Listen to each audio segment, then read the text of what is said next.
everyone. Welcome back for another day of live NFL free agency coverage here at Chat Sports. Matthew Peterson covering 3 teams specifically, but just general NFL news, rumors, transactions, all that stuff. But if you are tuning in for the very first time, we're going to be covering in depth the Browns, the Broncos, and the Falcons, the 3 teams I cover here at Chat Sports. But of course, all news from the NFL will be covered as well. But if those 3 teams have a transaction, we'll do a more in-depth breakdown on that. And speaking of some NFL moves and news, we've already got a signing for the last 2 to 3 minutes, and it's a familiar face for some.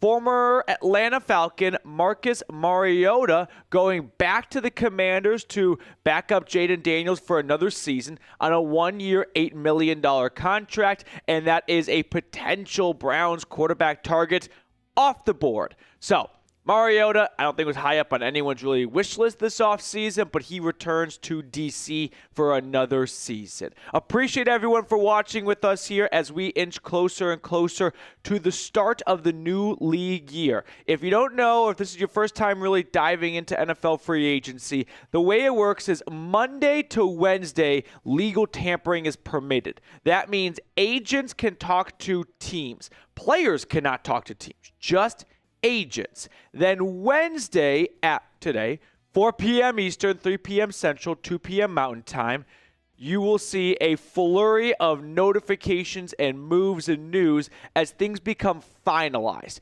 All the signings over the last 24 hours, 48 hours, are not actually done deals unless the player was a free agent already, meaning the team released him.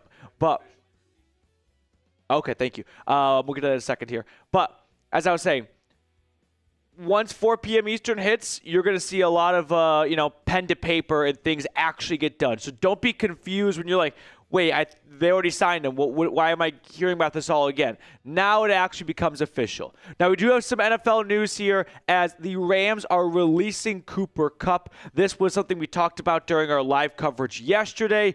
Not a surprise to me, and if you were watching yesterday, it shouldn't be a surprise to you. I did not think they would find a trade partner as we got close to the start of the new league year. That's when a lot of roster bonuses kick in, and teams don't want to pay that money, so they have to find a trade before the start of the new league year, or in Kirk Cousins' case, 5 days into the new league year, and if teams cannot, they ultimately just release them. So, Cooper Kupp will be a free agent. He can sign wherever he wants, and I think the Broncos are going to be a team to keep an eye on. I do not predict that Kupp will sign with Denver.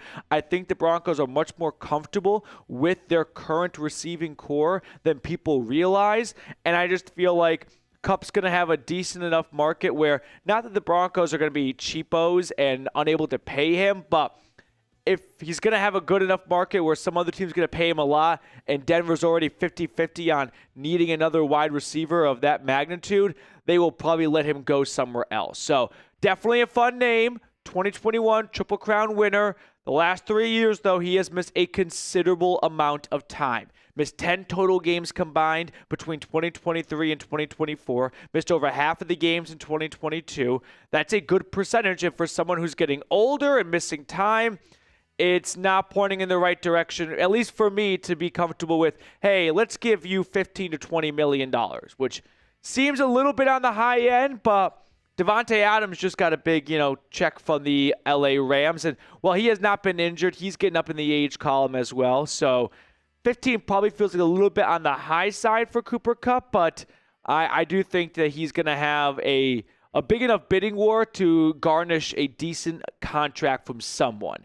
If I had to predict where Cooper Kupp ends up, it doesn't feel like a very Chiefs thing to do, but they do need some help at receiver. They shouldn't have a lot of confidence in Xavier Worthy staying out of trouble between now and September. Rashee Rice is coming back from an injury. Travis Kelce's getting older. They brought back Marquise Brown. It could make some sense for Kansas City. So that could be one place to watch for. I see 2 Super Chats have already come in here from our Browns show and our Broncos show. We have 3 different Chat Sports channels all watching the same feed right now. The Browns Report, Falcons today, and the Broncos breakdown. So my eyes will kind of be across those 3 chats. But if you've watched the last day or 2 of our free agency coverage, you know how it can get a little bit competitive, which I did not anticipate when it comes to super chats and likes. Mac, what's going on, dude? I just realized Asante Samuel Jr. is a free agent. Think we can grab him and ship Newsome to a different team? I like Asante Samuel a lot as a free agent. I talked about him maybe being a good fit for the Falcons. They brought back Mike Hughes, so unlikely they pursue him now.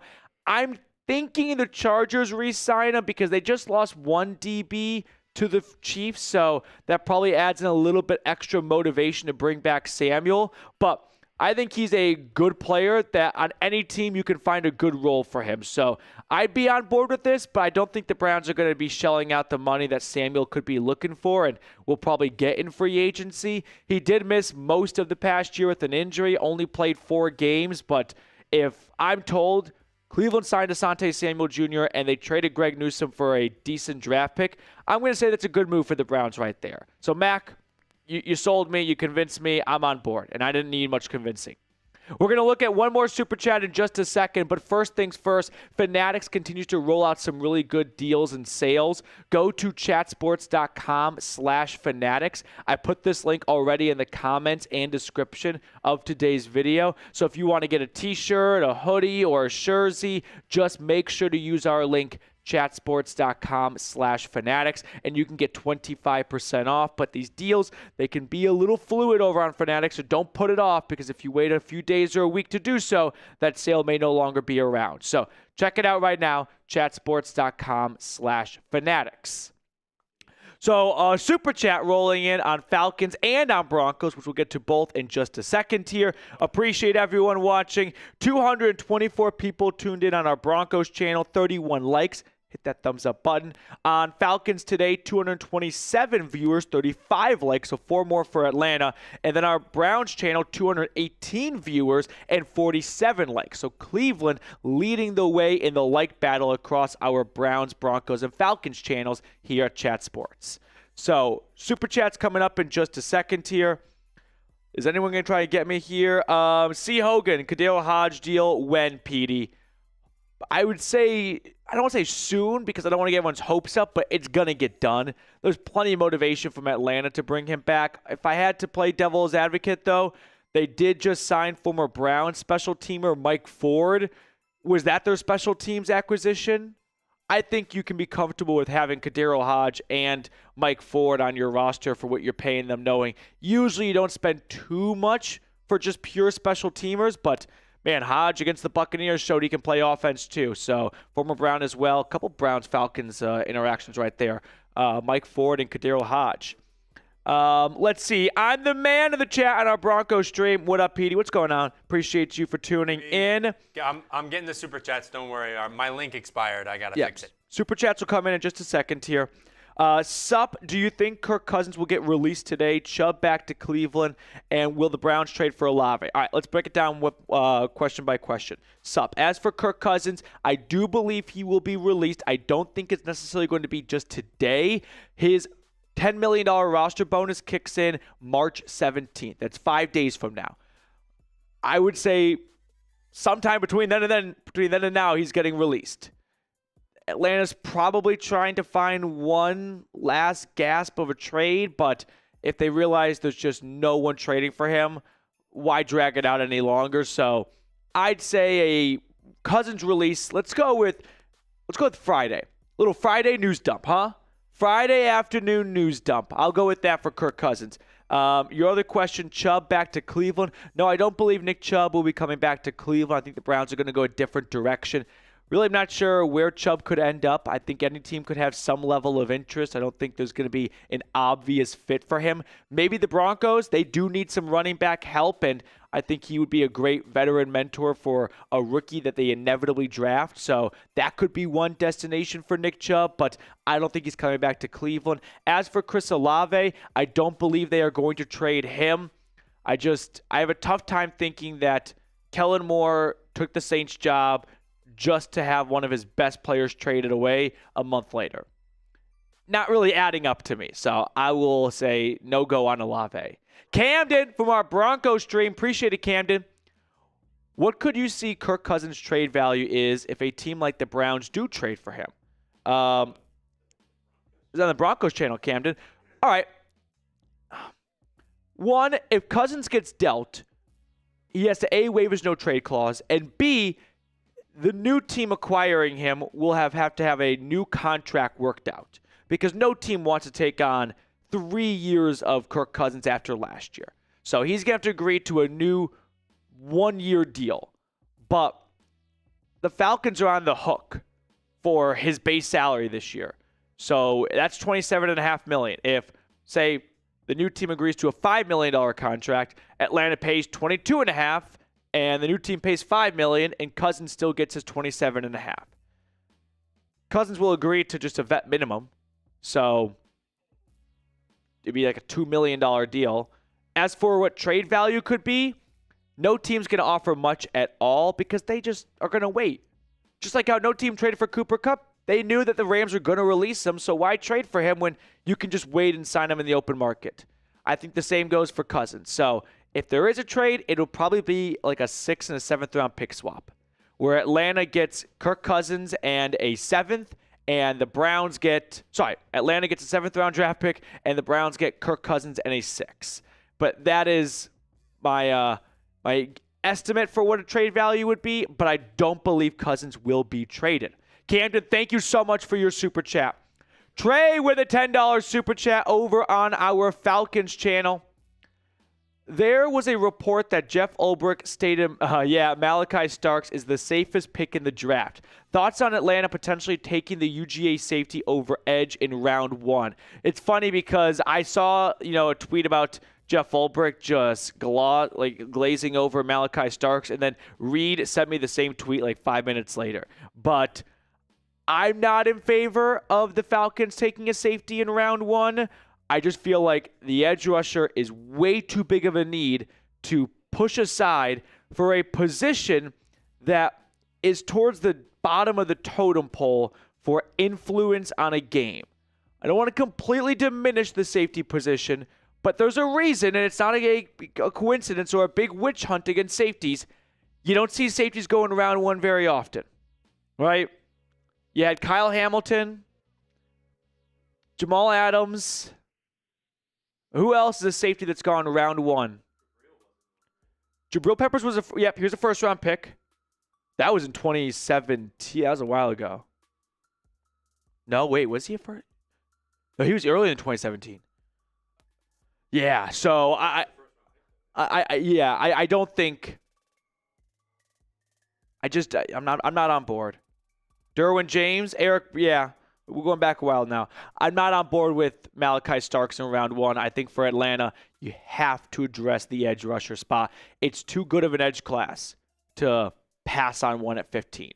Trey, really appreciate your super chat, though. Good insight. Sup, what's going on? From our Browns channel. Here we go, Brownies. Here we go. Thank you, Sup. I'd say go Buckeyes, but I'm still a little salty over the college football playoff loss.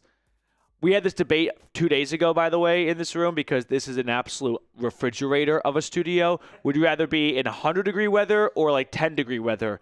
It was frigid at the shoe for Tennessee, Ohio State, the first round. And you know what? I would have rather been in a hot September Neyland Stadium than freezing my ass off in Columbus. How hot does it get in Neyland Stadium, though? I'm not going to say like it's the desert, but in September in East Tennessee, like it's going to get up there, especially when that sun is not a cloud in the sky to block you or shade you. You're going to start cooking. So, not going to say it's the hottest. It's not the hottest. A September 12 o'clock game in Doak Campbell Stadium at Florida State makes you question life. I also say that if you go to like a noon kickoff drunk, everything feels 100 times hotter. Way hotter. Yep. All right. I think we're caught up on supers, maybe one or two more, but we had this, by the way. Devin Bush, he came back to the Browns late afternoon yesterday. I like the deal for Cleveland. 1 year, $3.5 million. A little less than that, actually. So I think from a good, pound for pound what you're paying versus what you're getting. It's not some very expensive contract. And with uncertainty at JOK's injury status, I like this move a lot for Cleveland. I thought Bush played, well enough to warrant a re-signing in the second half of 2024. And then the Broncos the Broncos signed a wide receiver, Trent Sherfield. He's a journeyman from the Cardinals to the Dolphins to the Bills to the Vikings to the Broncos. He is not coming to Denver to be a big name receiver or anything close to it. He is your special team signing. This was Darren Rizzi had a wish list, and they go, all right, Darren, you can pick one toy, right? That's it.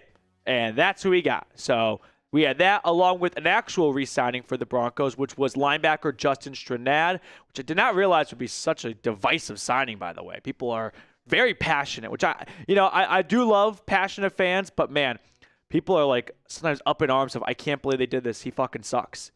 Guys, it was $2.7 million. I take a chill pill for a little bit. I think you got to realize 2.7 is nothing. It's a tiny percentage. Tiny percentage of what they actually pay. Rose, come on, Browns. Let's make a move. On the edge of my seat out here, I'm too anxious. Rose, I'd slide back. I don't think they're going to have this big free agent signing that every fan base hopes their team does, because it's at least fun to be in the news. It's fun to be talked about. It's fun to feel like, okay, if you paid a lot of money, they have to be good. But that's not the way Andrew Berry and the Browns have operated under his tenure. I don't think it's going to change now. So there'll be more volume moves like Devin Bush, but I don't think there'll be big signings. So Mike Ford, by the way, speaking of the Browns, leaving Cleveland to go back to Atlanta. Cheap 2-year, $4 million contract. He is going to be a big special teams asset for the Falcons. He was just a gritty guy. I mean, an absolute grinder with the Browns. And, Cleveland fans remember he took the terrible towel from someone's hand after the Browns beat the Steelers and just used it as toilet paper. So he's going to be a fan favorite for Cleveland for that, and he's going to be a good asset for Atlanta. We got another super chat from DKA on our Browns channel. When will the Browns move on from Wyatt Teller, Okoronkwo, and Greg Newsome? So they've already used up both of their, and you only get 2 post-June 1 designations. And for the Browns, the way they've structured these contracts, at least for Teller and Okoronkwo, there are no savings to be had by releasing them now. So the only reason why you'd move on from these guys is because you don't think they're any good, they're going to waste a roster spot, or you can get a trade pick out, you can get a draft pick out of them. I don't think they've reached the conclusion for the first 2 of he's so bad, it's worth paying him to leave. May not be living up to the contract, at least for Okoronkwo. Well, that wasn't that big of a contract, but I only think they leave now if they get traded. And that may very well happen still. With Joel Bitonio returning, Cleveland may decide we really can't afford to have Teller and Bitonio at these cap hits, so we're going to trade Teller away and we're going to insert Zach Zinter. Okoronkwo, I thought, could be on the chopping block with Isaiah McGuire on the rise, but if he's not going to be a post-June 1 release, then it really doesn't make a ton of sense to just cut him outright unless you are just dying to get him off your roster. As for Greg Newsome, I would keep an eye on a trade for Newsome. That feels like something that could happen a little post-free agency, though, where a team that wants a corner doesn't get a corner, and they're like, all right, let's just satisfy our corner need now with a trade, and we can then go to the draft knowing that's one less hole we have to fill. DKA, thank you so much for your super chat. Colin Fields, what's going on? Do you think Rondale Moore will get opportunities with McLeod stepping up at wide receiver 3 last season? Rondale Moore's a free agent. He is not on any team right now, or at least he won't be in an hour and a half when the new league year begins. So for the time being, he's got no opportunities. He needs to be signed first. And I bet Atlanta would like to bring him back. They traded for him. They want to see that through a little bit. I don't think it'll cost you very much. So I would keep an eye on Atlanta re-signing Rondale Moore. We got a few more super chats as well. We'll get to it in just a second, but I do want to give some shout outs. If you're unable to super chat, that's never an issue whatsoever. It just guarantees a spot on screen. But shout out your city for me in the chat. Let me know where you're tuning in from. Always love to see where people are watching from. So get in the chat right now as we wait for some news, some signings to come in. Let me know where you're watching from. There's no worse, well, there's probably worse feelings, but one of the most annoying feelings, and maybe it's just a me problem, when you have, which is freezing in here, a pullover on and a T-shirt underneath, and the shirt starts to, creep up. You know what I mean? and you're just constantly pulling it down. I hate that. That is all time, not that actually bad of a problem, but a really annoying problem to have. Kathy's tuning from Sacramento. Nicholas is in Greenville, North Carolina. I'm the Man is in Toronto. Jeff's in Rapid City, South Dakota. We've got Ambitions in Wisconsin. Camden with the super chat. Michael's in Atlanta. ZD Productions in North Carolina. Matthew's in Ithaca, New York. Mac is in LA. John is in Troy, Ohio. Kenneth is in Atlanta. Richard's in Cleveland. There we go. Police the Police is in the town here. Timothy, as always, in upstate New York. Mike's in Tulsa, Oklahoma. I've got Savannah, Georgia from Aiden. Joel is in Pennsylvania. We have Athens, Ohio in the house. Let's see. Christopher in the Buckeye State. Alex is in Oregon. Silver is in Dayton, Ohio. Jess is in Joplin, Missouri. Jess, we stopped in Joplin, Missouri on our way back from the NFL Combine. Just a little refill. Well, there were 5 of us in the car, and Debo Samuel got traded to the Commanders, and in the car was our 49ers host, so we had to film a video. So we stopped in Joplin, Missouri, dropped him off at a Starbucks, and then the rest of the crew went to Chick-fil-A. But Joplin, Missouri, very nice Starbucks, I will say that much. Also, the funniest part was the 49ers host, Chase Sr., he went into Starbucks, right? And he still had his credential on from the Combine, because you got to keep it on when you're there. And I don't think he was trying to do it to impress people. I just think he kind of forgot it was still on. But, man, the look on the barista's face when he saw him walk up with a Combine credential, and this guy was like NFL fan, big Chiefs fan. He's like, how are you here in Joplin, Missouri when the Combine's going on right now? And he was like, we're driving home right now. But this guy had sheer did you time travel here? All right, we have a few other super chats, so let's get those on screen. Overlord went off the rails yesterday. Yeah, overboard, that's a better way to put it. What's the Venmo, the daily limit on my nerve?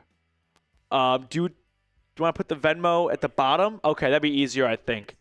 So that's the Venmo right there, Overlord. If you don't know what he's talking about, yesterday and the day before, the last hour, it turned into an absolute super chat palooza and frenzy of the 3 channels competing to see who can send the most in. And Overlord, I would say, looked a little bit like Dirk in the Mavs title run. It was an unbelievable, impressive performance to put everything on his back. He had some assistance, don't get me wrong, but I think we can all agree he did the heavy lifting for sure. I mean, Dave Joseph came in big and a handful, Mr. Haha, but Overlord, that was something I talked about with my fiance when I got home. I was like, you don't know Overlord, but you're going to learn all about him. A few other super chats coming in. No new signings for any of these 3 teams we're talking about at the moment. Okay, 1 second.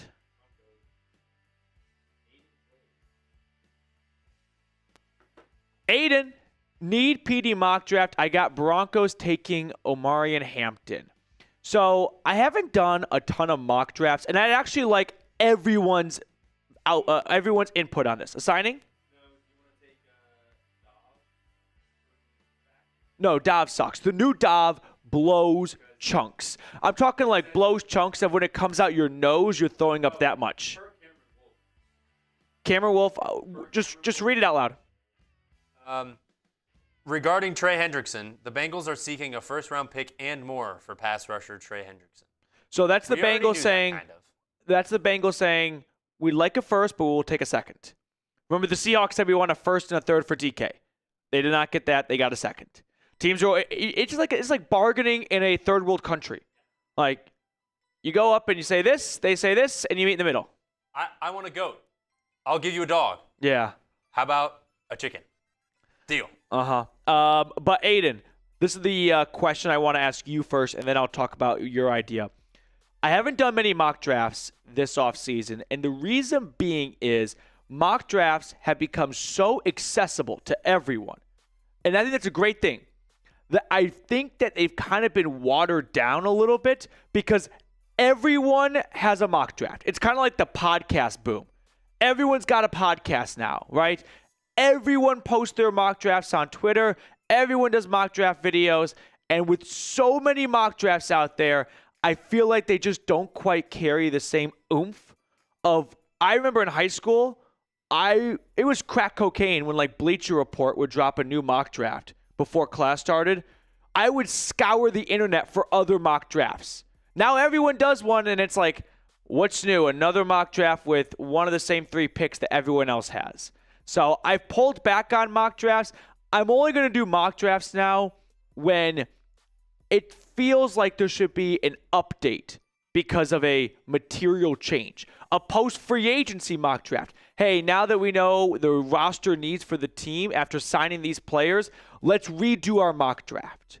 So let me know if you guys are like, Petey, you're being stupid, do more mock drafts, or you're like, yeah, that's actually kind of the reason why I don't watch many mock drafts anymore, because everyone's got a mock draft. I would love to hear everyone's thoughts on this, because I want to give you guys content you want to hear. Okay. Where were we? We had Overlord said, oh my God. Overlord with a $340 Venmo. Overlord! $340 Venmo after maxing out on Super Chats. Shocked. Shocked. Overlord. Spam Overlord in the chat. Holy shit. I'm in the wrong line of work. Overlord, are you hiring? Yeah. Wow. Thank you. Times a million. And times a million again. And then add like the little 2 on top of it so it's exponentially bigger. Overlord, a $340 Venmo. Wow. Cheese and crackers. Miami Mac, Overlord, can I give you my Venmo? I'll be a Falcons fan for the week. Well, that puts the Falcons, we'll do like Super Chats and Venmos combined. That puts Atlanta firmly in the lead right now for our Day 3 competition. Overlord. $340 from Overlord. I'm not kidding. I'm looking at it right now. $340 USD. Overlord. You got to hit up my wedding registry. That'll make my fiance very happy. I'm just messing around. Okay. I Dolphin X. Oh, God, we're doing this again. I didn't think it would start this early. I didn't think it would kick off like, what are we even in? 30 minutes into the show. Overlord. You are the combination right now of like Jordan and LeBron. You're one of one. For today, you are by far, you're the MVP, you're the 6th man, you're the starting 5, you're the starting 11, you're Connor McDavid, you're everything. We got another Venmo. Oh, who the fuck do you think who? It's Overlord. $120 Venmo from Overlord. $120 Venmo from Overlord on top of his original $340 Venmo. Salute to Overlord. Overlord. I am on borderline naming my firstborn son Overlord. We're getting close to that territory. I'm talking Chalupa Batman. Wow. Spam Overlord in the chat. I saw a few other supers. I don't want to forget those. Overlord with the performance of a lifetime, and we're still in the first quarter. He's not going to slow down, I bet, either. Fluffy Man, the Broncos are eyeing Broncos on Kyle Juszczyk. Your thoughts? Overlord, once more, God bless you and thank you. Fluffy Man, as for Kyle Juszczyk, if he can still play well, yeah, why not? I mean, if the Niners release him because they feel like he's washed, I expect Sean Payton to pick up on that and not just take a washed player because he's made 9 Pro Bowls. But he loves the fullback. Juszczyk can receive. He's not much of a rusher. Not that he really, maybe he was earlier, but like last year, I think he had 10-ish carries. So, not going to say no to it, but if you're going to sign him, you got to have, with a fullback, it's not about just getting a good player. It's about having,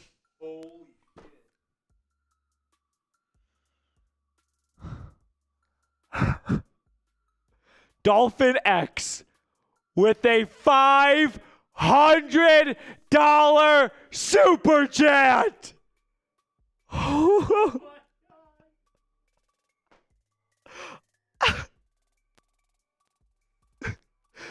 $500 super chat from Dolphin X on the Cleveland Browns report.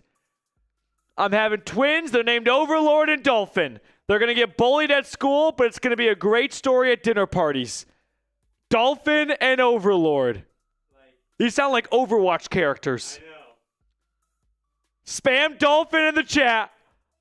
I was talking with Reed this morning. I was like, it's gone kind of off the rails the last 2 days, but like I expect it to be a little bit more mild and tempered today. No, it's actually gotten exponentially off the rails, like quicker in the show than ever before. This is unbelievable. Nearly 500 in Venmos from Overlord and 500 super chat from Dolphin X. Dolphin X! That's you! Bowing down to Dolphin X. And Overlord. Both of you. God bless. I'm not a priest, but I'd go to the seminary to put them like on a one-way ticket straight to, the top floor. Browns chat, put those dolphin emojis in the chat. Yeah, all of a sudden, it's the Cleveland Dolphins today. Yeah. The Miami Browns, Cleveland Dolphin Dolphins X. Today. Okay. I feel a little bad because the other super chat got cucked by Dolphin X, so we'll finish with that. But Dolphin X! I can't stop saying Overlord and Dolphin. I feel like my vocabulary is just shrunk to those two. I'd be on board with Juszczyk to summarize, though. But as I was starting to say, if you sign a fullback, you have to have an offense that incorporates the fullback, which Denver did, right? That's why they've had a fullback the last 2 years, Michael Burton. But as long as you have a plan in place, then the signing makes sense. You don't bring chicken to a vegetarian potluck, right? If your offense doesn't have a fullback role in it or use of it, then it won't make sense. But Denver does. I'd be on board with Juszczyk for sure. By the way, I don't know if I'm dumb for this. Do you know where Juszczyk, not trying to put anyone on the spot here, was drafted by? What team drafted Kyle Juszczyk? I thought it was the 49ers. I thought it was a Niners' entire career. Can I give you Tennessee Titans? No. Maybe I'm just an idiot. He was drafted by the Ravens. Really? And he played there for like 4 years. Goes to San Francisco, year one Pro Bowler. Which the Ravens have a lot of success with fullbacks too. Patrick Ricard. But I did not know that. Jeez. Okay. So we have a few other supers. We're still waiting on, or maybe not waiting on, but seeing if any more signings and things like that come in. So far, no news.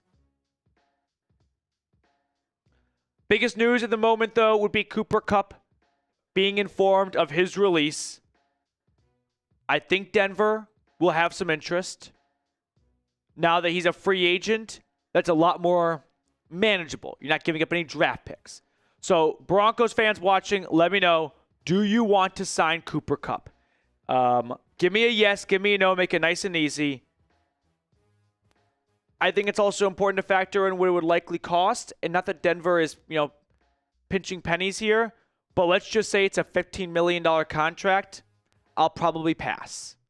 I don't think it's going to be quite what you're expecting. I think you're envisioning the 2021 Cup, and you're going to get a very different player in 2025. Camden with a $10 super. Even though the Broncos signed defensive players in free agency, could they still draft defense in the first round like a DT or CB? Corner, no. They've got Surtain, Moss, McMillan. I just don't see that happening. Defensive tackle, if like Genty, Warren, and Loveland all go top 19, Walter Nolan from Ole Miss would be my break glass in case of emergency. I think he's going to be a terrific player at the next level. He had 5 sacks, pushing 300 pounds, so he can clog up the run, but he has some pass rushing upside to his game as well. Big fan of the Rebel from Oxford, Mississippi, so Walter Nolan, although after re-signing DJ Jones to a 3-year contract, there's not really a big opportunity for a guy like Nolan in the next year or two. So unless you have some great patience, I don't think you'd use a high draft pick on someone to sit for 2 years. Whereas I could see them going, hey, with a 5th round pick, we'll take a defensive tackle and we'll let that guy develop for 2 years because we need him to develop. Whereas Nolan, he's ready to go out there and start day one. So I'd say probably not for either of those two positions. I think it's going to be, I'm really down to 3 guys, Genty, Warren, or Loveland. I think they're going to find a way to either get one of those 3 or start trading around, moving around, something like that. Camden, thank you for your super chat and your support. Another super chat just flew in here. Still can't get over, like, what? Anthony sent in another Venmo. Sorry. Overlord sent in another Venmo. He Venmo'd his answer for where Kyle Juszczyk began his career, Ravens, and he attached $130 to it. Overlord just threw in a $130 Venmo just to say Juszczyk began his career with the Ravens. This is like the opposite of game shows. Usually you get paid for the answer. He's paying the show for the answer. $130 from Overlord. I'm not kidding. $130 just to say Ravens. Overlord's about to catch an invite to the wedding. We're getting very close to that because Overlord's he already paid for his plate. Oh my God. There's nothing like this right now. Dolphin X and Overlord just dueling. Tim Green has done more than his fair share. I'd be surprised if we see anything more from Tim Green today. Man. Incredible. Joseph saying Overlord equals Arthur Blank. Dolphin X equals Jimmy Haslam. I wonder if there's a Walton Penner in the Broncos group then. That's the richest owner. It is mind-boggling to me how even amongst billionaires, the Broncos ownership can be so rich. Walton Penner, the Walmart family, right? They are richer than the 2nd and 3rd, and I believe still 4th, owners in the NFL combined. It's unfathomable. It's unfathomable to think about what money Arthur Blank and Jimmy Haslam have. The Walmart heir, that's on a different level. So here's where we stand right now, by the way, in the Super Chat battle. Overlord and, of course, Dolphin X going back and forth right now. Just a heavyweight slugfest here, exchanging blow for blow. And the Broncos break down day one in Super Chat battle, so they've got their gold medal. They can kind of sit back a little bit. Like battle, which is completely free, of course, so hit that thumbs up button. We got gold, silver, bronze at the moment. So what did everyone say? Danny says yes on the Broncos side of things for signing Cooper Kupp. Atlantis Gaming, it's your birthday? Happy birthday, Atlantis Gaming. Happy birthday. Any other yeses? Fluffy Man says yes. Nathaniel Pepper says pass. William says hard pass. Kevin says yes. Albert, 1 year, $10 million. Hey, if Cooper Kupp signs a 1 year, $10 million deal, I'll be okay with that. I think really any 1 year contract I won't have like an issue with in terms of being critical of because it's not going to impact any future money. I will say I don't think it's going to be as impactful as you're probably thinking or hoping it will be, but it's not my money and they have the money to spend. So what's the actual negative financial downside? Prevent them from signing someone else? Who else available would be worth that type of money anyway? So, like, if Denver spends $15 million on Cooper Kupp and it doesn't work out, were they going to sign someone else for $15 million? I don't think so. There's not many great options out there, like in terms of players worth $15 million at Denver's needs. DKA, look at Charles Robinson's tweet. Very interesting. All right, let me go look at it. Yeah, Hopkins got $5 million. That's a great point. $15 million is probably I'm likely inflating it too much. Probably closer to like $10 million. You're right. I'll walk back to 15. Yeah.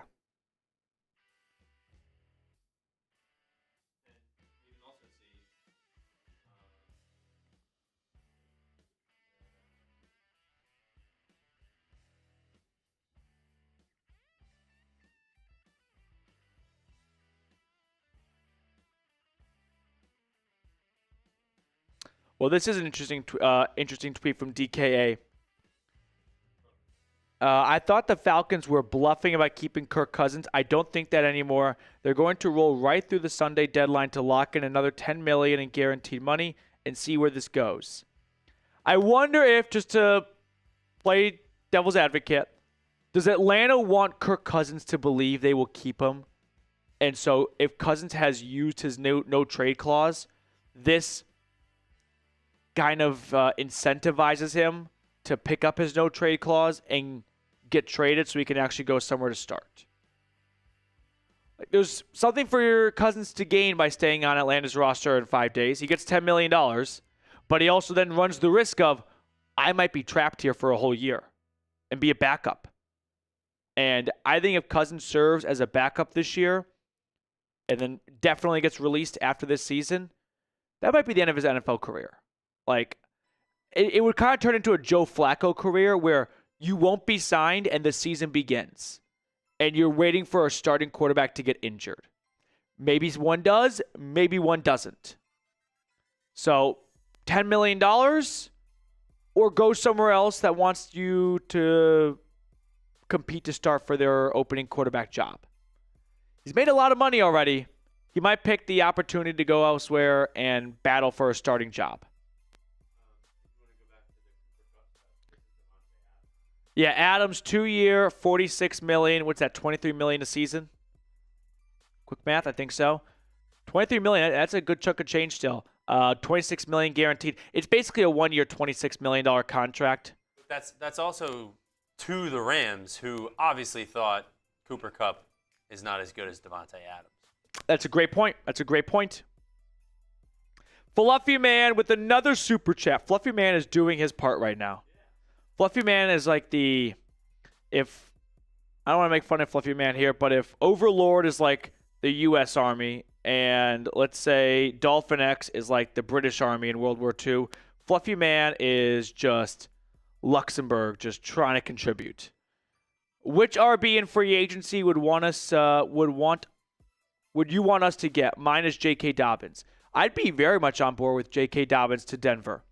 I think after last year with the Chargers, he showed that the injuries have not taken all the great football juice out of him. And if he stays healthy, which is a big if, which the Broncos have already gambled on 2 players who have ifs next to them, he could be a really good asset for you.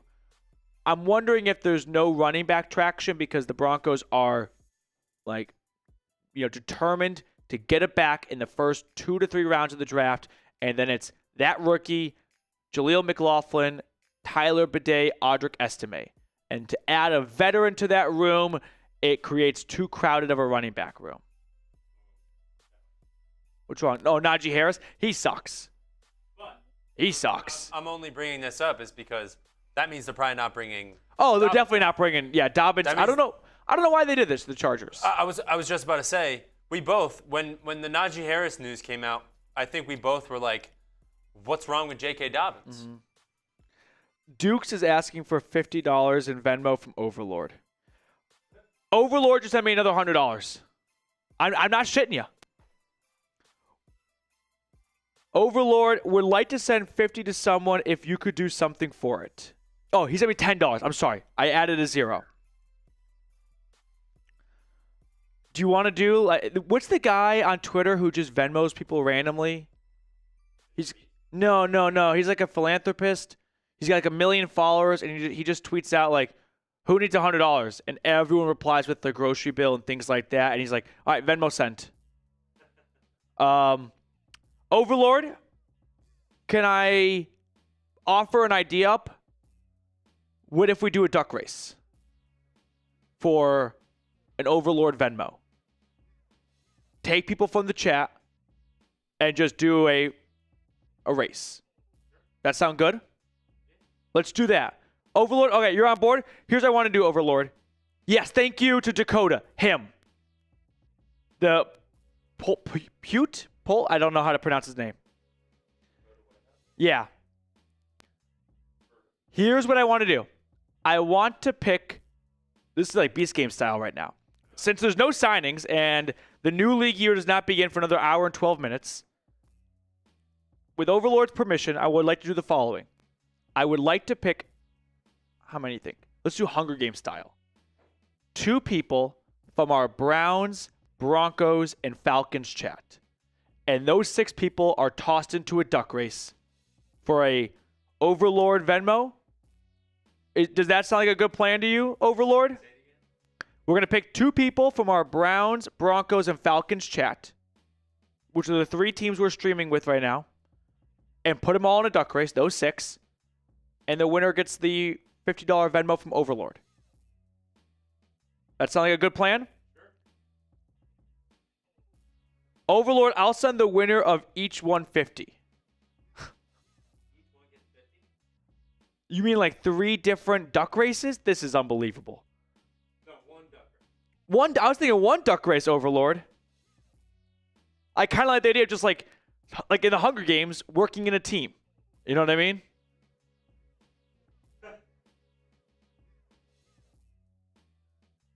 I'm going to come up with a fair way. Can we do the? Can you put the live chat on screen? Would that be No. Okay, that's fine. Yeah, I understand. Okay. All right.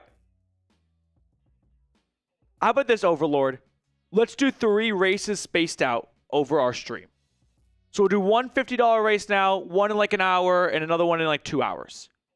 That's like a good plan. That way, if like someone tunes in a little bit later, they don't miss out on all the fun. Let's settle on that. So, with that being said, we're gonna pick 2 people from all 3 chats right now.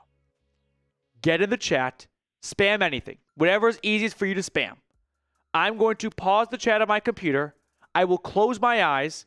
You're going to take my Scout's honor, Troop 156 here, that I am not going to cheat or give preferential treatment to anyone or anything like that. My only request is if you're hopping into this, have a Venmo. Because I don't want to have someone win and go like, do you do Zelle? I went on a bachelor party, like half the group didn't have Venmo. It was an absolute disaster trying to pay for dinner at the end of the nights. So, have a Venmo. ZD, this coup is not going anywhere. All right. Have a Venmo because I don't want to make Overlord work and be like, now I got to download Cash App or something. You know what I mean? So I'm just going to go in order from like left to right for where my chats are on my monitors right now.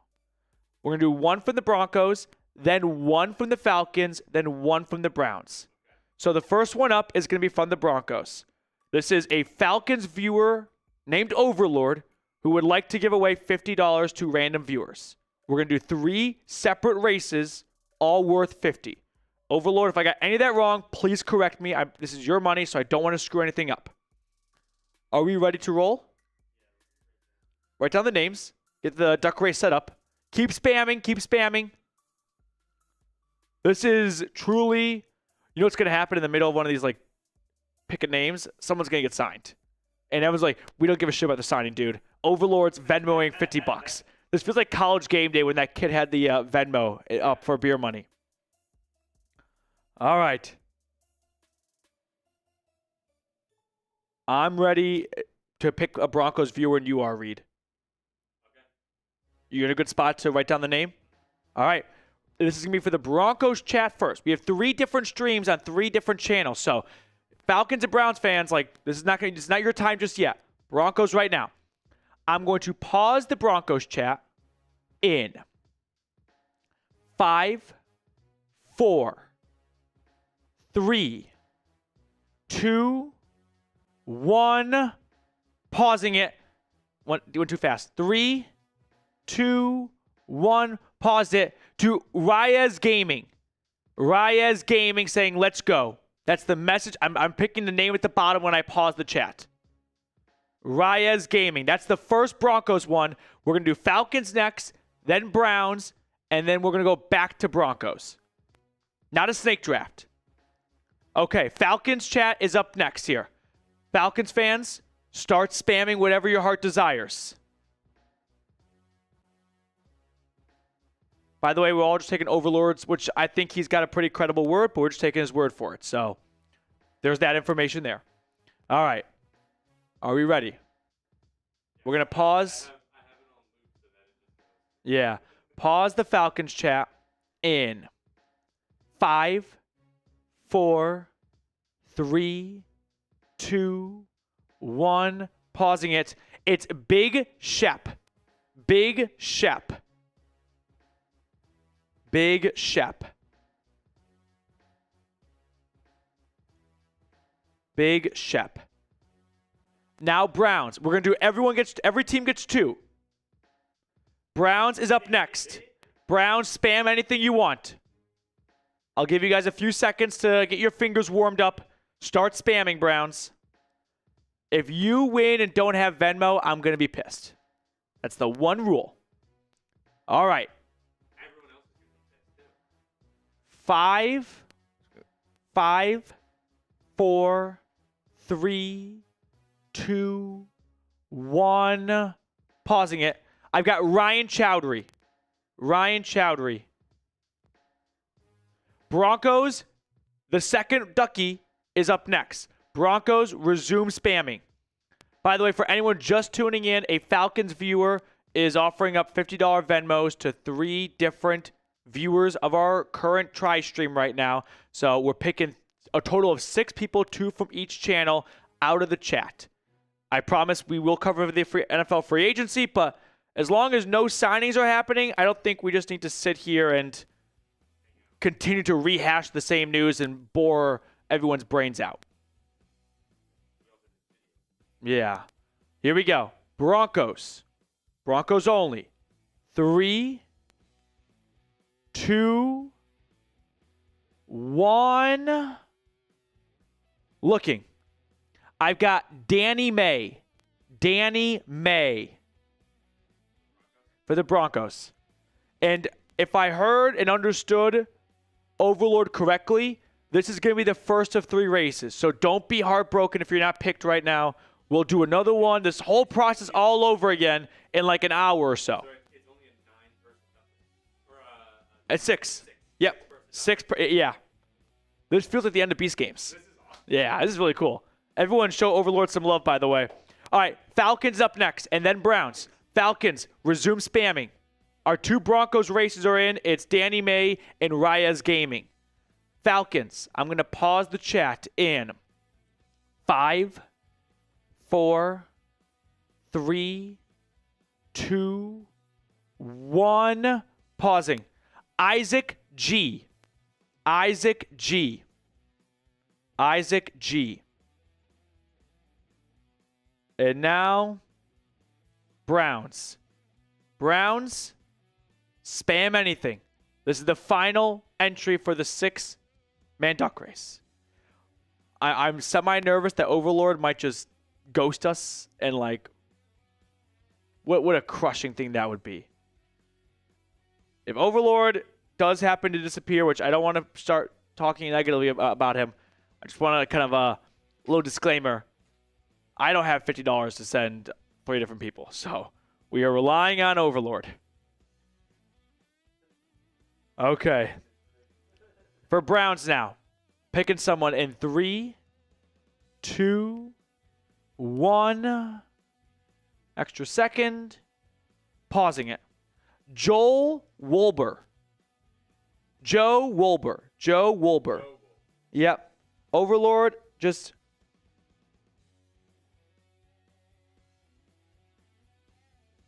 Okay, Anthony, I don't want to say his full name. Overlord just sent me another Venmo. He's like communicating to me through Venmo. $5 Venmo just to say, I do work in an hour, so I'm going to need your help to get their Venmo for the prize. I don't want someone to win and him not be here. So, Overlord, do you want to do all 3 races right now? And just add a total of 18 people and just do 3 races? That sound good? Okay. I think we might have to resort to that. Because I don't want someone to win and Overlord not be here. That would not be fair. Overlord, he says, yeah. All right, we are doing this process 2 more times. There we go. Maybe instead of going like 1 by 1, I'll just pick all at once here. So I need, with that being said, 4 more Broncos, 4 more Falcons, 4 more Browns. Total of 3 races, which will be run consecutively, 3 different heats, and all three winners will get a $50 Venmo from Overlord. That's how I'm interpreting this. We're going to put them all in the same race and just race again. But the winner will get removed. Okay. Yeah. Okay. Broncos, I'm picking 4 more names. Rapid fire Broncos. Rapid fire right now. Then Falcons. Then Browns. Okay. Rapid fire for Broncos. I'm picking 4 names. I'm picking the first one in 5, 4, 3, 2, 1. Pausing it. One too fast. 3, 2, 1. Pausing it. I got Logan Jenkins. Logan Jenkins, that's the first of 4. 3 more for Broncos only. Coming up in 3, 2, 1. Pausing it. I've got Hawaiian Bronco. Hawaiian Bronco. 2 more for Broncos in 5, 4, 3, 2, 1. I've got YPB Morant. YPB Morant. And 1 more for Broncos. 1 more for Broncos. Coming up in 3, 2, 1. I've got TTL. TTL. All right, Falcons now. 4 more for Falcons. 4 more for Falcons. I'm also glad to hear that Overlord does have a job. He's got work in an hour, so I feel a little bit more secure about like his ability to spend this. Everyone's hands must be tired. Oh my gosh. It must be like middle school boys' hands the first time. You know what? All right, here we go. We're going to 4 more for Falcons. Pausing the first one in 3, 2, 1. Pausing it. I got Allen. Straight Allen. No, just Allen.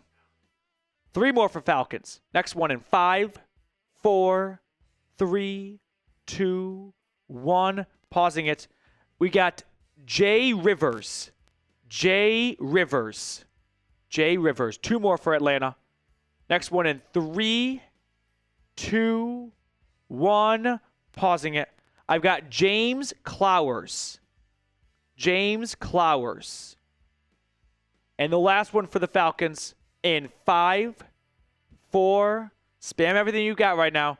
3, 2, 1. I've got Donta Spite. Speet? Donta S. S-P-E-I-G-H-T. Donta Speet. All right, Browns is up now. Browns is up now. Browns, spam everything you got here. Oh, Jared Brandt's in the house. Good to see you, Jared.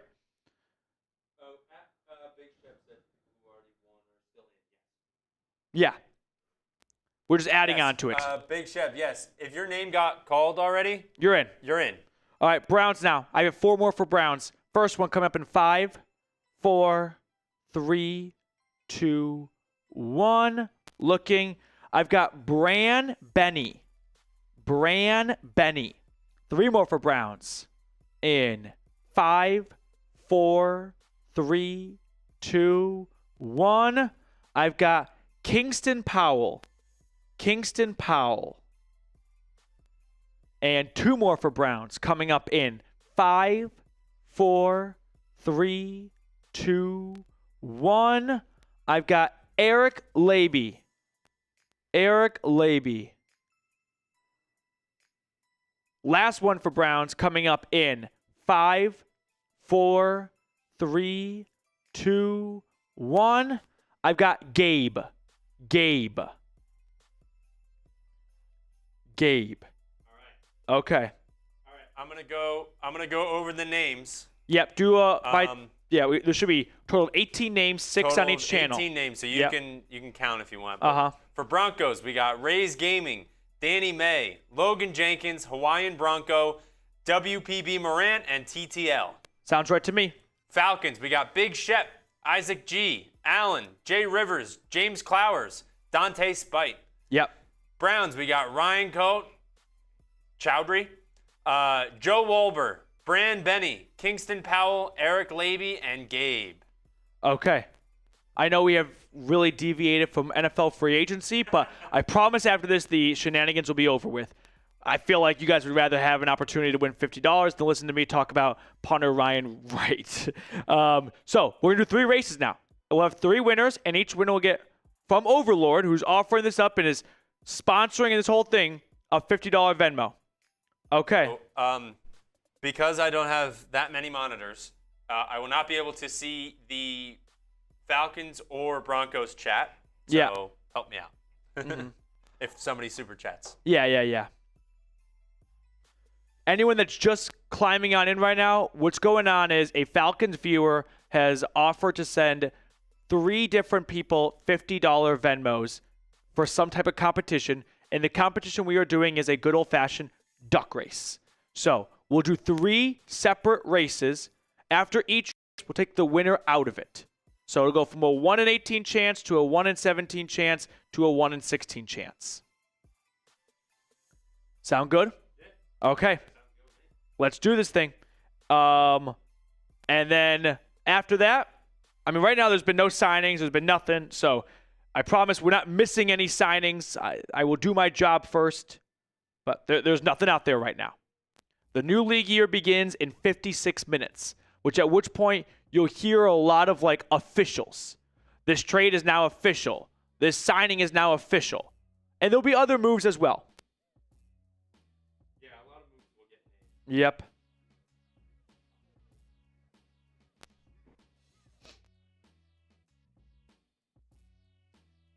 If Overlord is Arthur Blank, would he be sending all this money before giving Kirk Cousins a $10 million check? I don't think so.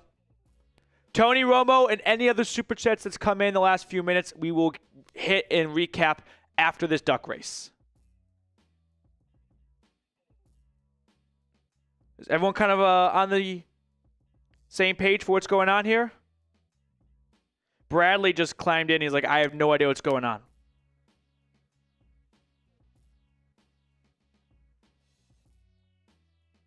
Kingston, dude, the duck. Kingston is like, I got mortgage riding on this, dude. Duck race is going to be here in maybe 30 to 45 seconds. I also just don't want to lose sight of Dolphin X and a $500 super chat, so show Dolphin X some love too, please. William 1, I just came in, no clue what happened after past live. Someone want to fill in William in the Falcons chat? I don't want to keep repeating myself for everyone that's been here for a while.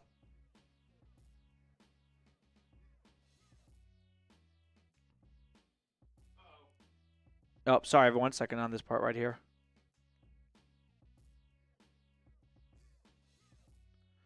Man, I'm excited.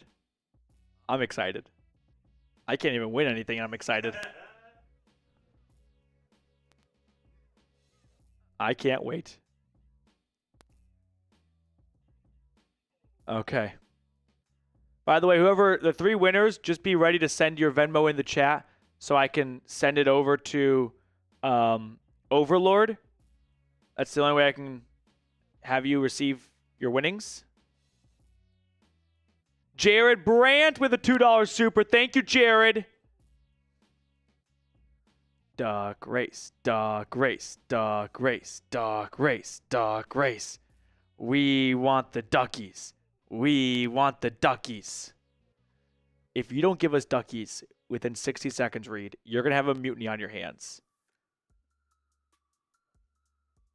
Reed, the people want the duckies. He's like, dude, I'm trying. Why is it not working? Bradley with a $10 super.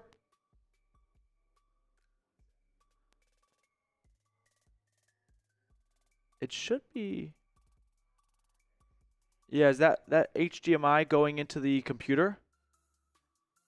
I believe it is. Oh, yeah. All right. Reed's got slight technical difficulties with the monitor that we use the duck race for, so just give us a second. I promise we are going to do the duck race.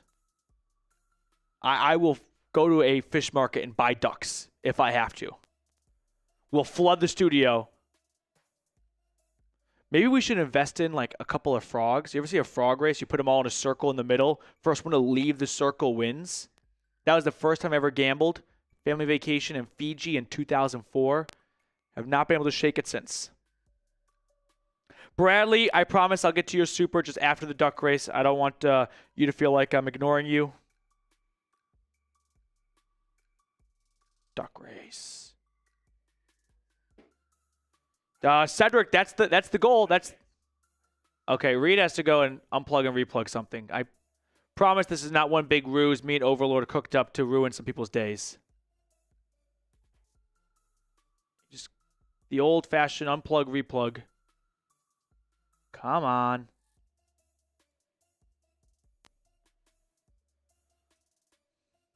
Emmett, notify me when we sign Kirk Cousins. As long as you have your notifications on, Emmett, I will be able to do that for you.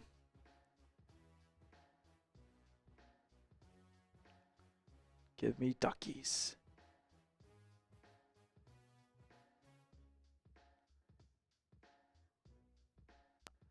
Yesterday, I made Reed do 3 beer bongs, and now I'm chanting duckies like an 8-year-old wanting cake. Duckies, duckies, duckies. Come on, duckies, give it to us. Is it working now? Do we need to call in the big guns? All right, we got to call in our tech guy, because I will say, in slight defense of us, this is a new studio. You've heard us talk about how Chat Sports has gone under a lot of construction. So with the new studio, some of the setup is still like in its not trial, but early stages of working through some kinks. Ducks, I promise, are coming. It's a bad time for the ducks to not want to get in the water.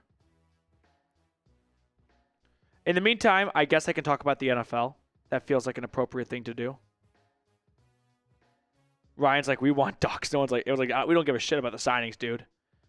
There have been no signings, so I promise you're not missing any news. The moment news comes in, I will let you know.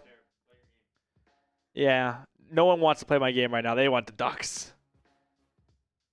You can shout out your city. You can shout out your zip code. I'll try to guess where you are. We're just having a slight issue. If you want full transparency, the monitor with the HDMI is not cooperating with the computer. And we need to have the monitor mirror the screen right here. And that, for some reason, is not working. But it's not a difficult problem to fix. It just takes some unplugging and replugging. And make sure you unplug the right thing or else we'll go off the air completely. Now Reed's like doing this game of which wire do you cut on the bomb? Red wire or blue wire? All right, he cut the right wire. Come on, duckies. Robert, the Broncos did not sign Cooper Kupp, at least not yet. I don't think they will. If you're like, I want to know if you think they will, my answer is no. My prediction is no, they will not. If I'm wrong, I don't think it's a bad thing. I think there are plenty of positives to look at. I don't think it's going to be as glamorous as people believe it will be, but I'm willing to throw $10 million at it and find out. That seems like an okay investment to me. Anything more than that, not so sure about it. John, I'm going to go with Ohio for your zip code. Crappy ducks work. Oh. Crappy Corning, I'm going to say give me Maryland. Give me Maryland. Ducks work. Just took a different replug. Oh, boy. The Gladiators are making their way to the Coliseum. Da-da-dun, da-da-dun, da, da-da-dun, da-da-dun, da, da-da-da-da, da-da-dun, da-da-dun, da-da-dun, da-da-da, da-da-dun, da-da-dun, da-da-da, da-da-da. What's your favorite NFL intro? Fox is number 1 for me. You know what's sneaky good? No, I'll say NFL Network. Oh, yeah. Dun, dun, dun, dun, dun, dun, dun, dun. All right. Are we ready? So, there are 18 ducks here. We're going to do 3 races. The winner will be removed after each race.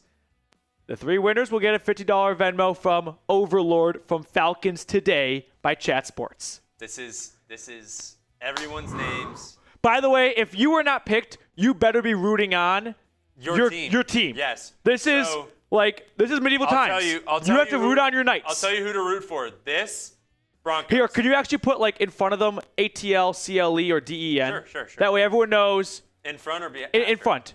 DEN Reyes Gaming. Okay. No, that's DEN. Yeah. I want everyone rooting on your Knights. Let's go. No one better sign, by the way, in the next 10 minutes. I swear. Let us have this duck race, please. Then we can get back to our jobs. Bosley Gaming. We'll get all super chats. I'm sorry to keep them waiting. I promise after this duck race, we will put them on screen. You guys sent your hard-earned money in. I want to give you your fair time for that. So we will address all supers after this duck race. Overlord, are you still with me in the chat, by the way? Show me a sign of life, please. Root on your duckies. So I saw Ryan in the Falcons chat trying to get an extra. That's just, you know what? That's good thinking right there. I respect that. That's smart. Okay, Overlord said yeah for about 15, 20 minutes. All right. Here we go. Each race is a minute long. Woo-hoo! Put a minute on the clock. Oh, 3, man. 2, 1. Send the duckies. Oh, my goodness. A Falcons viewer has offered up $50 for the winner for 3 races. 10 seconds in, and we've got Mr. Morant from the Broncos breakdown with a slight lead in the holiday spirit right now, looking like a snowman. So we do have news, but not for any 3 teams. What is it?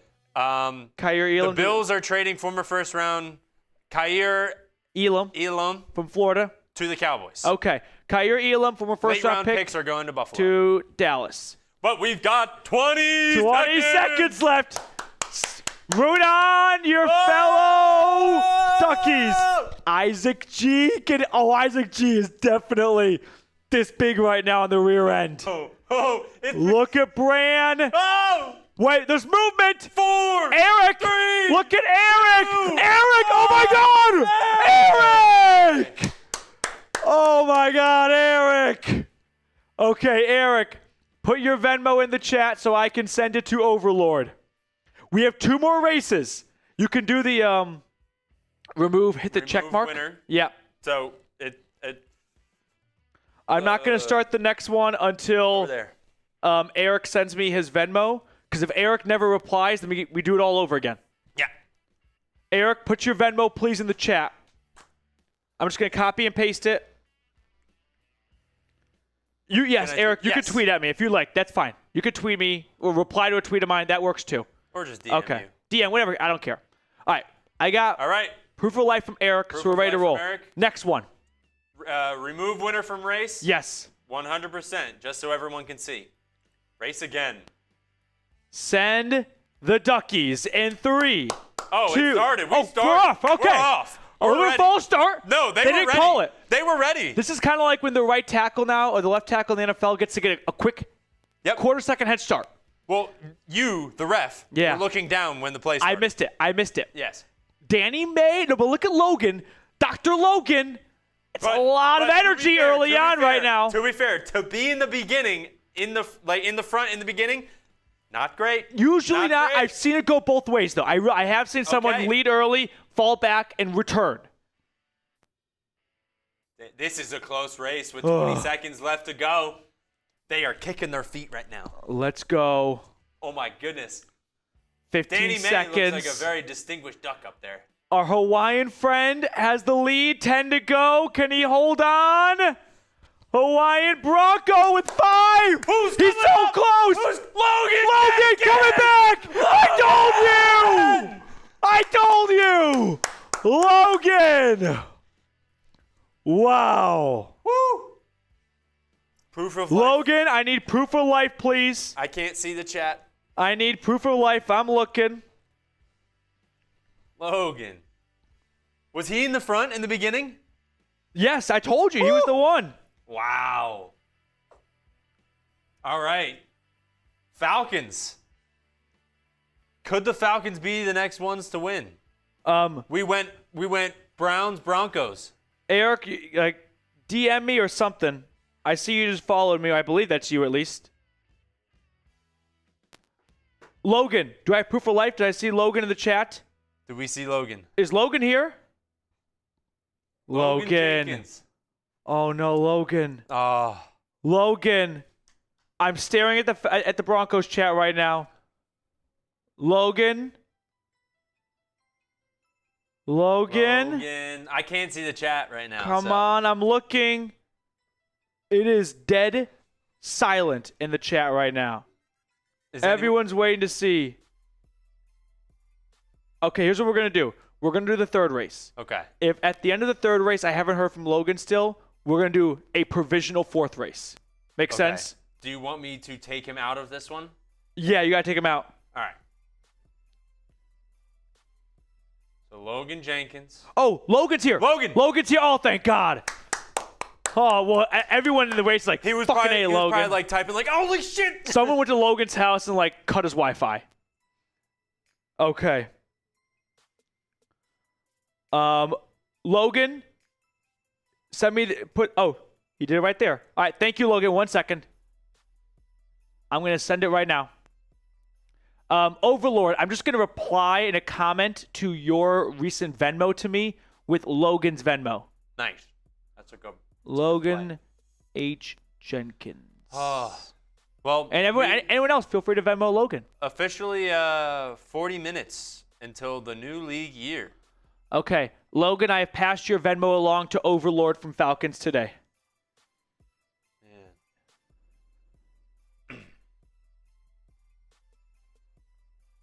And I got Aaron Rodgers news. Yeah, this is what I was saying like an hour ago. He's officially released. Yes. Eric, I got yours, and I'm sorry for mispronouncing your name. All right, so Logan, I'm going to do race again. Remove winner from next race. Correct. Race again. All right. 1 second. I just want to send Eric's Venmo over. Okay, that's done. Overlord, I've commented on the last two Venmos to you. On your last Venmo to me with their Venmo names. Here we go. This is the last one. A Browns viewer and a Broncos viewer has won.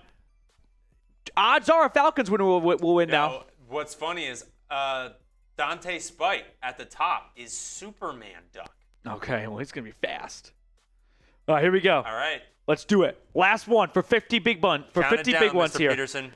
3, 2, 1. Send the duckies.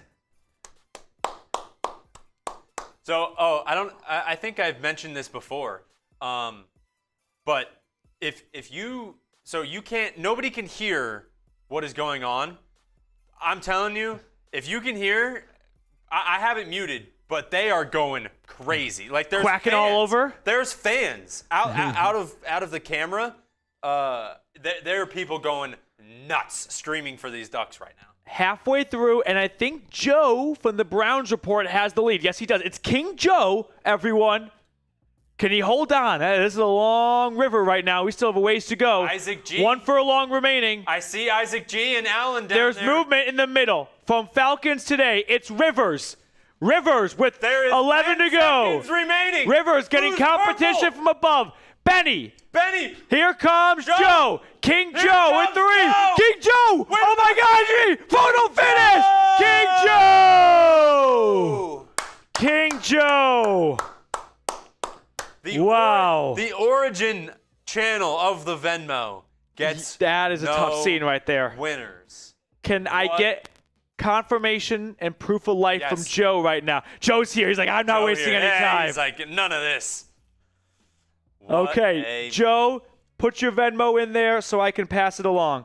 By the way, Logan and Eric, let me know if you guys have received Venmos from Overlord. Is Overlord, are you still here, buddy? Okay, Joe, you can do that too. You can tweet it at me. That one works as well. I like how people don't want to share their Venmo so that what? No one else would pay you too? Yeah.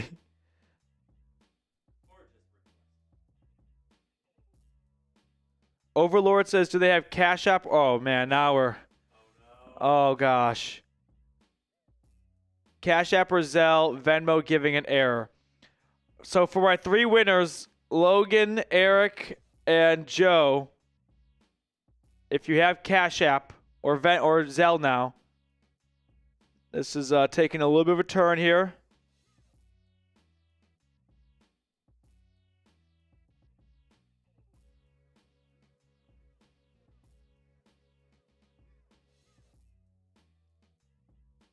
Let's see. 2 Browns, 1 Broncos winning it. Those were all electric races. Okay.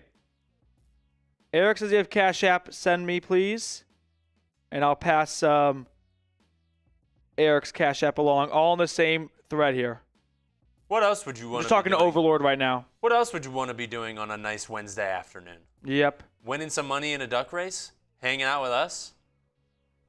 Pretty good deal.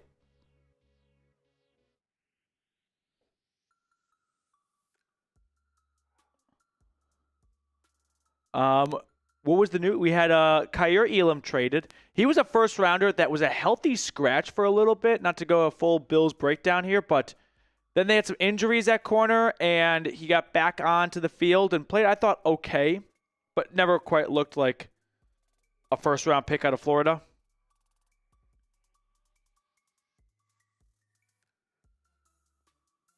Dave Joseph, what's going on? I don't even know how to fill you in. Overlord, you can Zelle me, and then I could Venmo them. I think that could work. You want to do that, Overlord?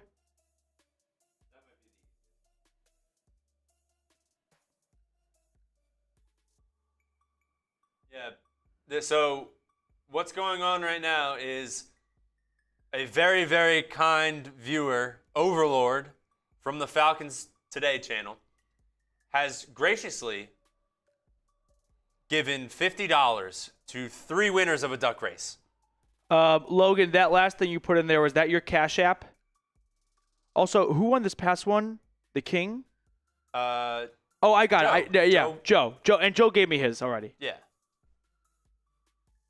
So everyone, Browns, Falcons, Broncos channels, everyone starts spamming Overlord. Uh-huh. What a guy. What a time to be hanging out on all 3 channels right now. A chance to win $50. This is electric. Shout out to Overlord. I'm going to give... Here. I'm just trying to figure this out because I don't want anyone to get screwed. So Josh Green from the Falcons channel saying, when's the earliest you think a Kirk Cousins trade could happen? So what's most likely going to happen is, what is it, the 14th? Yeah. The 15th. The 15th. They're probably going to release him because if he stays on the roster, he's going to have to get paid his $10 million guaranteed. But if they release him before, they don't have to pay that, and it's just, what is it, 20? What is the cap? His base salary, you're saying, or yeah. Before getting released before the 15th.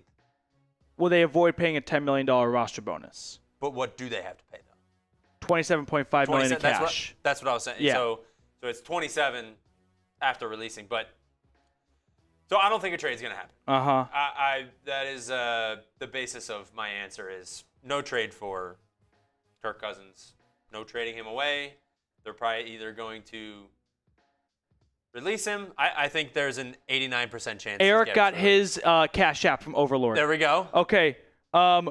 Logan, let me send you your Cash App now to him.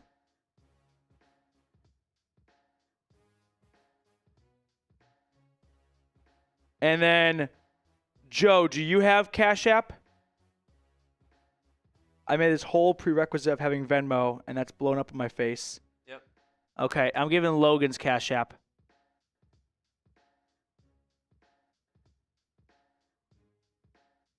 Logan, that's your Cash App, the LHJ one, before I send it and lead to more confusion. Logan, let me know in the chat, please. Josh, would a Kirk cut help the cap space situation? Not necessarily. Him getting cut before the 15th just means they don't have to pay $10 million to him. And I'm sure Arthur Blank would be happy about that. Okay, here's what I'll do. Petey gave you more insight, though. Overlord, do you think you could just Venmo me 50 like tomorrow, and then I'll just send 50 of my own right now to Joe? That way we can just kind of keep it all in one place. That sound like a good deal, Overlord? I'm just going to send Joe my own 50, and if you want to send me 50, that way we're all even.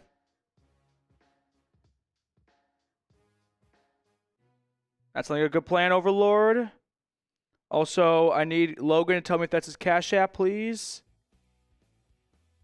I know we're talking nothing about football right now, but people did win, so I want to make sure everyone's happy. And then I promise you get back on track. All right.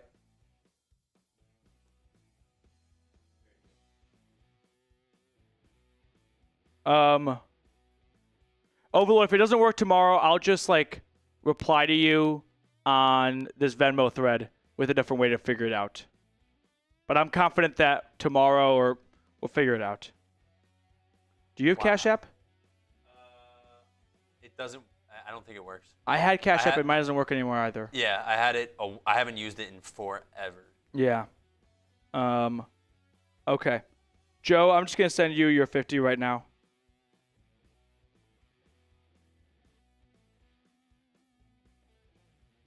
And then that's that. Wow. What a rush that was.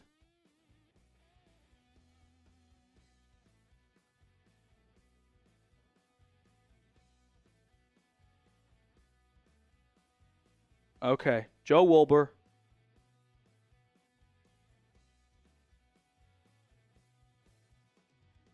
And done.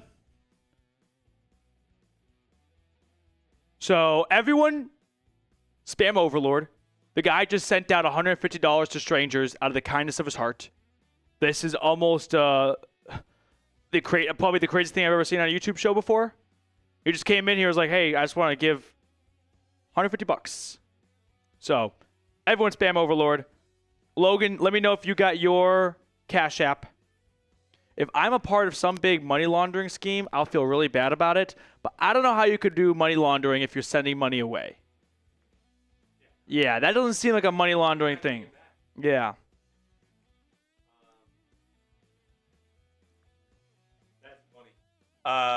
Hawaiian Bronco, I think my duck tore his ACL mid-race.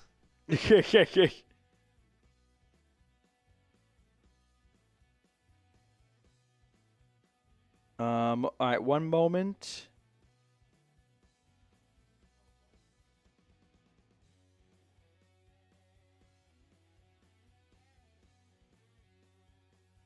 Yeah. Overlord, in that same Venmo thread, I'm going to put a different Cash App for you to send me. And now I've already paid Joe. You Cash App 2 people, so we're all even. Really quickly, though, over at Fanatics, they have awesome sales going on right now for T-shirts. They've got jerseys. They've got pullovers. They got a lot of great stuff, hoodies. Go to chatsports.com/fanatics. Use this link to get 25% off for a lot of really good savings, for a lot of really good merchandise if you want to, rep your favorite team and show some support to your squad. So go to chatsports.com/fanatics if you have not already to get some awesome deals.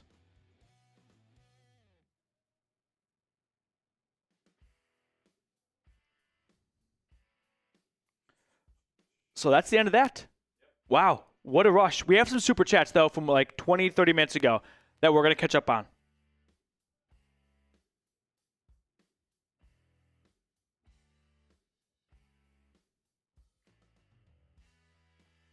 Joe got it. Logan got it. Eric got it. Everyone got it. Everyone got their 50.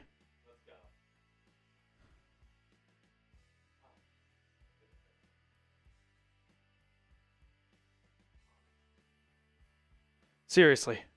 That was awesome for Overlord because I was like, it'd be a real shame if like all this. I didn't think he actually would because he had always sent so much over Venmo. That'd be a weird thing to then back out at that point. But wow, what a rush. That may hit harder than drugs. Yeah. Jace, what's your favorite teams, PD? MLB, NBA, NFL. Jace, appreciate the super chat. MLB, NBA, Cubs and Bulls, and then NFL, covering the NFL. You just don't really have an NFL. This sounds so lame, and I kind of hate myself for saying it myself, but like once you, for me now, 3-4 years covering it, you just start to look at them more as a job. Like Sundays to me aren't sitting on the couch and just, having food and drinking beer. It's my biggest work day, so it sucks. I wouldn't say the fun out of it. That's not the right word, but it changes your mindset out of it. Okay. Next super chat.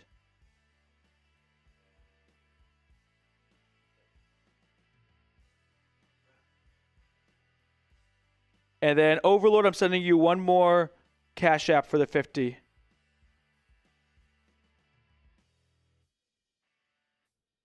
I'm sending it to my friend who's going to send it to me because I don't have Cash App. Chris Collinsworth. Now, here's a guy who reminds me of Patrick Mahomes. We got Chris and Tony Romo in the chat. Next one up.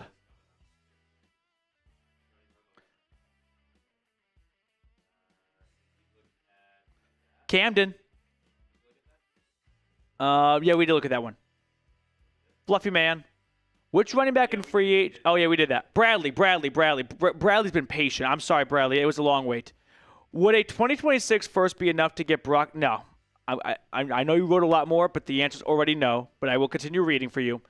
Would a 2026 first be enough to get Brock Bowers rather than chasing an older tight end or drafting one? Knowing he's proven if we win the bowl, the 32 spot would be... The Raiders are not trading Brock Bowers for a first-round pick to the Broncos.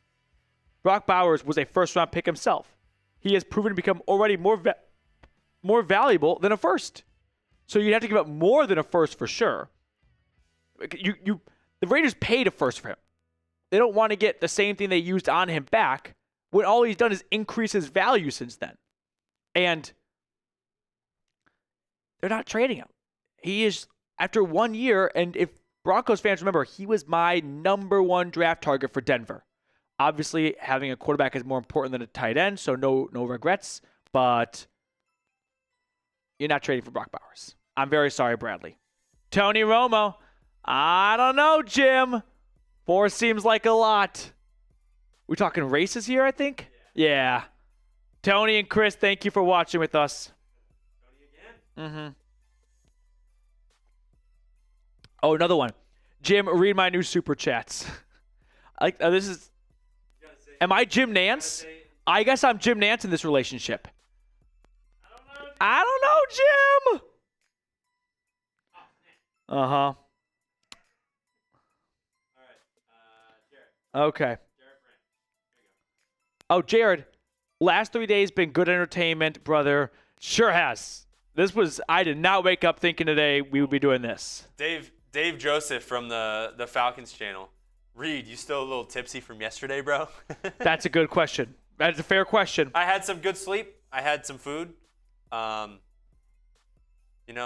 feeling good. I was feeling great.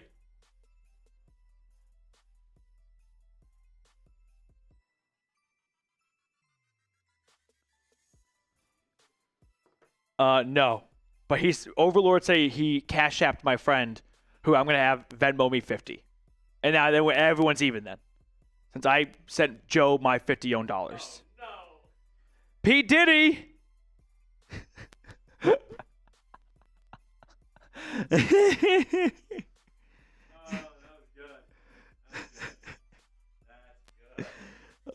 that was good. P. Diddy. Jared, thank you for the super. Hey, PD, heard you are coming to my draft party. Be careful. Let me ask this question. Be careful. If you were a great prospect, would you go to the draft or watch from home? Depends on where I'm getting drafted. Okay, let's say you're in mock drafts going between 12 and 25. I know it's a wide range. I'm going. Okay. Anything outside of day one, I'm not going. Well, yeah. I mean, if all the mock drafts have you going round late, one. If I'm late first round, I'm not going. I'm staying home. That's fair. If I know I'm going top 20, yeah, I'm going. I'm going. I don't understand why they like. I mean, I can't relate because I've never been drafted. But I don't have that big of a family where I'm like, dude, you quickly will. If you're getting drafted, all of a sudden you're gonna have a big family. Yes, but like cousins are coming out. Oh yeah, for sure. But that's if I'm still gonna get I know I'm gonna get drafted and go play the NFL, then yeah. But if I'm top 15, I'm going. Mm-hmm. I gotta get my limelight. I would go. I'd go. We're all caught up with Super You're going to P. Diddy's draft party? I think so. Whoa! I think it's in his cell. He's in jail, right? Yes. Wait, is he in jail or is he just? He's in the same jail as He's sharing a jail cell with who? The crypto guy, right? What? I think so. He's not sharing I don't know who he's sharing a jail cell with, like who his cellmate is. His cellmate is someone famous. But I know he's in the same facility as what's the healthcare guy? I don't know. Manglione or whatever. I don't know. Who's? Luigi. Sam Bankman-Fried. Yeah, Thank Luigi. you, Grizzly. I was thinking about Grizzly. Oh no. The crypto scammer, right? That's who that is. I'm not big crypto at all. So they're in the same jail. Thank you, Vincent Cutts. He's the same with Luigi Manglione or whatever. The healthcare whole thing. What a fun room that must be.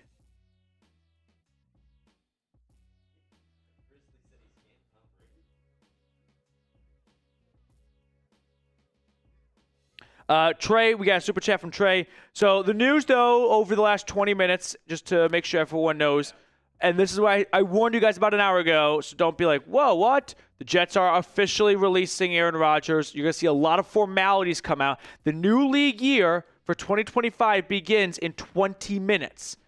PD ranked the last 3 days, gold, silver, bronze. Ranking in terms of, the fun and the, we'll call success, I'd say, got to be gold. I think today is gold, especially because of the kindness from Overlord. But yesterday and day one, it's tough. It's a tough 2 and 3. Yeah. Fravel edits. Fravel edits from our Bronco stream. Got to be gold. The question is, obviously, as the free agency period continues, the interest dips. Do you guys want to go round 4 tomorrow? That's what I'm wondering right now. I kind of thought we'd do this the first 3 days. I don't know, Jim. Thoughts on where Kupp will sign. What do you think it'll cost to trade up for Genty or Warren for Denver? I wouldn't mind taking best player at 20 if not. All right, lots of good questions here for Athletics. So I wrote it down. I just don't want to forget a team. I hate when that happens. But I had a list of a couple of teams to keep an eye on.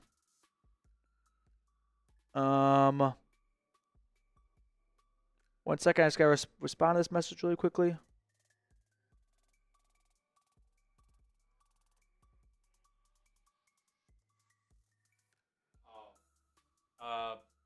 Bronco fan 99 saying Ashton Genty won't fall to us. Unfortunately, I agree. I think his round 1 traveling stops at the Bears. Fravel edits for Cooper Kupp. I'll give 3 teams: Patriots, Chiefs, Broncos. Now there's definitely a wild card team I'm not considering. That's the nature of the NFL. Wow, no one saw this one coming, right? I think New England could be very aggressive though, just to give Drake May a better target to throw to. They've already spent a ton, so cash is not an issue right now. New England is definitely a target to watch for. But Kupp, here's the thing. This is where it could make it a wild card. What if Kupp's I just don't want to play for a team that just won 3-4 games last year?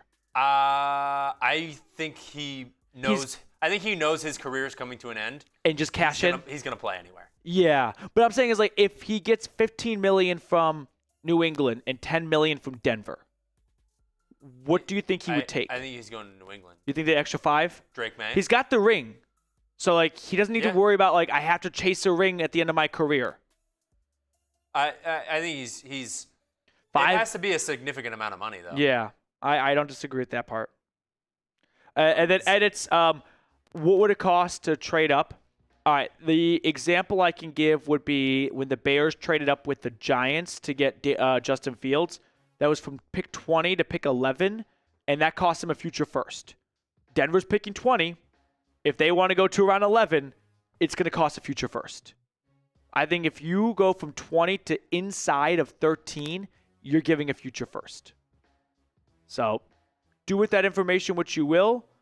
I will say, if you're pretty optimistic about next year for the Broncos, if you're like, hey, if we get Ashton Genty, it's over, you're going to be picking late in the first round next year. Signing Eddie Goldman to the Commanders. Some Falcons news here. Atlanta has lost another player. Eddie Goldman to the Washington Commanders. No one is busier than the Commanders in free agency. But Goldman, who came out of retirement to play for Atlanta, is going to D.C. to play for the Commanders. That's the second Falcons defensive lineman to leave in free agency. Fravel edits, I don't mind either. I think Genty and Tyler Warren could be top 10 picks, which a month ago I would have probably been like, no way, Petey, to myself. But it's just not a great draft class in terms of high-end talent. There's some good depth in positions, but like guys who have first-round grades, maybe like 5 less this year than last year. So with that, I would not be surprised if Genty and Warren just go top 10 because the Raiders and Jets go F it, best player available, and that's these two players right here. So Anthony, here for some Falcons content. Here it is. This is the fourth player to go from the Falcons roster to another team now. Goldman following Grady Jarrett on the defensive line. Drew Dahlman going to Chicago along with Jarrett. And then Richie Grant, no one cares, going to the 49ers. But starter, rotational piece. There it is, my finger. So you got to have some work to do to replace these guys right here. You did draft a lot of defensive linemen a year ago. Ruka Rororo, Brandon Dorless. This could be, what's my finger right here? Rook's replacement right there. And maybe Dorless. So we'll see. But this is, a really tough loss for Atlanta. But Goldman, I thought, did a good job of playing the interior of the defensive line last season.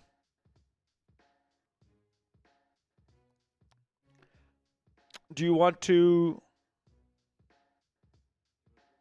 Yeah, no.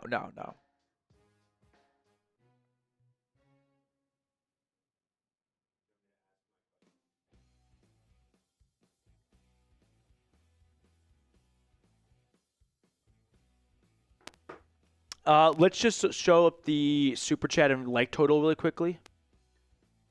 We're 15 minutes away from the start of NFL free agency. No, that's a poor way of putting it. 15 minutes away from the start of the new league year. So you'll see just general transactions as you normally would, but a lot of official things coming down the wire as well. Yep. 300 people watching on our Broncos stream, 288 on our Falcons stream, 243 on our Browns stream. So share our stream. If anyone you know enjoys your favorite team, have them join us.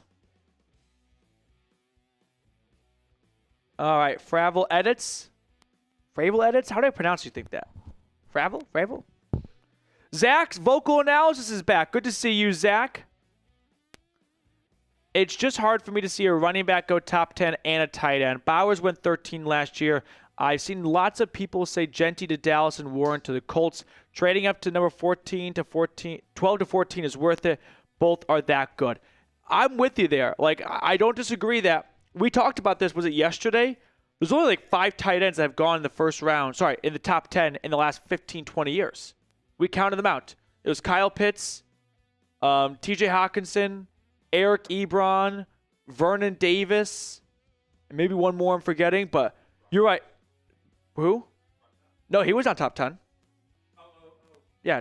So you're right that it's not common. And same for running backs. Like Bijan went top 10, but there's not a long list of backs that go and tight ends. So I can't disagree with you because history is on your side. But my counter would just be the Raiders' run game was so bad. It's been so bad for, like, even Josh Jacobs' last year, was not good. So 2 seasons now where it's been abysmal, like dead last in the NFL bad.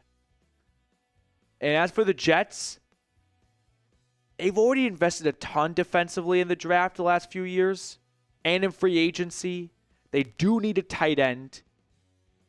It makes sense for both teams. What's tough, though, is to believe that both teams are going to do it. Maybe one does it. But as for Warren of the Colts, Gentry of the Cowboys, that definitely seems like the backstop for them unless the Cowboys just decide to pick another offensive lineman, which I would not put it past to them. And if it costs a future first to go from 20 to 12 and get Ashton Genty, people aren't going to like it now. Next year, I don't think they're going to mind too much. That's my take on it. So, edits, I hear you. I like both players a ton. I think they are going to be rookie Pro Bowlers. That's a big ask, and Pro Bowl has kind of been watered down recently, but I think they're going to be that impactful. Edits with another 5. Edits is pushing, the Broncos channel still very far behind in totals from Dolphin X, $500 super chat, everything Overlord did.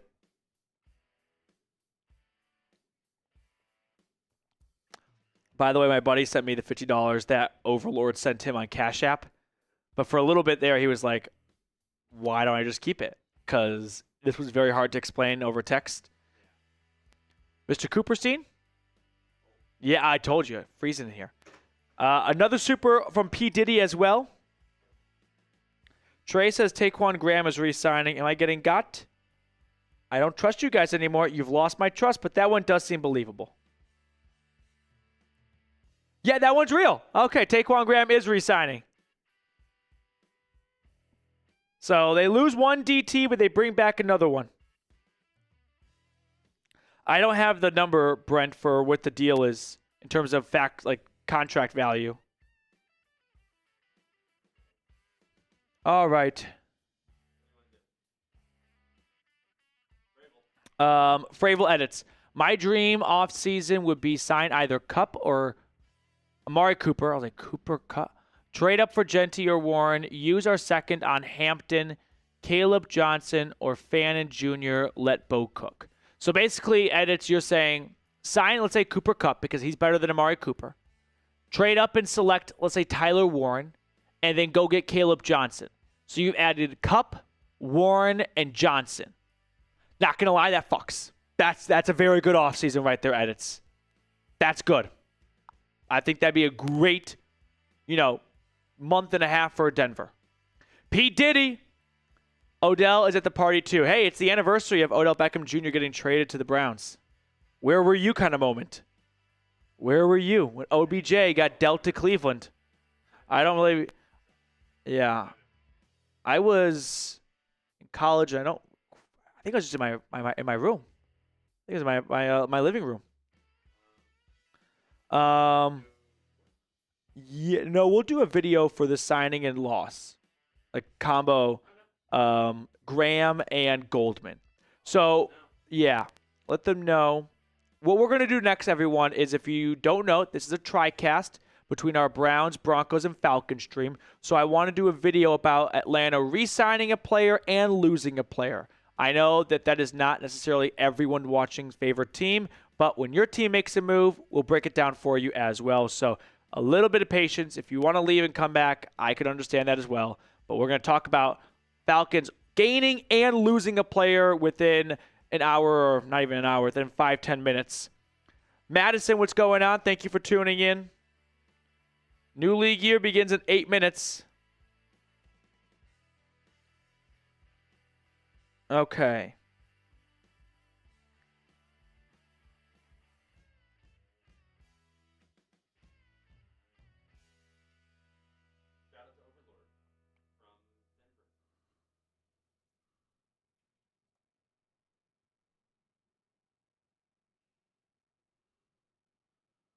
All right, we ready?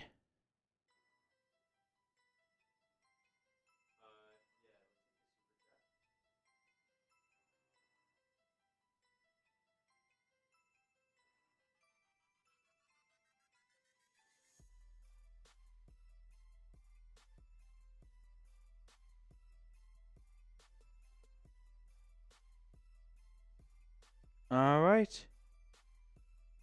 Super chat coming in from Joe Buck.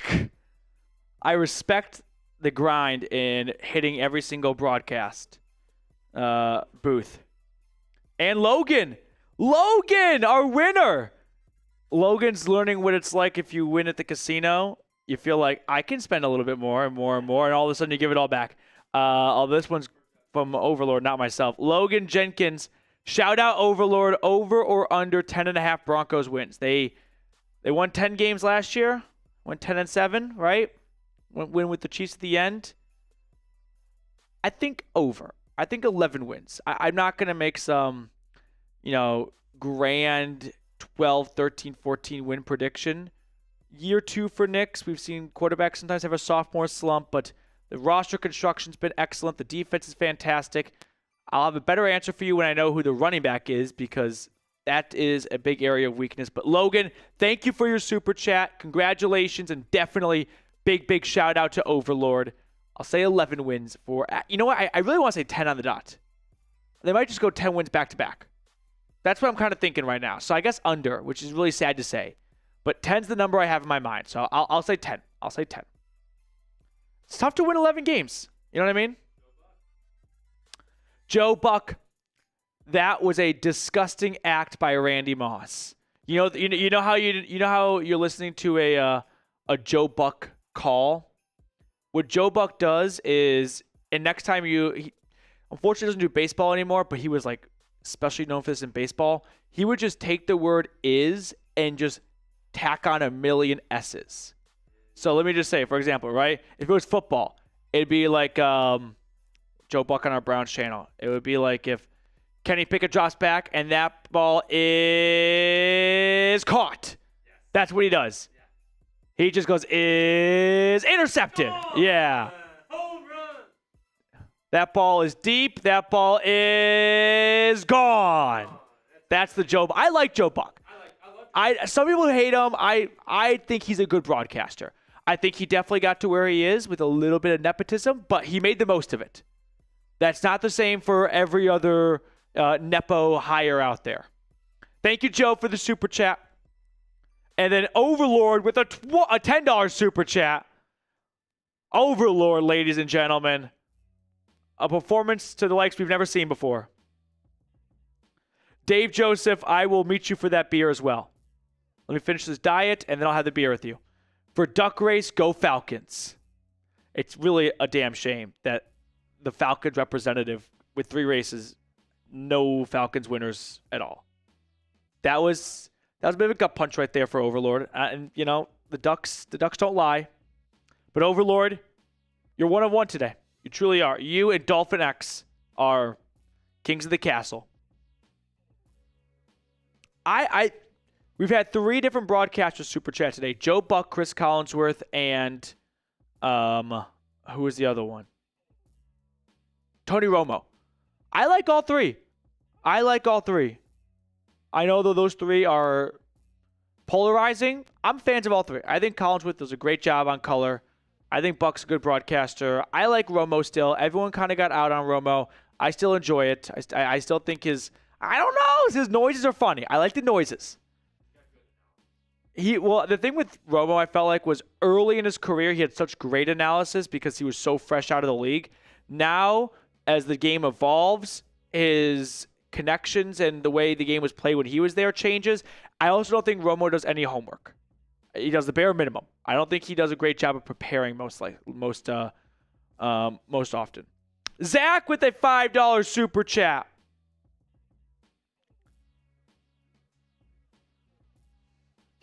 Pinkle, been watching your vids for 2 years now. I think it's been 2 years. Thank you for being my favorite Broncos channel. Thank you. That means a lot. Really appreciate it. Happy to have you hanging out with us for 2 strong years. I enjoy what I do, and I love it for people like you. ZD Productions from our Falcons channel. Yeah, the guy who got me. I forgot. He asked how long we've been working together. And I was like, I want to say we started working in August. Yeah, I'll go July, August, somewhere in that range. August. Call it the summer. So how many months is that? 7? Adds up to me. Cool. Cool. There we go. ZD. 7 months, ZD. Zach's vocal analysis. Tricky question. If Birds play hardball with Kirk and make him ride the bench or take a pay cut to be traded, what kind of cap relief will they get? If the Falcons can find a trade partner, they would get a little over, I think, $1 million in cap relief. Still a big dead cap hit, but not as big. What's up? I'll do the title. It's definitely a smaller dead cap hit because you don't have to do a split over 2 off seasons. You don't have to do 65 over 2025 and 2026. I think there's just a $38 million dead cap hit and like $1.5 million in cap savings. So it is definitely in Atlanta's best interest to find a trade over a release. The question becomes, if no one offers a trade, are you going to be that stubborn and hold on to a player who does not want to be there? Overlord, PD, if someone can guess my all-time favorite Falcon player in this chat, I'll give them $25 Cash App. Overlord, I thought you had to work, dude. I love it, though. All right, I mean, get after it. 10 seconds. Countdown to the new year. Start guessing Overlord's favorite Falcon. You got to be in the Falcons chat. It's too hard to keep up with 3 different chats. And he'll Cash App someone $25 if they can guess it. Overlord, I'll let you spot the winner for you because I don't know who your favorite Falcon is. Kenneth Bennett. Kenneth, thank you so much for the super chat. Really appreciate it. Coming in from our Broncos channel. Thank you very much, Mr. Bennett. Awesome to have you back. I think you were here day 1 of free agency, now day 3, right? It's good to see the same names and faces throughout the week. I'm looking at the thing with like favorite player is without knowing your age, it's very tough. But favorite Falcon of all time for Overlord. I like Boyd's Tony Gonzalez. I mean, there's like the basic ones. Matt Ryan, Julio Jones, Michael Vick. But if we're going to go back any further, John Abraham. Michael Turner's a good one. He said he played safety. Ooh, played safety. All right, adjust your guesses right now. Brent Grimes? He was more of a corner, though. Played safety. Oh, Nara White says Jesse Tuggle. Kaysen says Jesse Bates. Overlord said Cody got it. Cody Marr said William Moore. All right, well, Cody, congratulations. Toss your Cash App in there if you have one. And Overlord's going to Cash App you 25 big ones. Wait, what happened? We have NFL news? No. Oh my gosh. What? Russell Wilson is flying to Cleveland right now to visit the Browns. Russell Wilson is scheduled to fly tonight to Cleveland to visit with the Browns on Thursday before being scheduled to fly to New York on Thursday night to visit with the Giants. Okay, breaking Browns news right now. Let Joey know we're going to do this one first, and then we'll do the Falcons one.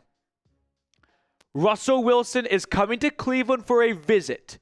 He's also going to visit the Giants the next day, so far from anything being finalized. But Russell Wilson coming to the Browns for a visit. Wow. Did not put a lot of air in the Russell Wilson to the Browns tire, but here we are. The Browns are bringing Russ in for a visit. For now, that's it, but of course we know how this can snowball. But that's interesting, Soul Train. That's one way to put it. Never really seemed high up on my, not only just like preference, but possibilities list. I think Russ is actually going to get a decent contract, and I always felt like the Browns weren't going to spend too much in free agency, but I wonder if this is a sign that the Browns have to pivot to Russ because they believe Kirk Cousins is not going to get released.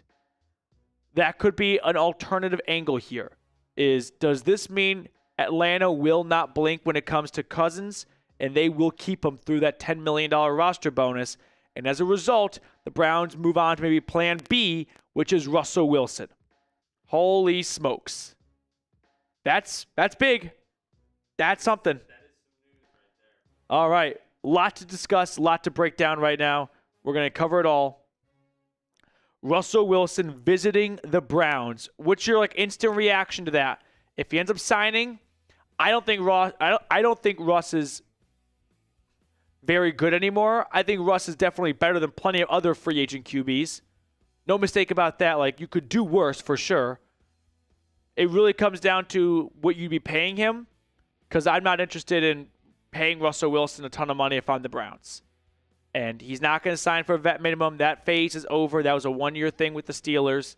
Does not look like the Steelers have any interest in bringing Russ back. So Pittsburgh is kind of starting to get locked in on Aaron Rodgers. So maybe it comes down to the Browns and Giants for Russell Wilson. I honestly think if it came down to the Browns and Giants and both teams made fair offers, he'd probably pick the Giants. I feel like his wife Sierra would be like, I'd rather live in New York than Cleveland. She's been rumored to always have some level of an influence in terms of where they go. But Russell Wilson visiting with the Browns.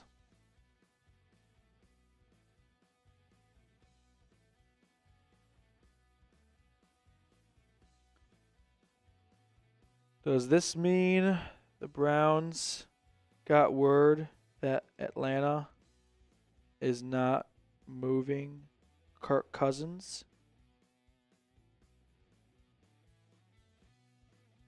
You could do worse. I'm just verbalizing my tweet.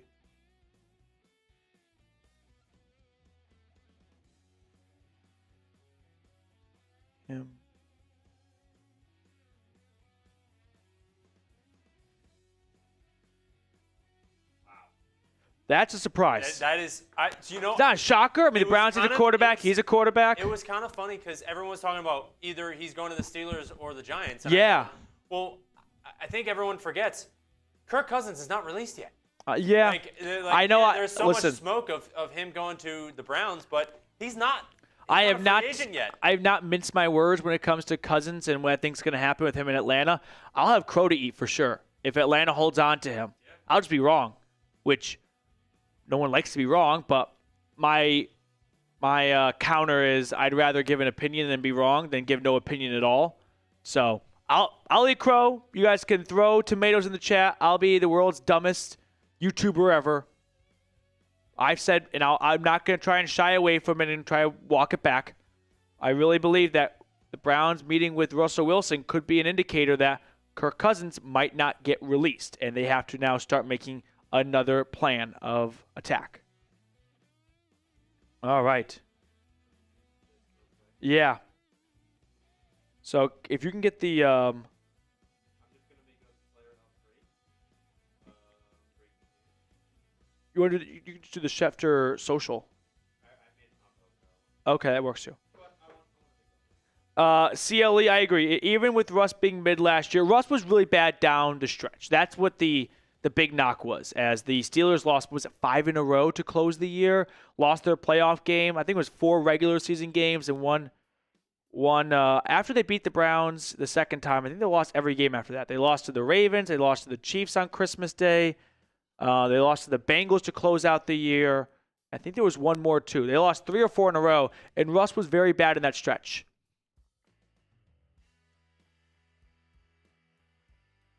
Bosley Gaming, unsubscribed. Okay, well, sayonara. But Russell Wilson is going to come and meet with the Browns. I'm trying to see what... I think he's going to meet with the Browns tomorrow. Or is it today? On Thursday.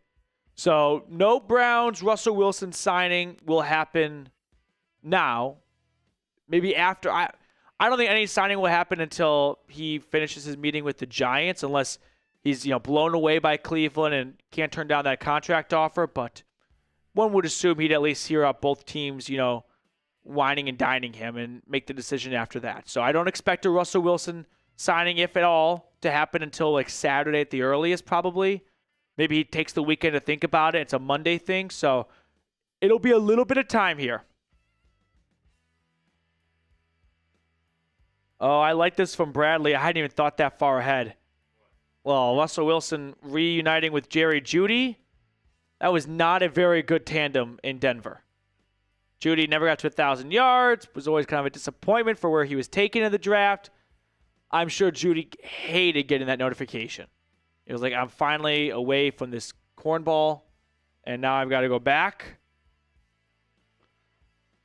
So what a development.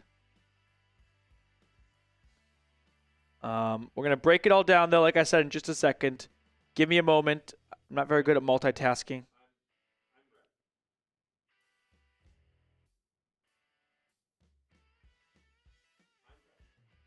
Yeah, I was going to put a title in really quickly.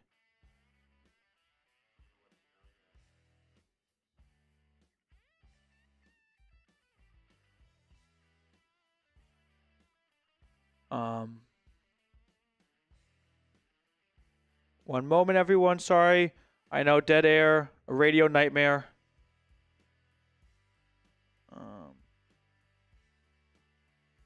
Just a moment.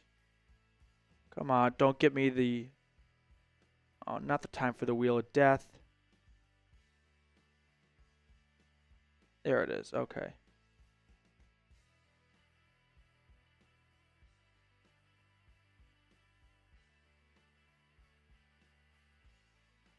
What if Spin Zone, maybe he's just going to Cleveland? A little weekend, like a one-night trip? No, just hanging out. Maybe he just wants to go check out the Rock and Roll Hall of Fame Museum. Yeah, and he probably told Tom Pelissero and Ian Rappaport about it just because he's friends with them. I would think maybe he invited them. Maybe. He got a big Airbnb? I'm out on Airbnb, by the way. After getting robbed in Airbnb. Hotel life for me forever.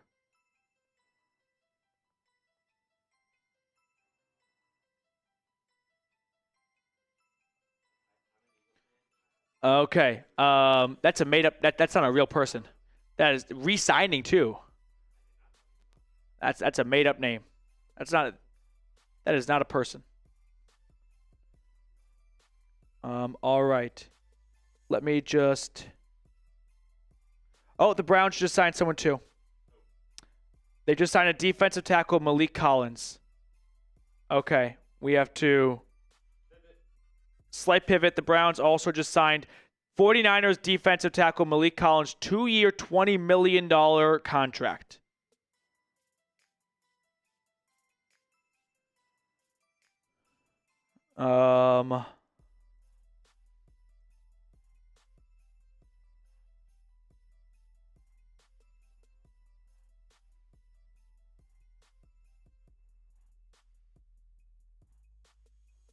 So let's add that to the show. We'll talk the Russ stuff first, and then we'll get to that. But get anything you have for that available as well, please. So Malik Collins comes over from the 49ers, defensive tackle, 2-year, $20 million contract. This is your Tomlinson replacement, but I'd rather have Dalvin Tomlinson, I think. So I don't really understand this. I'm sure there's, an acceptable explanation, but that's a weird one. So the Browns sign a DT to $20 million, and they are planning a visit with Russell Wilson. That's the news in the last 5 minutes. Sure enough, new league year begins, and things just start picking up a little bit. There's no player listicle. Oh, him is back. Anything would be great. ZD, the Vikings did not just sign Javon Hargrave. Oh, Evan Ingram is signing with the Broncos. Evan Ingram is signing with the Broncos. I repeat, Evan Ingram is signing a 2-year contract with the Denver Broncos. Holy smokes. Okay. So we have a lot of news to cover right now. We're going to start with the Browns and just kind of go in a little bit of a chronological order. We'll go Browns, Broncos, then Falcons. One moment. I need to get my plan communicated, everyone. So this is why today is a kind of an important day, because this is officially when Yep. The new league start. The new year of the league starts. So Evan Ingram, Denver Bronco, 2-year contract, visited with Denver, no signing afterwards. And now he is putting pen to paper, and he is joining the Broncos, and Denver has signed a tight end. First offensive move in free agency pretty much for the Broncos of note. So what we're going to do now, I understand that everyone wants me to talk about their team first. We're just going to go in order of the news that came out. We're going to start with the Browns. We're going to go to the Broncos, and then no offense to Taquan Graham, but that's going to go third in the priority list here. So at least all this didn't happen during the duck race. That would have been an absolute clusterfuck. So the Browns, let me just verbalize all the news right now. Browns bringing Russell Wilson in for a visit. They signed a defensive tackle from the 49ers. Broncos signing Evan Ingram to a 2-year contract. Falcons re-signing Taquan Graham, defensive tackle, and lost Eddie Goldman, nose tackle, to the Commanders. That's everything. I'm going to break it all down. I'm going to give my thoughts and analysis just right off the bat right here, but we're going to go and do a breakdown on the Browns news, then the Evan Ingram news, then the Falcons news. So if you super chat in the next few minutes, or really the next 20 to 30 minutes, I'll be honest, it's just going to have to wait a little bit because I got to get through all this news first, because that is priority number one once we actually have news coming in. All right.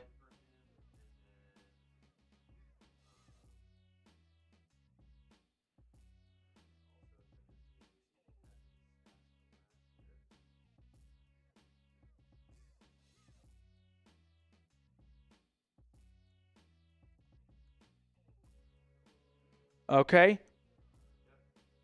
I just need to make...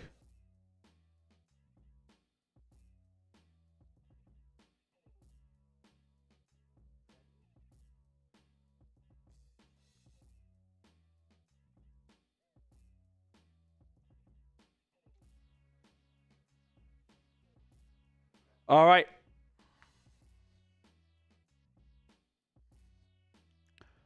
Are we ready to get this show on the road and really start getting into the nitty-gritty of all these moves right now?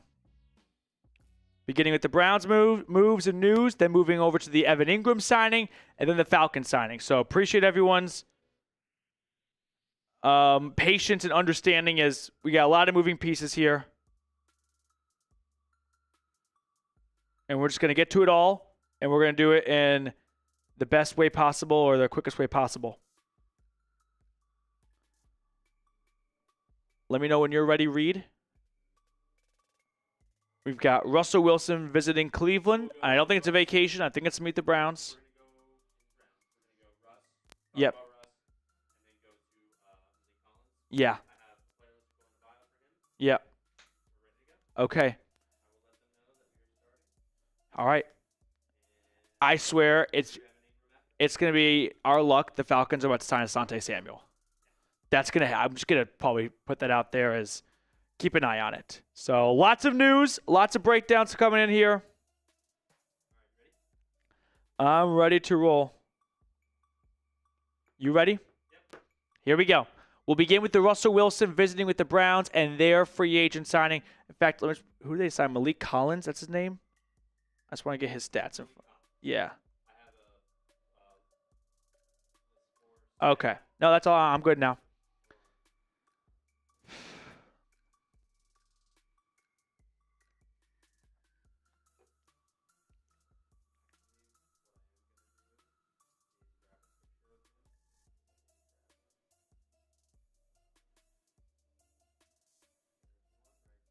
All right.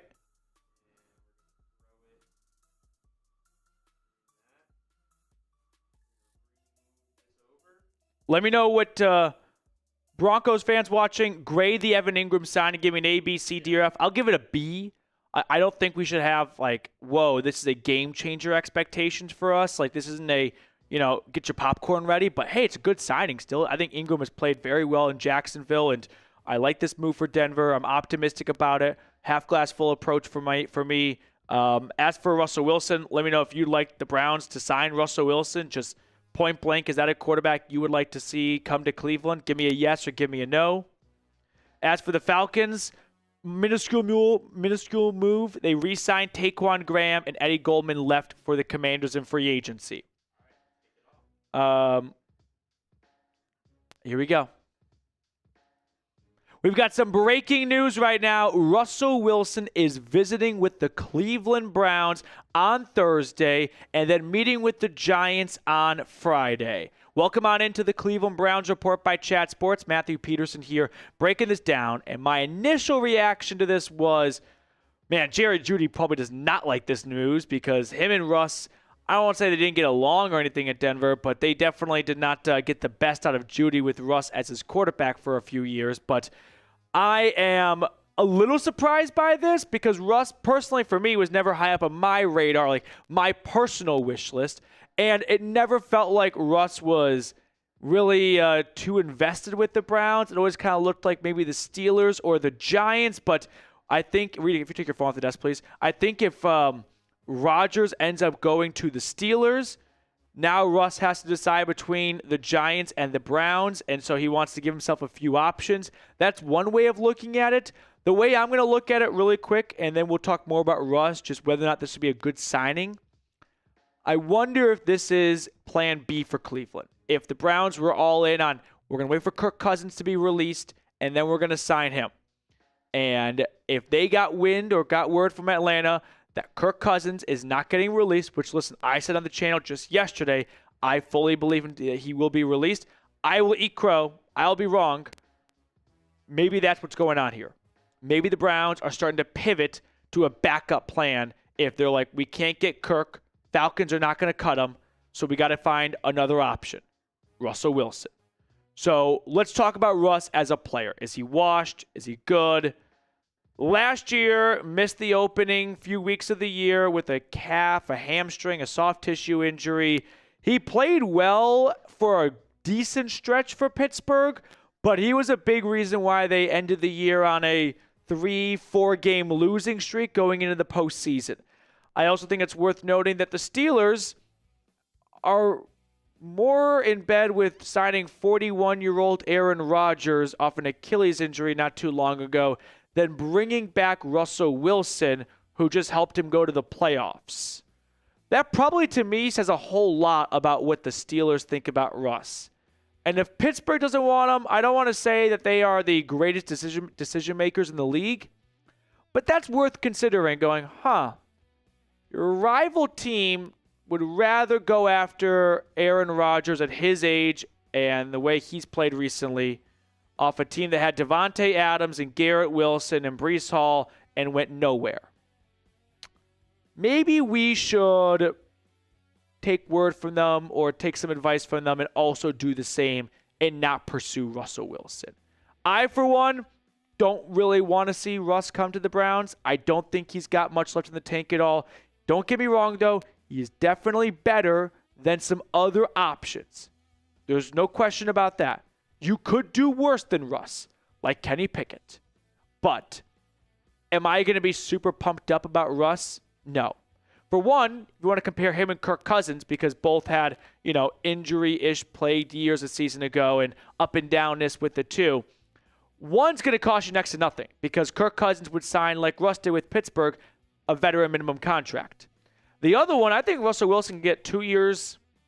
And if Justin Fields got $40 million, maybe Russ could get 2 years, $35-ish million. That's a decent investment right there, right? That's a good chunk of change. Whereas one of my biggest pros for Kirk Cousins for Cleveland was, if it doesn't work, you're out $2 million. With Russ, if it doesn't work, you're going to be out 15 to 20-ish million. And that's a lot of money right there compared to $2 million. So I, for one, don't want to see the Browns sign Russell Wilson.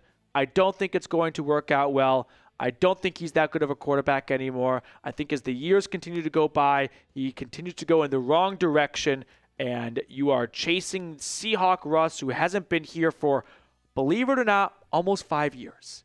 Got to Denver in 2022, was bad. 2023, not very good. 2024 at the Steelers, solid at best. That's the greatest compliment I can give him, would be solid. We're talking 2020 Russ in Seattle was also not very good. So I don't think this is a great idea, but I can also understand you don't have a lot of great options. So beggars can't be choosers. But if I could be a little picky, I'd prefer not to pick Russell Wilson. So make sure to subscribe to the channel, by the way. We're trying to get to 45,000 subscribers. I do need your help. If you're looking for a free Browns YouTube channel, scroll on down, click that button. We're going to keep you informed and entertained all free agency, draft, summer long, leading into the 2025 season, which is going to be a fun one with Kenny Pickett and maybe Russell Wilson battling for that starting quarterback job. Now, I should have mentioned at the top of the video, the Browns also made a signing. So we're going to break down that signing next up on the show, talk about who this new member of the Browns roster is and why I think he could just be the next starter for Cleveland on their defensive line. But one kind of just final summarized thought for Russell Wilson. He is not my preferred candidate in free agency. You could do worse, but I'd rather the Browns go somewhere else. And I don't expect anything to happen in terms of a signing being made maybe until Monday. He's meeting with Cleveland on Thursday, the Giants on Friday.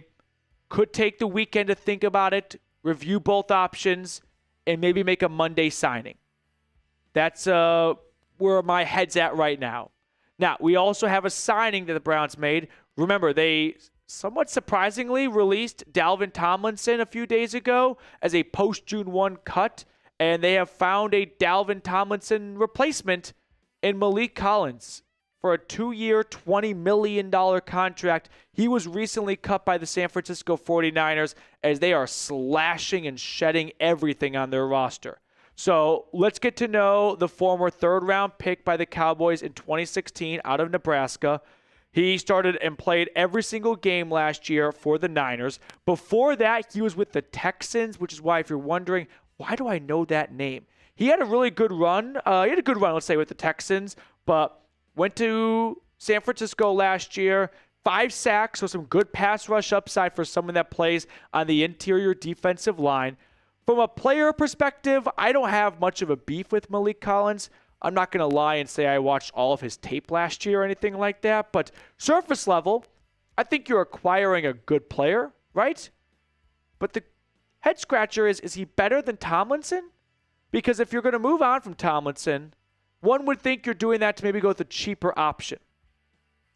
I don't see how 2 years, $20 million is all that much cheaper. Maybe a little bit, but is it really worth the squeeze to save a few million? When I thought Tomlinson played very well last year, I don't think anyone walked out of the 2024 season going, you know what the Browns got to do? They got to cut Dalvin Tomlinson. That guy stinks. The only way I can kind of make sense of cutting Tomlinson just to sign an expensive veteran defensive tackle, basically the same age and a very similar resume, is maybe this is a sign of the Browns are going to switch up with their front four look like a little bit, kind of get into the real X's and O's with Jim Schwartz and go, hey, we're not going to run the same defense, so I need different guys to play different positions for me. And that's maybe the Browns want to phase away from a true nose tackle, which is closer to Tomlinson than it is to Collins. And they're looking for a DT that can get after the quarterback a little bit better. It's not like Mike Hall can play nose tackle. So do they go to the draft and go, hey, we're going to get a new nose tackle in the draft, and we're going to get a better pass rushing DT in Collins? But you had Shelby Harris and you have Mike Hall on your roster. So I'm not going to lie, this one's a little bit of a head scratcher. I don't quite see the vision right now, but I'm willing to believe in Jim Schwartz and Andrew Berry and Kevin Stefanski that there's a plan in place for these moves, which don't make a ton of sense. You dump one veteran to sign another veteran for similar-ish prices. It does seem a little strange, does it not? So Russell Wilson visiting with the Browns, Malik Collins signing a 2-year, $20 million contract with Cleveland. As more news comes out, you know we're going to be the first ones to get a video out. So scroll on down, subscribe, like the video, and I'll see everyone next time. All right, so that's the Browns news right there. Any super chats that have come in, by the way, we're going to hit after we do all these breakdowns. Next up, I want to talk about Evan Ingram signing with Denver on a pretty nice payday for him. 2-year, $23 million. It's $16.5 million, so call it a 1-year, $16 million contract if things don't go well. But let's talk about this move right here. I'm going to have a dissenting opinion from the vast majority, and I'm open to being wrong. I've been wrong plenty of times in my life. My fiance likes to say that all the time to me, but I'm not viewing this as a joker signing like everyone else is. So I want to talk about this. We are doing a simul Tricast on our Browns, Broncos, and Falcons channel, so that's why we're doing some in-depth breakdowns on some specific team moves. Next up, though, after Ingram, we're going to talk about Atlanta's 2 free agency moves. Are we ready to rumble? Okay, here we go.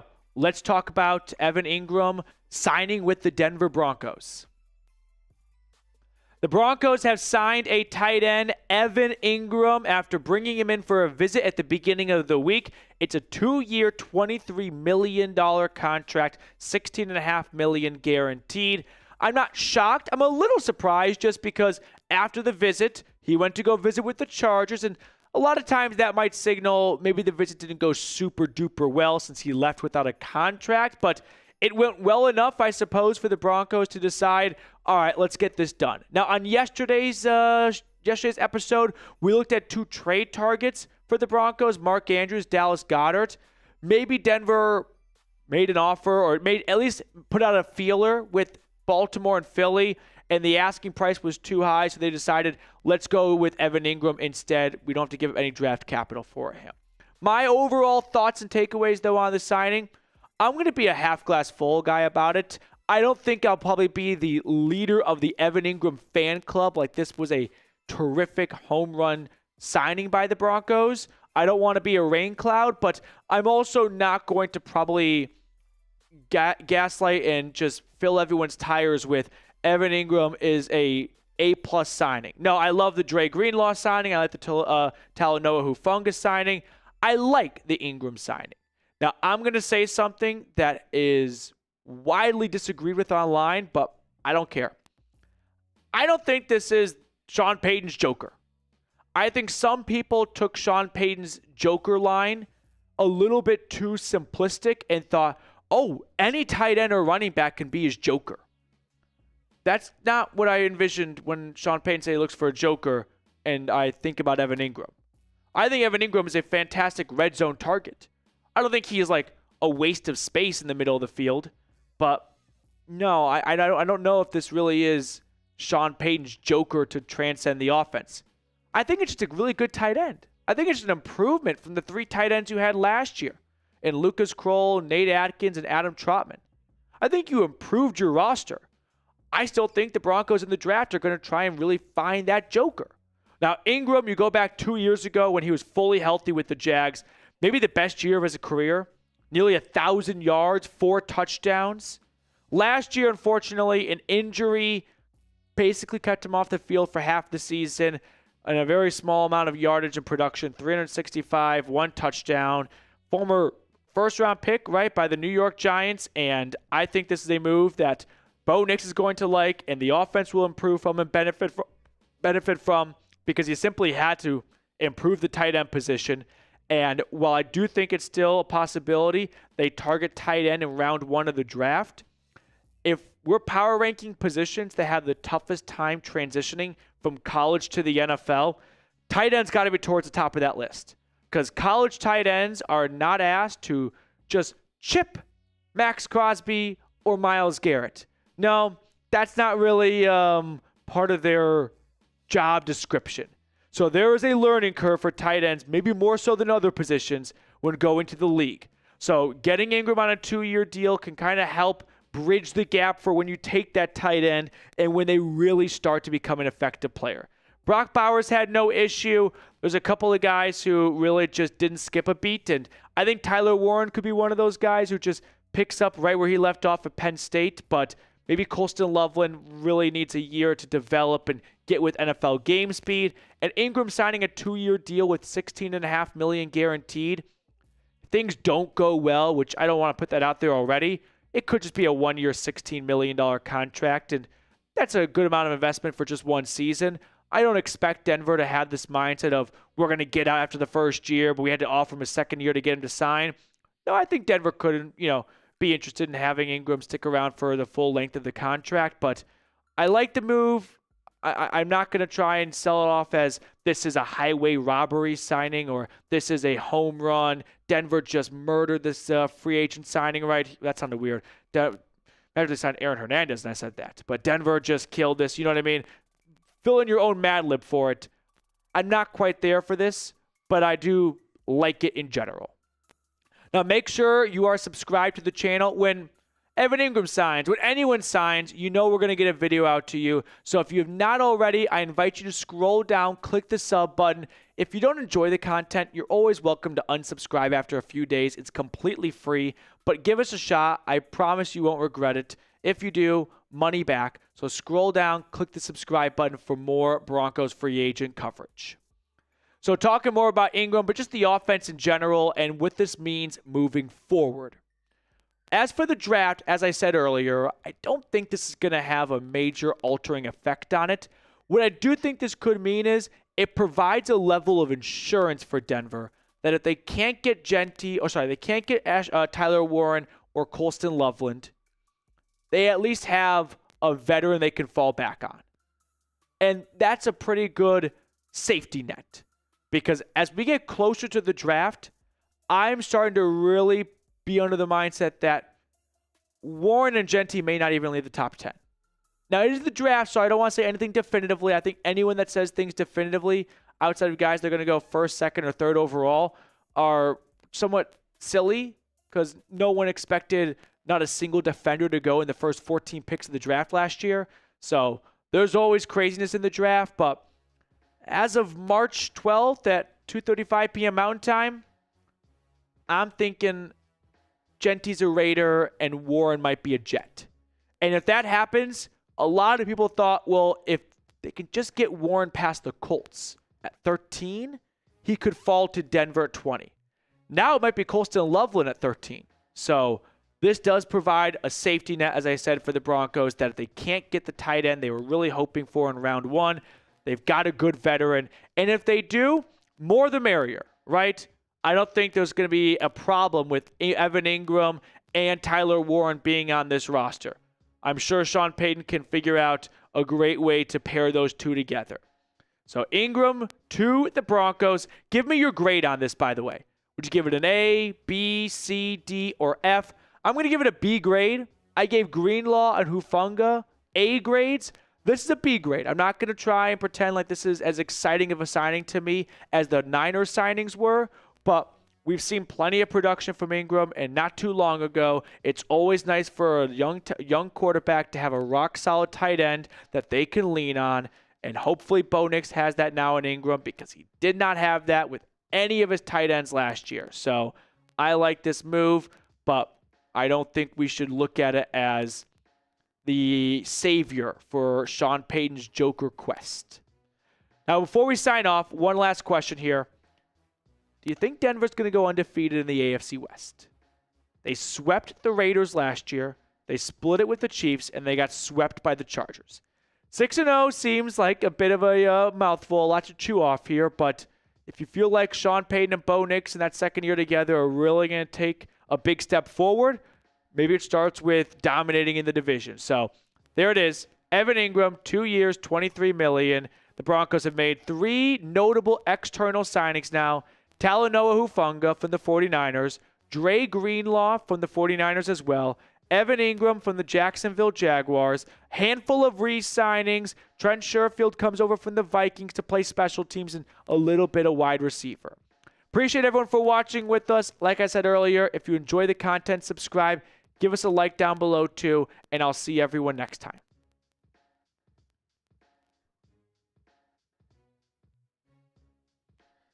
Willie's giving it an A. Jose's here, giving it an N, saying no. Okay, yeah. James, A-.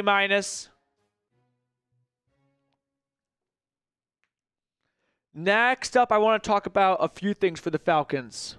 I want to talk about the signing and the loss. Sorry, that headset hurts my ears after a while. And then I want to talk about the growing possibility that Kirk Cousins stays since the Browns are meeting with Russell Wilson. I don't think it's a stretch to start connecting the dots and go, well, does that mean the Atlanta Falcons are keeping Kirk? So we're going to talk all about those three things. Taquan Graham comes back for another season. former 5th-round pick by the Falcons out of Texas. And then Eddie Goldman continues his career, and he goes to the Commanders. And now we've got Kirk Cousins maybe staying put in Atlanta after all. We're going to talk about the signing real quick, and then we'll talk about Kirk Cousins, and then we'll talk about Eddie Goldman. In that order. Kadir Hodge just re-signed. Is that real? Okay. If you guys are all saying it, I'll believe you. So now we have 2 signings.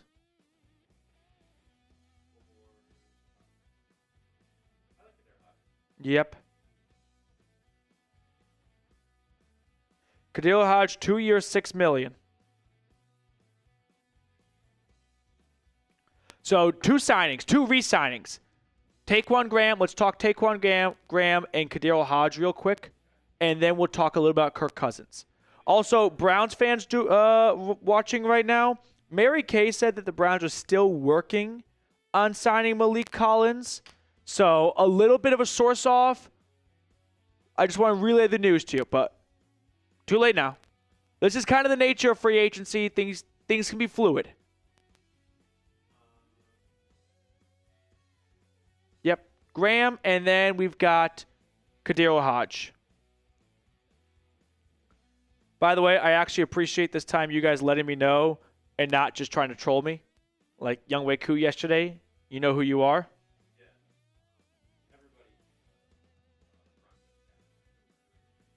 Yep.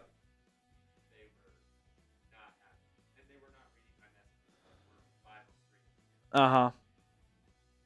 Yeah, I'll say it again for anyone that just tuned in. We are live right now on 3 channels. We're live on a Browns channel, we're live on a Broncos channel, we're live on a Falcons channel. I host these 3 channels at Chat Sports.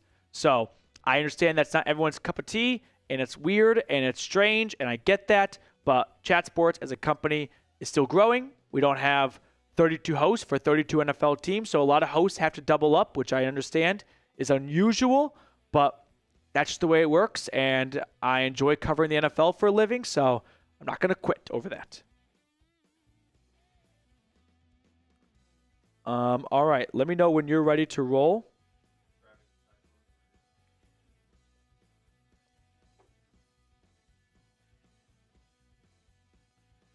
I'm going to put a title in for Falcons real quick.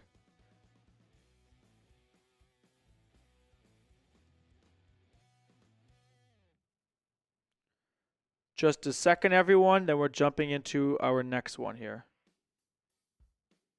I also want to say, this is producer Reed.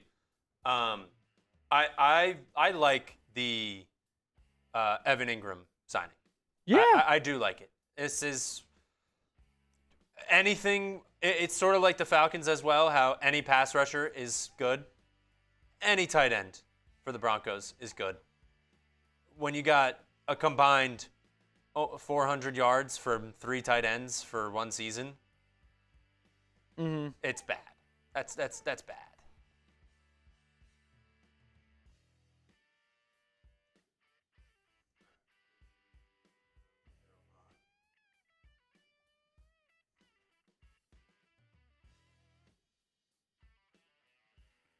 Yeah, Kadir Hodge, and then we're ready to do this thing.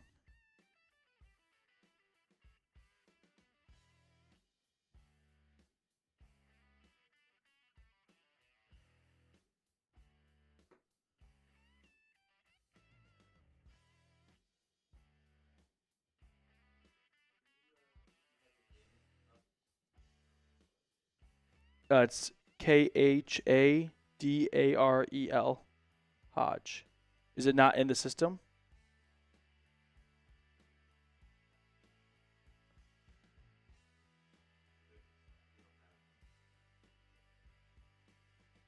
He's not going to have any stats, so don't worry about that. If he wants, okay.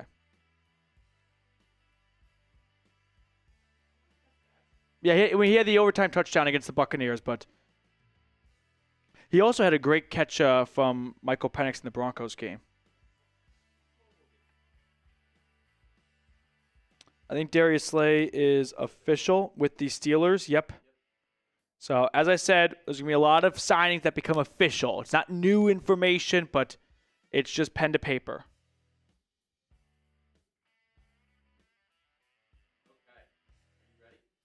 Yep.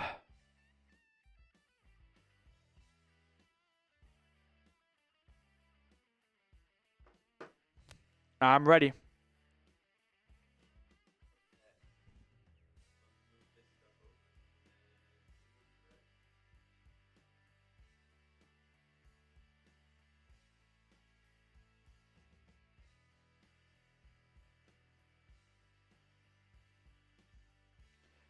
Again, I really appreciate all the super chats. I promise to get to them. We just got to finish this last piece of news right here.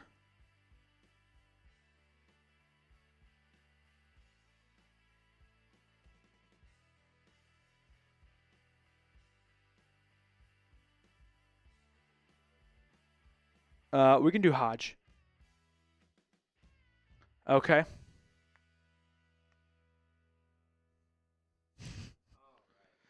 Bramble, that made me laugh. I'm ready.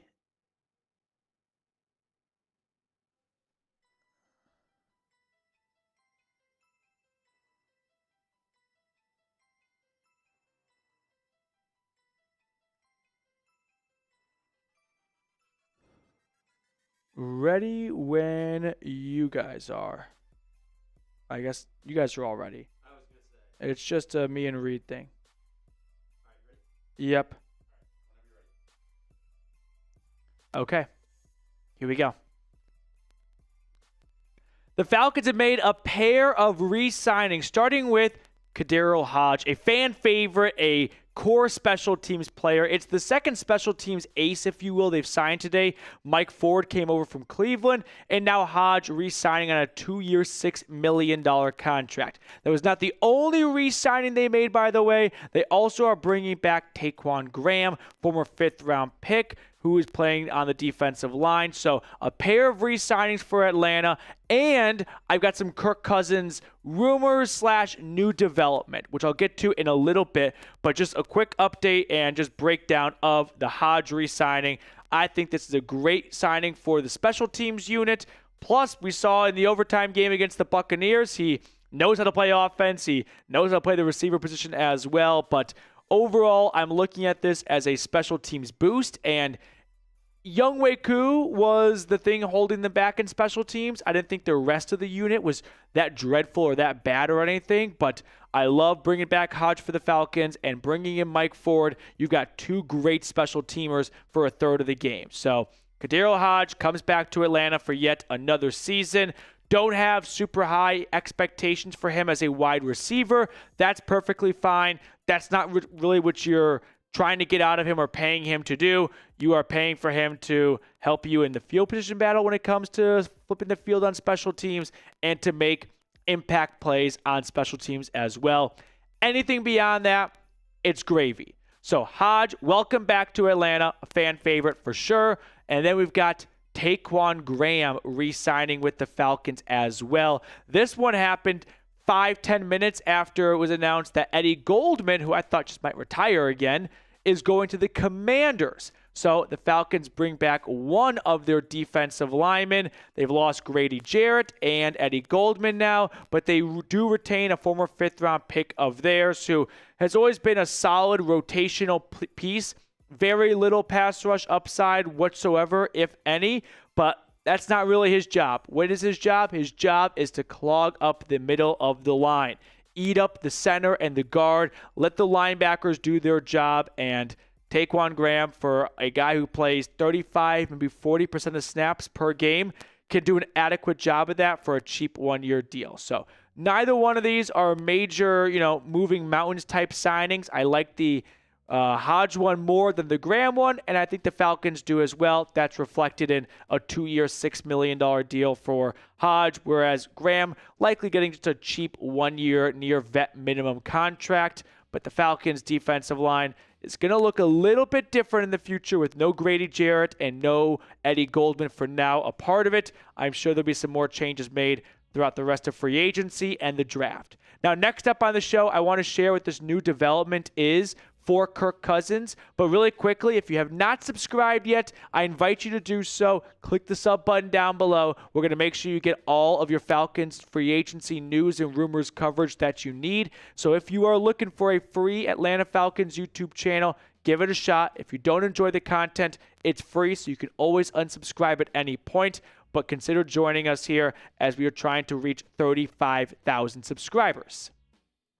Now, let's talk a little bit about Kirk Cousins, because this is a little of a domino game here, a little Mexican train. But if you saw, the Browns are bringing Russell Wilson in for a visit.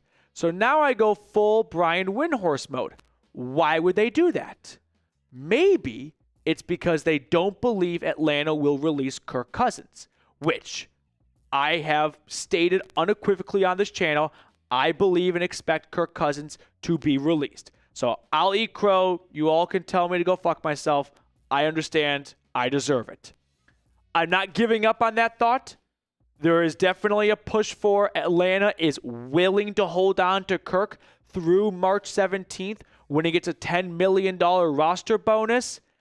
I think we're playing a game of poker. I wonder if there's been a trade offer submitted, maybe from Cleveland for Kirk, and the Falcons want to make that trade, but Cousins says, no, I will not waive my no trade clause.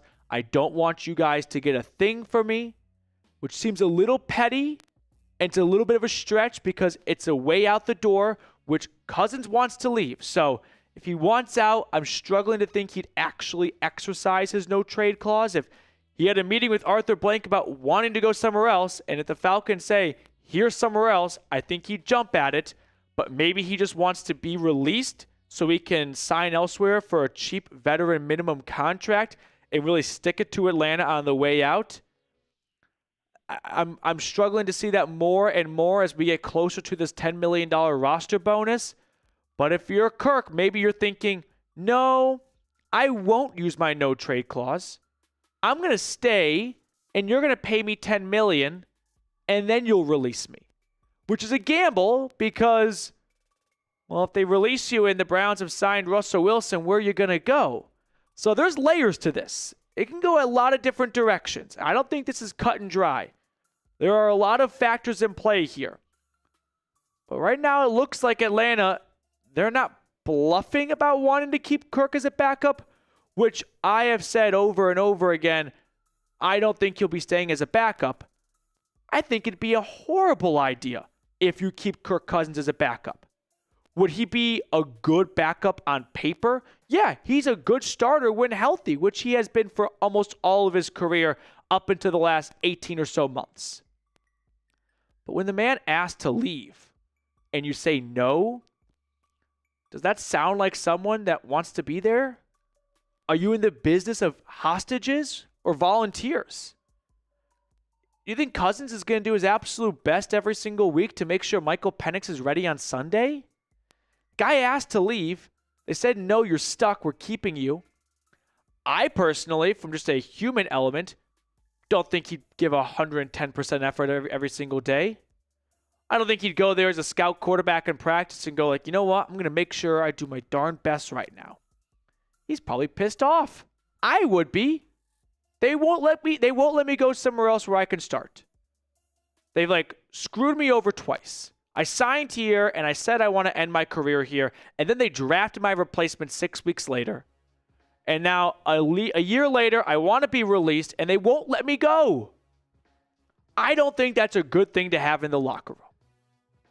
So I'd hope that the Falcons come to their senses and realize probably not the best mentor for a young quarterback in Penix. Let's just cut our losses and move on altogether like Denver did with Russell Wilson. And I think Bo Nix had a pretty good first year without Russ breathing down his neck, always trying to get back on the field. I'm struggling to see the pros. Yes, Kirk Cousins is a good quarterback, and if Penix got hurt, he'd be a nice quarterback to come in off the bench. But the backup quarterback job is so much more than just the possibility of playing. What about all the weeks Penix isn't hurt? You think Kirk's going to be in the meetings with Penix and the quarterback coach, TJ Yates, and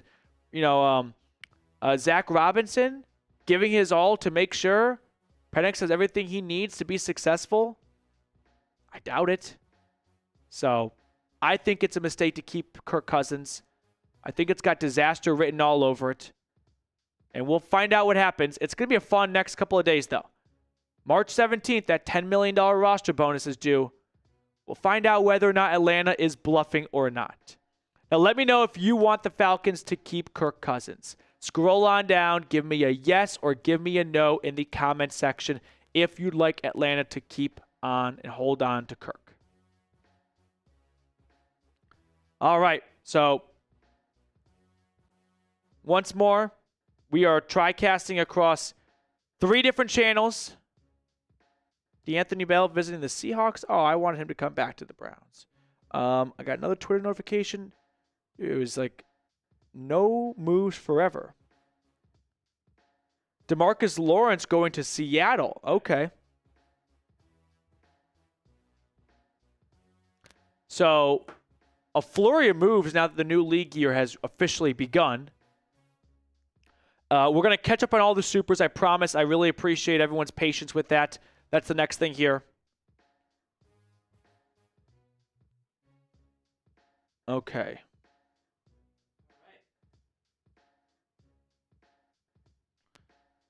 Are we ready to catch up on supers?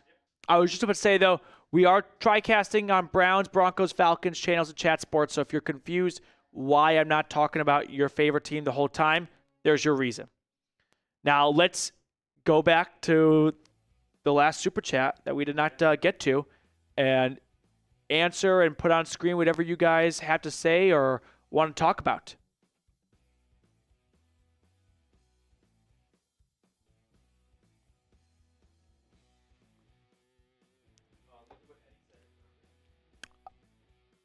Appreciate it, Eddie. Thank you very much. You guys don't know not just how much those comments can really mean to someone because a lot of hard work is put into this. ZD, I promise, super chat reads coming right now.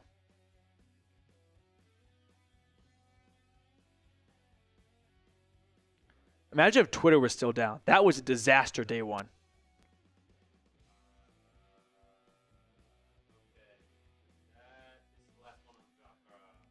Yes, correct. Dave Joseph, Overlord drinks on me at the Benz week 1 lock-in. I love it. I mean, Overlord, if you missed it earlier, ask someone in the chat what that was about. That was an insane start to the show. It was honestly a great start because, like, there were no moves, and now we have moves, and I'm glad those two did not overlap. I mean, there was a clear, like, distinction of when the new league year starts and things happening. Yeah. Mm-hmm. Yep. Because the Russell Wilson visiting the Browns, that happened right at 4 o'clock. Uh-huh. Angelina is in the chat. Awesome to see you, Angelina. Longtime viewer, Angelina, on our Browns stream. Diehard Browns fan. Dave, thank you for the super chat. We got a few, more than just a few to run through here, so Reed's going to get to them all in a moment. Starting with some of them Nuggets. Will the Falcons make any trades before the draft? It's not often you see a team trade picks before the draft. The Texans and the Vikings did it last year. That's somewhat of a rarity unless you're trading up to number 1. I think Atlanta's going to be open to dealing and wheeling and dealing that 15th pick to acquire more draft capital. There's been very little traction on Kyle Pitts, so doesn't seem like it's going that way, but we know how quickly things can move and work in this league. So I'm going to say no. I'm just going to err on the house favorite, which is probably not. Thank you for the super chat, though. Really appreciate it. All right, coming in on our Browns stream now.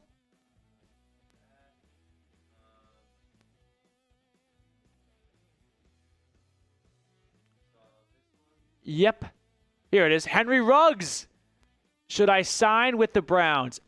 You know, if Xavier Worthy got arrested over the weekend for what he was arrested for, or got charged with, I should have said, could you imagine Worthy and Ruggs in the yard? No one would have been able to stop that combo. That would have been. We would have had to have, what's the Paul Crew, Longest yard 3. We would need longest yard 3. Henry, hope the Wi-Fi prison is not so bad.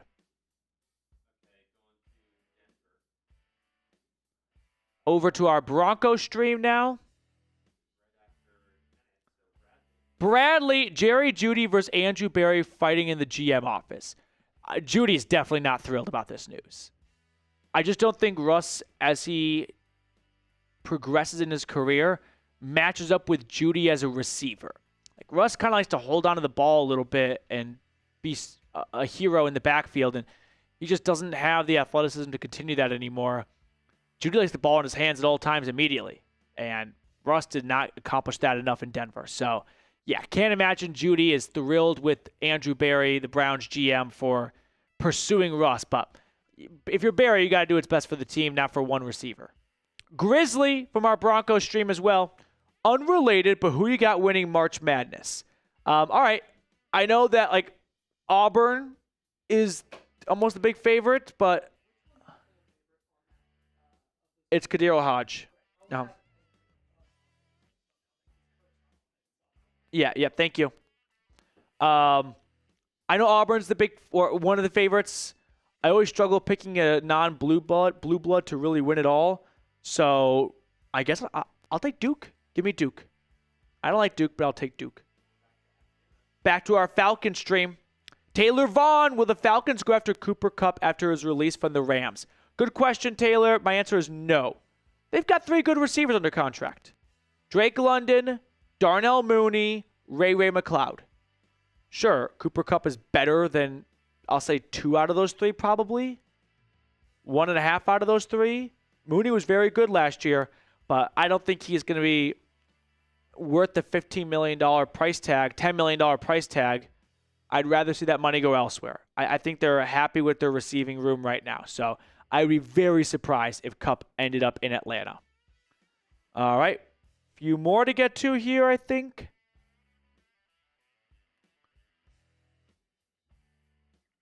Let me know when you're ready, Reed. Oh, let's just... Zach's vocal analysis. So if Kirk agrees to rework his deal to make a trade feasible, what would the cap savings be at that point? So if Kirk reworks his deal with the new team, it doesn't change the cap hit with the previous team, Atlanta. If he gets traded, I believe the cap charge to the Falcons is $37 million, and the savings is a little under $2 million.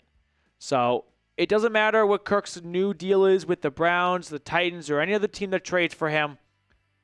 It's still going to have a decent cap consequence, but it would be better than releasing him. That's for sure.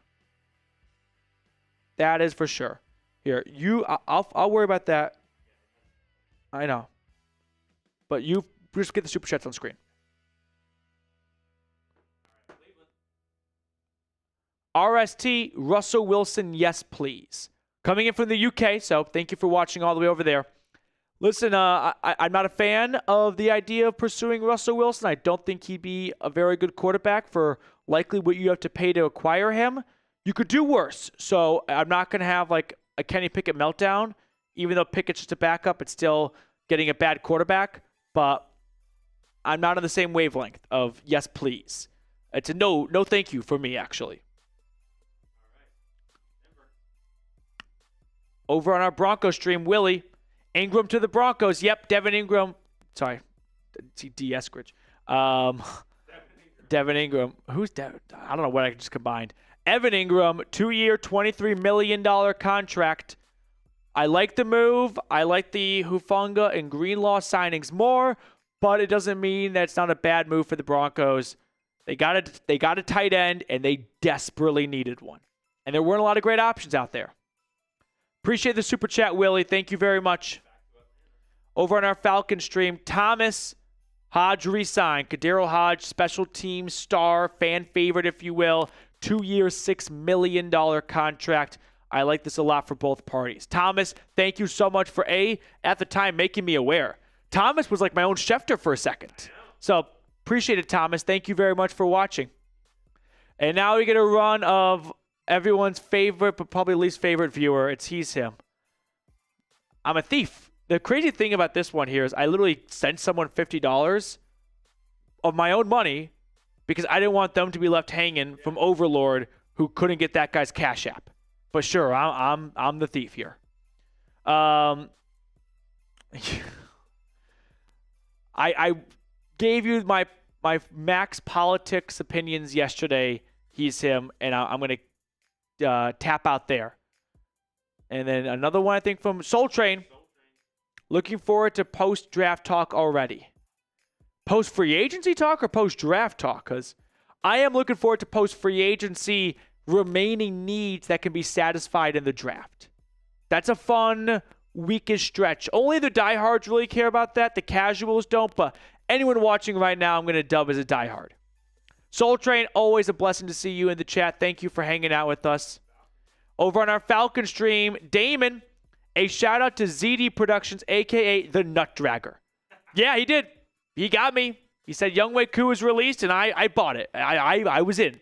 It was feasible enough. It was NBA Centel level. I saw the funniest NBA Centel video today, by the way. It was Suns players. You know, like when the social media person sets up a camera and there's a question below it, and as they walk by, they answer the question. You know, it could be like, what's your favorite movie? Everyone was walking by, and they were just saying an age. They were all like, ooh, I was 14. I was 15. I was 16. And NBA Centel put the caption of Suns players answering when they lost their virginity. The real question was, how old were you when you first dunked?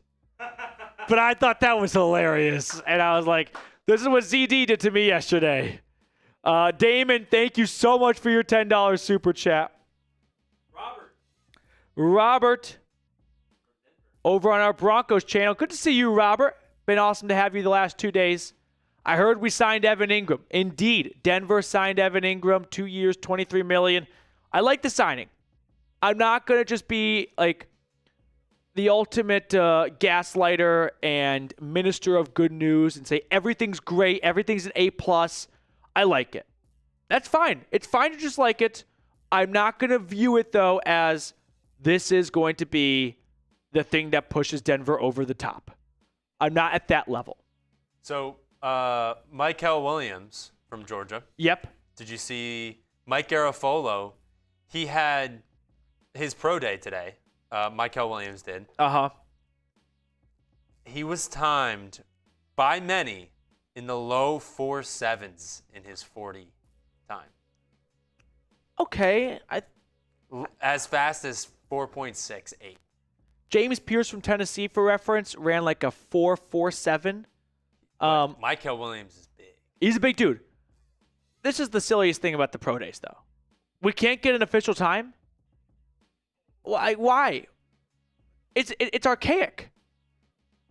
It's why players often like to do the things at their own pro day, because maybe it's a 39.5-yard dash, and maybe it's downhill, and maybe it's got a friendly stopwatch. Robert, thank you for the super chat. Back to He's Him on our Browns channel. Matt gave me cold sores in college when we kissed. Any more from He's Him? We could just are we all caught up now? No. We've got TM Cream Bank. What free agent do you want the Browns to keep? I like D'Anthony Bell. He's visiting Seattle, so maybe not in the cards for the Browns. No to Jedrick Wills. Man, who do I want them to keep? There really wasn't any big names, so I'm like, gotta get Nick Chubb. That was dumb. Nick Chubb. Obviously, I was kind of, I don't know, being an idiot. Nick Chubb, I think everyone can get on board with. Would be great for the dog pound to have him come back. So, Nick Chubb, final answer. I think this is a stab at me. Demented Tree. Is this me? Reed sold me fentanyl in the Walmart parking lot. This is like the new, I'm not a TikTok guy. I don't have TikTok. I don't want to give my information to the Chinese. So I'm an Instagram Reels guy, which is just like the Kirkland version of TikTok. And anytime someone starts to rise up in popularity, people just go in the comments and just say, this guy sold me fentanyl. And I think it's one of the funniest replies. You know, like the Costco guys, Cousin Angelo. I despise Cousin Angelo, but every comment section is just Cousin Angelo sold me fentanyl. I always like the fentanyl ones. I love the I don't know if you've seen these, but it's like I just dropped to my knees in the Walmart parking lot. Yeah. And it's like, and then the next comment is, I just saw someone drop to their knees in the Walmart parking lot, and it keeps going. Oh yeah, I know what you're talking about. Demented Tree. I can't say you're wrong. I have never seen Reed. I've never seen Reed all 24 hours of the day. So there's a good chance he could be at the Walmart parking lot. I will use the Fifth Amendment. That's a good one. On to the next Super. A couple are just flying in right now between Falcons and Broncos. Another one from our Bronco stream from Nizzy PK. Kupp to Denver. I don't think it's going to happen, but I think they are a contender. I think that's probably as far as it's going to go. Depending on the amount, I can be on board with it, but similar to Ingram, I won't be upset of like, what a bad move for Denver. I won't view it as, whoa, this is unfair. The Broncos are now a cheat code. And I say that just because Ingram's getting old. He's coming off an injury. Kupp has not been healthy for the last 3 consecutive seasons. Those are fair concerns given their ages. Nimpizzi, I don't know how to say it. PK, thank you very much. So we have one more super chat from the Lord and Savior Overlord. And then, do you want to do a little recap for all 3 teams of what has happened? Yeah, great idea. So Overlord from our Falcon stream, who put together one of the most electric, honestly, events I've ever been a part of in my near 4-year history at Chat Sports, offering up $150 of his own money to 3 random viewers in a duck race. If you missed that, it's worth going back to rewatch. Listening while working. Overlord, I got to ask, what is this line of work where you're like, just Drake on God's plan? You just, out it goes. Overlord, thank you, and then thank you a million more times. Okay, let's recap some of the news, though. We'll go in a rough chronological order of Browns, Broncos, Falcons, of Russell Wilson, some signings, Evan Ingram, and then Atlanta making a pair of re-signings as well. We are streaming this on 3 different Chat Sports channels, Browns, Broncos, Falcons, so that's why these 3 teams are getting specific coverage, but of course, we're going to cover all of NFL free agency for all 32 teams. Yeah, let's talk about Russell Wilson coming to Cleveland for a visit, going out to dinner. Man, let me ask you this question. If you're Andrew Berry and you take Russell Wilson and a couple coaches out to dinner, what would Russ have to order at a steakhouse for you to go like, that's not our guy? If I were Andrew Berry and I'm at dinner at steakhouse, nice steakhouse, and Russell Wilson, waiter comes around and says, I'll take the rotisserie chicken, I think you just look to the waiter and go, actually, we'll get the check. We're done here. I was going to say, if he says, I'll do chicken fingers and fries. That would be childish, but yeah. Exactly. Another one, this one won't be, we'll get a check, but this one will be like, we need to talk about this. If you're at a nice steakhouse and you get it well done, that might be a, whoa. They say, hey, I don't think we can fit you for a helmet because you'll still be chewing your steak by the time you get to our facility. Also, if you're the Browns, what if Russ just goes to town on the bread and butter? Oh. You're like, hey, dude, how about you watch the carbs? Yeah. Like, why don't you lose a belt size right now? What about they're in the middle of their dinner? Yeah. And he finishes, and he starts stretching in the middle of the restaurant. Oh, if he stretches going to the back, if he lunges, after he's done, making sure that he's all stretched out, I'd be like, you gotta go. If he lunges while walking to the bathroom, I think when he comes back, the whole table's gone. So that's our Russell Wilson breakdown. He's visiting with the Browns tomorrow. Pretty much sums up everything for you. So there's that. The Browns also signed a defensive tackle as well. According to Mary Kay of Cleveland.com, they're still working through it, so maybe I should slightly pull back on the sign for sure part, but a lot of people with blue check marks are saying it's happening. So you've got a couple of acquisitions right here.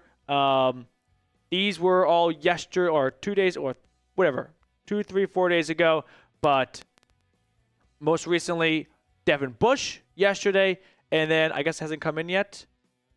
Okay. Yeah, Malik, I think it may not be finalized yet, but Malik Collins, 49ers defensive tackle. Someone put out there 2 years, $20 million, but it still could be in the works. Yeah. So I'm not going to publish this in ink, but I'm going to put it in pencil.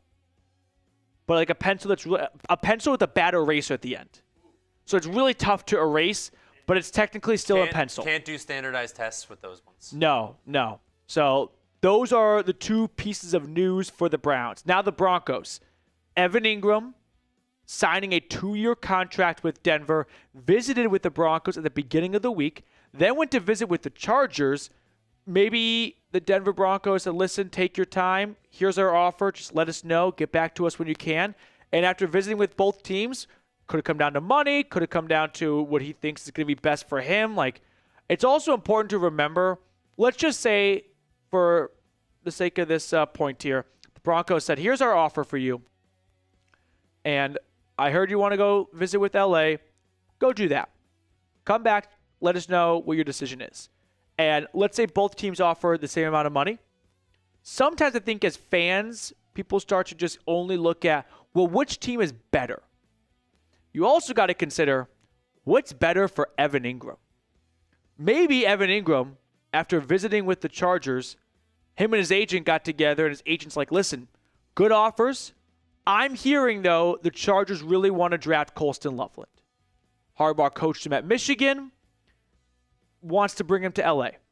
And now Ingram thinks, well, if they're pretty similar, Chargers might be a slightly better team. They were last year. But what's best for me is not to go somewhere where they're going to immediately take my replacement in the draft. Or I don't want to go somewhere where I can't get snaps. Or I don't want to go somewhere where they don't have a big role for me in the offense to get targets. That is also a very important factor when players make a decision as to where they want to sign. So Ingram joining the Broncos. I like this move for Denver. I think he's going to be a vast, big improvement from what they had last year. And he now joins a handful of re-signings and then signings altogether. My two favorite ones are still Hufanga and Greenlaw, but Evan Ingram definitely takes bronze for my third signing or re-signing for that matter for Denver so far. So that's the Broncos news right there. Atlanta making not many moves early on, but starting to gain steam right now.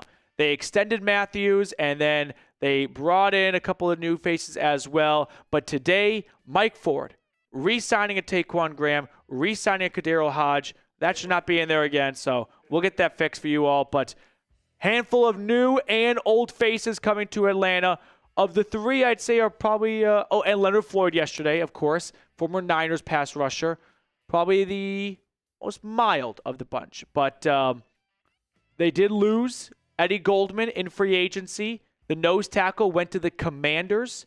So some additions, but definitely some subtractions. Notable ones, Drew Dahlman and Grady Jarrett as well.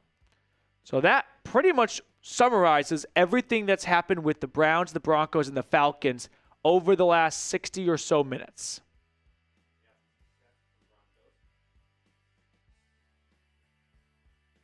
We got some super chats to catch up on here. Bradley, should the Broncos trade a 2 and a 6 for CMC? The Niners say no, though. The Niners give up a second, a third, and I think a fourth. They're not giving up CMC for a second. I mean, I guess CMC older now and coming off that injury. Maybe they'd. I don't know. They're all in on him though. They are. They are moving out from a lot of other guys. And I don't really care because of the running back draft class this year. I think you can get a really good running back in this draft. I'm not going to say you can get the next CMC. I agree with that. But you can get a really good running back in this draft class, whether it be Amarian Hampton, Caleb Johnson, even Cam Scadaboo. Ashton Genty's not falling because he's going to stop at the Bears if he's there still. But you can get a really good running back, and you don't have to give anything up for it. Just your first-round pick. Yep. You select him, and then move on from there. Younger, healthy. I say no. Thank you for the super chat, though, Bradley. Indeed. Thank you very much, Bradley. But I'm going to say it's just not going to be received well in San Francisco. This is funny. Robert, on our Broncos stream, Russell Wilson starts doing his high knees in the restaurant while people are eating while saying, let's ride over and over again. What does high knees to the table? Oh. That'd be. I get major Khalil Herbert signing with the Colts. I get major fish vibes from Russ. I think in a steakhouse, he gets a sea bass. I just don't. Let's power rank starting quarterbacks who would order chicken or fish at a steakhouse. I think Russell Wilson's up there. I've seen a list of quarterbacks in front of me. I think Aaron Rodgers gets something vegan. I think his diet. I could see Aaron Rodgers going, I don't eat red meat. I can see Kirk getting. Kirk, I think, is pretty simple in his taste. I was gonna say, I think he's getting a medium steak. I think Kirk might He's the most normal guy. I think Kirk might get the cheeseburger. Yeah. Yes. And that's fine. Yep. They probably have a very good cheeseburger. Uh-huh. What are we talking about? I think Bo Nix gets the ribeye. I think Bo Nix is like, I'm a carnivore. Any Cali guys? Who else would get? If we're still like keeping like Gardner Minshew, I think he gets a rare steak. Yes. I think he asked for very rare. Strip. Yep. Just rare. Uh-huh. He's like, have you seen salmon before? I'd like it to look like that. Who gets the prime rib? I'm not going to lie. I think Lamar eats before he gets there. I think he's like, I don't really like this shit. I have my Uncrustable on the way here. I could see Baker having a big boy steak. I think Baker gets the tomahawk. Baker gets the prime rib.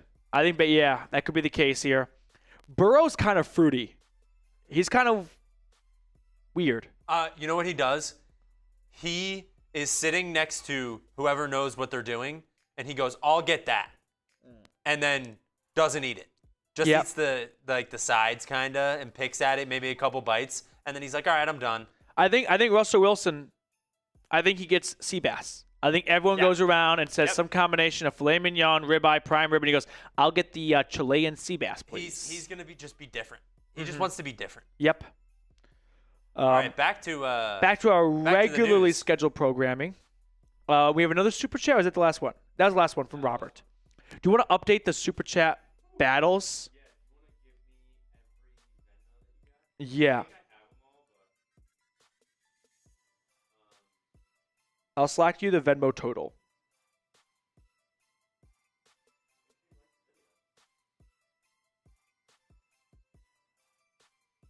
BD, try and say that name.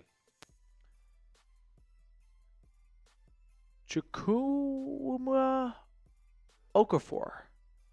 Chukwuma Okafor. Where's the first R in his last name? It's silent. Oh. Yeah. You just chose that? No, I think it is. It's According like the to G me, in silent. lasagna.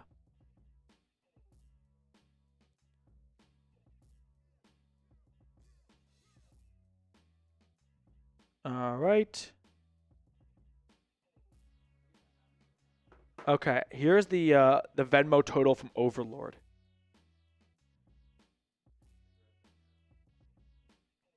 I mean, I'm gonna trust they just get it done, but it's out of our hands right now.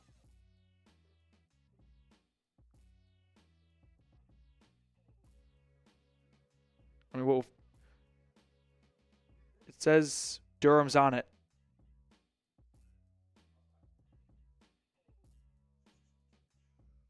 All right. So a good amount of moves come in. DeMarcus Lawrence, by the way, going to the Seahawks. You know, very successful Dallas Cowboy. Him and Micah Parsons working side and side. Kenneth Murray traded, to the Titans from the Cowboys? No. Traded to Dallas. To the Cowboys from Tennessee. Kenneth Murray going from Tennessee to Dallas for a 6th-round draft pick. All right, well, that's what happens when there's no good. Well, I would say no good linebackers, but there were a couple. But I guess they just didn't want to pay them. Yeah, that works too. That's much better.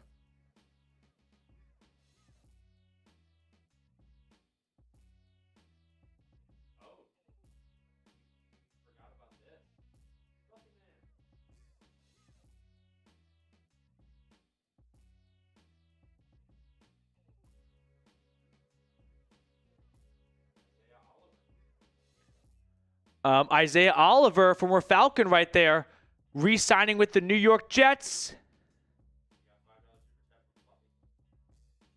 Fluffy on our Broncos channel, $5 super. The first 3 rounds in the draft, who would you want to get? And go Broncos, doing well in free agency. I think Denver's doing a good job in free agency. They have not made seismic moves like the Patriots, for example, but Hufanga, great player. Greenlaw, great player. Ingram, great player. Like, those are 3 good signings right there. And if I had to rank those 3 signings, it would be in that order. First 3 rounds for Denver, though. Okay.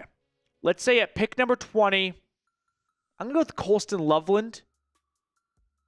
I don't think Genty or Warren will be there, but I think they want to get a tight end that's younger. So I'll say Colston Loveland. I don't think the Ingram signing is going to sway me off of that too much. Round 2, give me Omarion Hampton, another North Carolina running back. I guess so. That's a fair point. Denver's picking in the 50s. I've seen some buzz for him going round 1, so that could be a stretch. And then round 3, I don't know. Give me a defensive tackle. Collins from Texas. I'm blanking on his Alfred Collins from Texas. Yeah.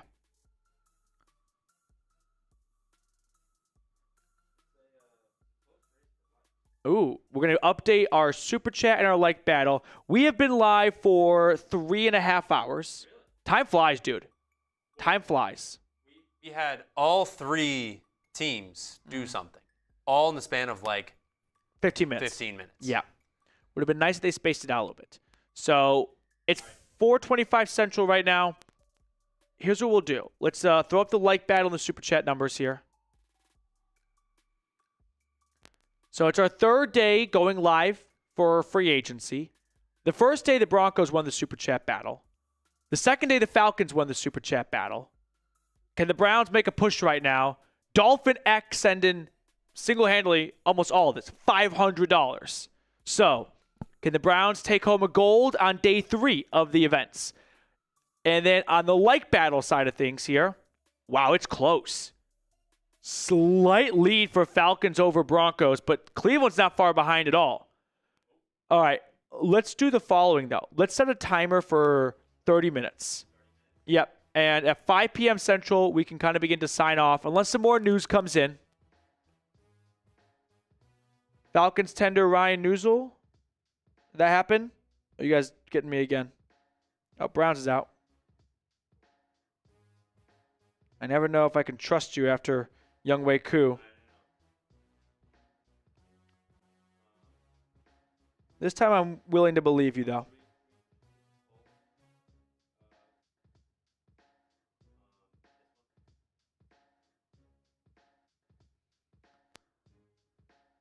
No, do a different one. We did that one already. I haven't seen the run. I think you guys got me again. I think they got me. Yeah. If you were the Browns GM, would you rather have Kirk Cousins or Joe Flacco? Great question by Reed. I'd rather have Kirk Cousins.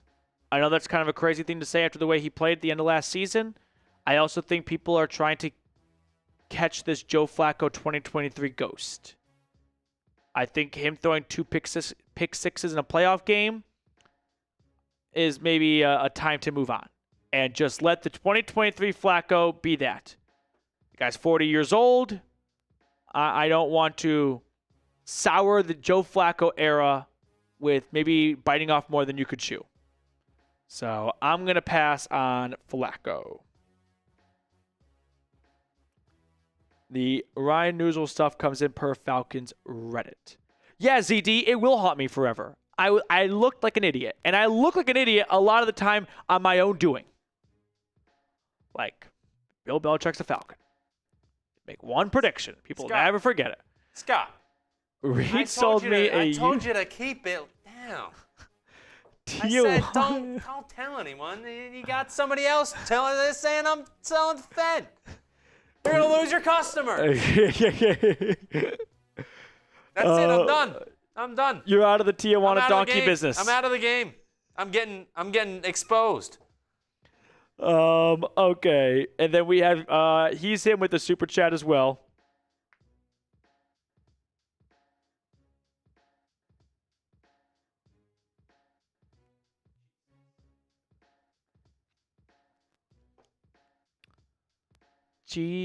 Arthur Blank would not approve. I'll put it that way. Listen, we will never silence anyone's First Amendment right here on the channel. But there's nothing him enjoys more than trying to get me arrested with stuff like this. You know what? I should probably find a different Walmart. I think you gotta change. I think you gotta find it like a new territory. Yeah. Yeah. I just love. You want to throw the 30-minute timer on? Yeah. So 30-minute timer till the end of the live show. See who can win the super chat and like battle for day 3. We've had gold for super chats go to Broncos day 1 and Falcons day 2. Like battle, I think Falcons has won the gold and the like battle both times.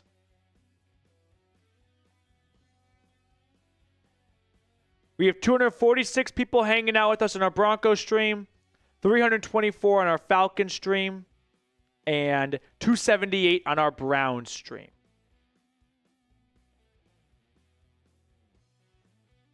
You know, I'm a little surprised hasn't been signed yet, by the way. Jameis Winston.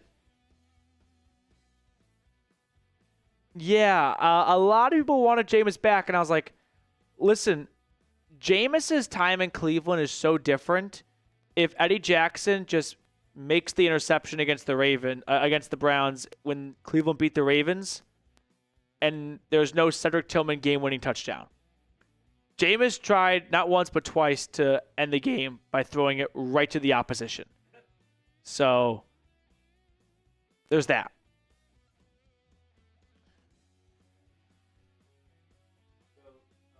Do you think the Browns are staying at number 2 for the draft? Second overall pick? I am so excited for this draft because of how unpredictable it feels for everyone. I think everyone in the Browns chat, let me know. Are you staying at number 2 or are you trading that pick away? The vibe coming out of the combine was the Titans could be very much open to dealing the first overall pick. With the Titans not getting Sam Darnold or any notable veteran so far quarterback, I'm thinking that points to a Cam Ward pick at number 1. So Browns fans, let me ask you this. If Cam Ward goes first overall, do you want to take Shedeur Sanders? Do you want to take Abdul Carter, Travis Hunter, or do you want to trade out? I personally would trade. I think after 3 years of no first-round picks and hardly any day 2 picks, it's not the worst thing in the world to get some future draft picks.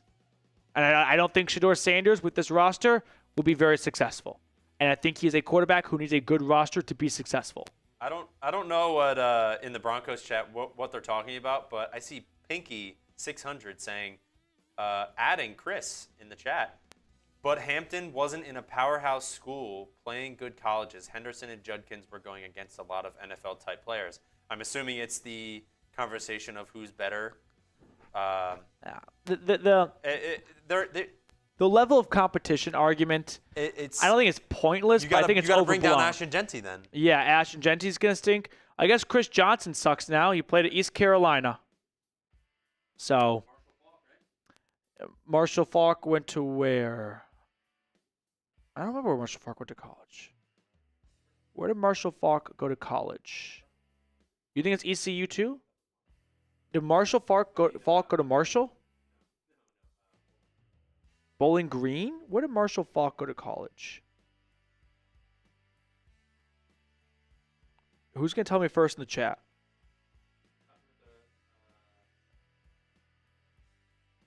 No one knows where Marshall Faulk went to college. Oh, I did know that. Him and Rashad Penny. And they had another good running back right before Rashad Penny. Justin, thank you for your super. Get it on for you in just a moment. Of like non-Power 5 guys. Matt Forte for the Bears. Doug Martin for the Bucks. I think he went to like Florida Atlantic or something.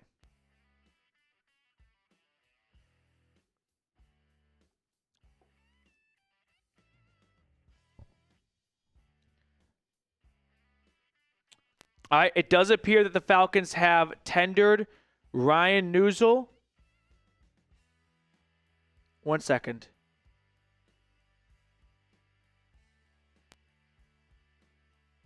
I think they did tender him. There's some slight miscalculation or misreporting right now, but I'm going to say Ryan Newsel, which isn't a big surprise. I think we all expected it with Drew Dahlman going. They had to bring him back, so it appears the Falcons have found their new center in-house internally, Ryan Newsel.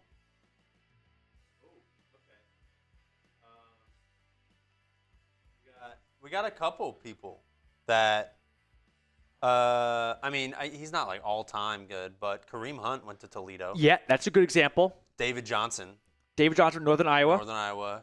Rashad Penny went to San Diego State. Uh-huh. Jedrick McKinnon. Oh, where did Jedrick McKinnon go to school? I don't remember. Georgia Southern. Southern. That's where my high school coach went to play football. We got a handful of supers. Let's catch up on these super chats. Yeah, we got.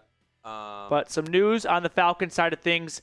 Center Ryan Newsel appears to have been tendered by Atlanta. It's still a little unclear-ish, so I'm just going to wait for one or two more verifications to come out, but we'll proceed with that as some news to keep an eye on. Ooh. Hold on. All right, let's get this off screen because it's been on for it's me being a terrorist. Did you see that? You saw that, right? Yep.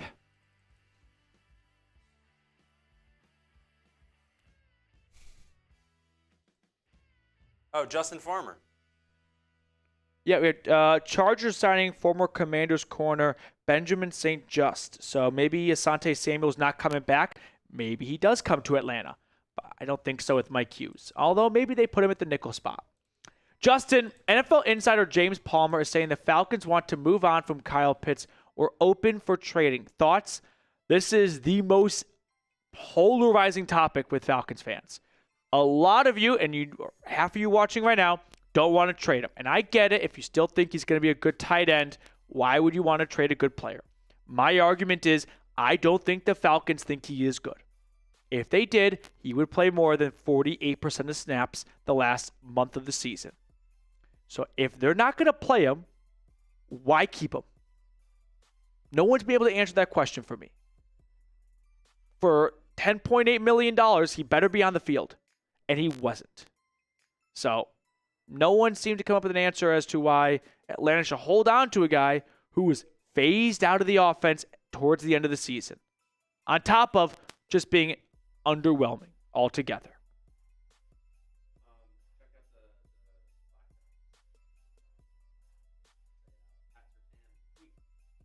What did Pat Surtain tweet out? For the Broncos, Pat Surtain saying, they're cooking. Yep. Justin, thank you so much for your super chat. Anthony, hey Pete, can you shout out my brother Mike Oxlaw? Mike Oxlaw. At trivia. It really is. Breaking news. At trivia, though. I didn't need to know that. At trivia, I host trivia every Tuesday night. Every single time, there's like 5 teams that have team names like this, and they're my favorite ones. And once I actually just blindly got. The best team, though, is, and they come every single week, it's Haywood Jablomi. Haywood Jablomi. Oh, the Browns are signing Jack Jack Sherwood, Lovehead. Jack Sherwood, Lovehead. Lucas, what about, this is from our Broncos stream, what about Ole Miss wide receiver Trey Harris or Jaden Higgins early in draft to replace Sutton if he doesn't re-sign? Jaden Higgins is a name that's really moving up draft boards, so that could be a fun pick. I still am not very impressed by this wide receiver class, so Sutton with 1 year left on his deal, I'd rather kind of play that out, and if you need a new receiver next year, chances are the receiver class next year will be much better than this year because that's always the way the draft works. If it's bad, like running back, awful last year, amazing this year. So I'd rather just wait till then. If you want to take one of these guys, take him because you think he's a good player. I don't think this is the year to go. We should start preparing for post-Cortland Sutton. Also, I think they're going to try and get an extension done with Sutton. He played just too well last year to let him go. Maybe it's a midseason extension, but that's dicey.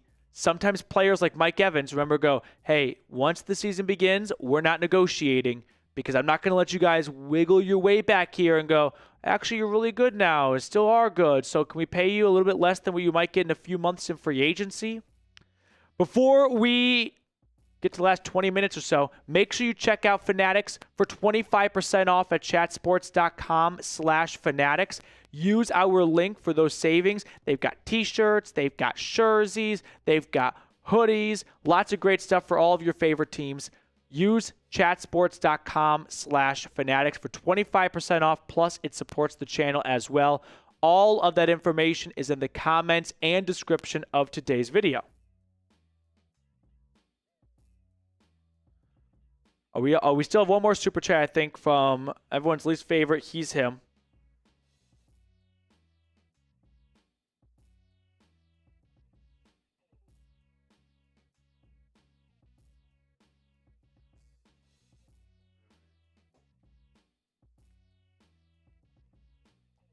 I do remember. Yeah.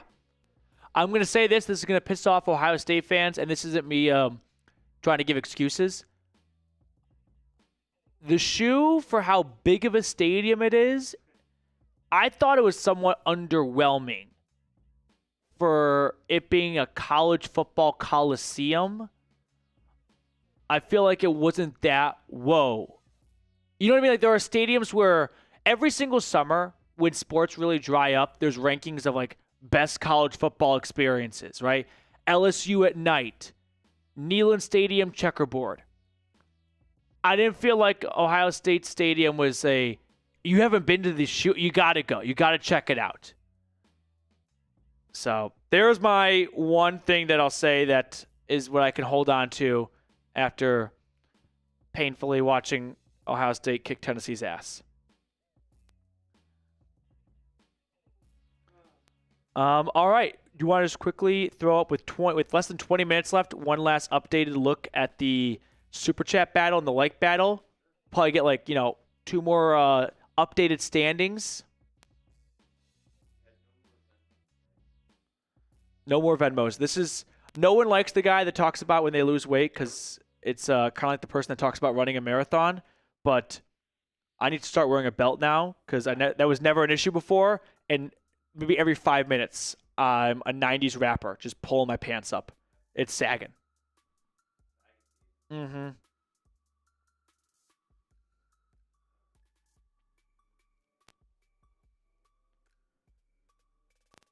All right. It's been a wild near 4 hours with you guys here. Hopped on at 1 p.m. Central, 2 p.m. Eastern. And what an electric start to the show from Overlord and all the moves that were made. Evan Ingram signing, the Browns, Russell Wilson coming to visit, and a defensive tackle signing, allegedly, Malik Collins. And then we've got the Falcons making a couple of re-signings of their own, Kadero Hodge, Taquan Graham. So these are the updated numbers. Someone's got to get the Broncos at least to triple digits. Yeah. But right now, Falcons is shaping up for back-to-back wins, which is crazy because the Browns, they've had 2 people send in $500 super chats. What an incredible effort that might go down for nothing. Oh, it's going down. I mean, at least for gold medals. team awards. The like battle? Dude, it is very close. The Falcons have somewhat pulled away a little bit from the Broncos, but Cleveland's not far behind at all. Danny, thank you for tuning in. 15 minutes and change. So why don't we just quickly recap some of the news and more of my thoughts on it. Evan Ingram, I don't want to be a broken record, but I know people kind of come and go from the chat. 2-year deal, $23 million with the Broncos. Came to visit early in the week and left without a contract, but they get one done now. Overall, this is a good signing. Your tight end room was the worst in the NFL last year. Ingram, by far, just 4X's the talent in the room alone by himself. So you improve the roster. That's a big check. I don't like it as like I like the Hufanga and the Greenlaw signings more. That's probably the better way to phrase it. It's not that I dislike the Ingram signing. It's that it's probably my least favorite, but that doesn't mean it can't be a good signing. But I don't expect Ingram to come in here and revolutionize Denver's air game. So I like the signing, but I'm going to have somewhat mild expectations. Embrace debate. What's hotter, mild or medium? At B-dubs. Not again. Reed's like, I'm going to punch you in the face. Atlanta, they signed Mike Ford from Cleveland to be a special teams ace for them, if you will. Also, he played with the Falcons in 2022. They did lose Eddie Goldman on a 1-year contract to the Commanders. Eddie Goldman, if you don't know, really quickly, second-round pick by the Bears. He sits out the 2020 COVID year. All right? 2021, comes back to Chicago. 2022, he signs with the Falcons. He retires after signing. He sits out all of 2022. 2023, he decides, I want to come back. Comes back to the Falcons. Retires. 2024, he decides, I want to come back. And he actually plays in 2024. So since 2020, he has played in 2021 and 2024. He has either sat out or retired 3 seasons. So he's off to D.C. Taquan Graham, though, a different defensive tackle, is coming back to Atlanta, former 5th-round pick out of Texas. And Kadarius Hodge, a fan favorite, if you will, 2-year, $6 million contract. So a couple of additions and subtractions for Atlanta. Evan Ingram to Denver. And as for the Browns, half an addition so far. First, we have Tom Pelissero putting out Russell Wilson is visiting Cleveland, going to meet with the Browns. Then he's going to meet with the Giants the very next day. So Thursday, he's in the land. Friday, he's in the Big Apple. Probably stews on it Saturday, Sunday. Maybe he has a decision immediately.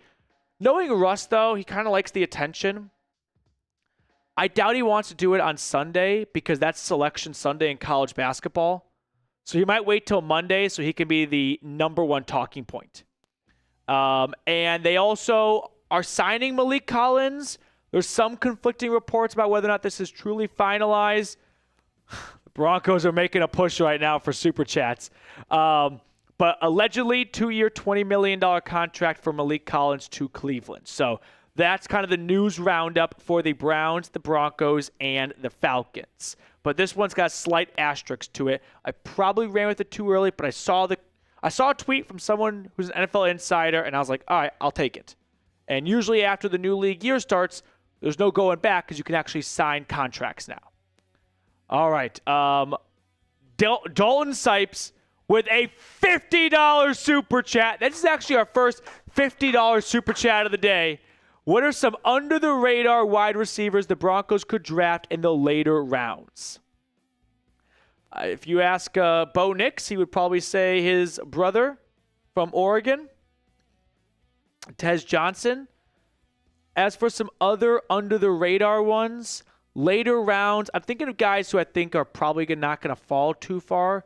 I'm blanking the name, but the TCU wide receiver. Oh, Justin Stranad. Yeah, that was this morning. We covered that in a video we put out already, but yep, that's true. Van Jefferson, Falcon legend, going to the Titans. Dalton, I'm blanking on the TCU receiver's name, so I just want to look at it. It starts with Beck.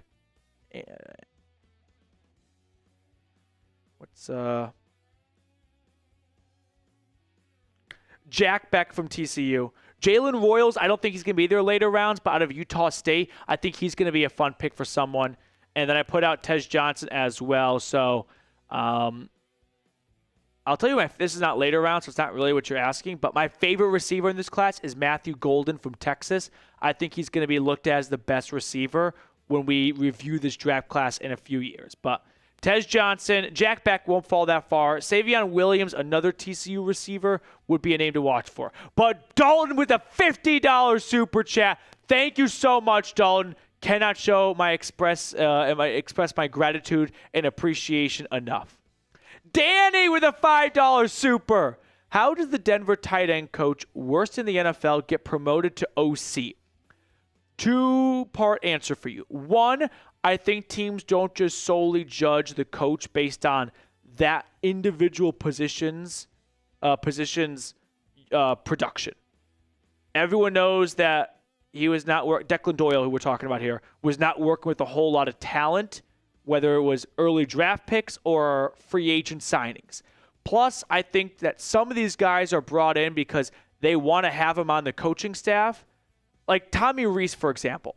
Tommy Rees was the Browns tight end coach. He was the Notre Dame play caller. He was Nick Saban's final play caller. Then he goes to Cleveland to be the tight end coach. Tommy Rees played quarterback at Notre Dame. Tommy Rees is not a tight end. Being around the game for a long time, you learn all the positions, I'm sure. But I think that was a reflection of we want to have Tommy Rees on our staff, so we're going to make him the tight end coach. As for why he gets a job elsewhere, Declan Doyle is never going to be a play caller in Denver as long as Sean Payton is here. So he knows he can't go up. So it makes sense for some of these guys to kind of want to go diagonal, up and away. Danny, thank you so much for your super chat. We have some news. What is it? A.J. Dillon signing with the Philadelphia Eagles. Missed all of last year with the neck injury. 18 career touchdowns. He's a bowling ball of a back. He's going to be fun at the goal line for Philly. Maybe this is to take some of the some of the touches away from Saquon in like the high impact zones at the goal line when you've got 11 defenders at the line of scrimmage. But A.J. Dillon going to Philly. They lost Kenneth Gainwell, right? So they had to have some RB2. And it's A.J. Dillon from Green Bay, former second-round pick out of Boston College. Few other super chats here. The Broncos channel making a little bit of a push to try and get back in this super chat race with less than 10 minutes to go. Scott Fry, 2024, the Broncos beat the shit out of Atlanta, and I'm guessing that's clowns for Browns. Browns and Broncos play all these teams next year? Oh, 2024. I see. I thought I meant 2025. Yeah, I mean, remember that Broncos-Falcons game because both teams came off disappointing special teams endings. Younghoe Koo for Atlanta went 1 for 4, and Atlanta lost by 3. Of course, we know what happened between the Broncos and the Chiefs at Kansas City, and it's like, what team's going to get back on track? It was Denver. As for the Browns, Jerry Jeudy, though, he definitely got the last laugh. He put up a historic performance in Denver, but the Jameis Winston final pick 6 really sealed it, and that was the most Jameis thing ever. JC, of your three channels, rank which team you like from best to worst. You can't do that. You ask your parents to rank your 3 kids? No, that's preposterous, JC. Yeah, you know what, Ty Man, you have been flirting around with all the other channels. I hear you on the 49ers and the Eagles channel. I'm like, Ty Man, he's gotten too big for me. Can't even go back to his roots. JC, I understand why you're asking, and if I were in your shoes, I'd probably ask the same thing too, but I enjoy covering all 3 teams. JC, thank you for the super chat, though. Next one up.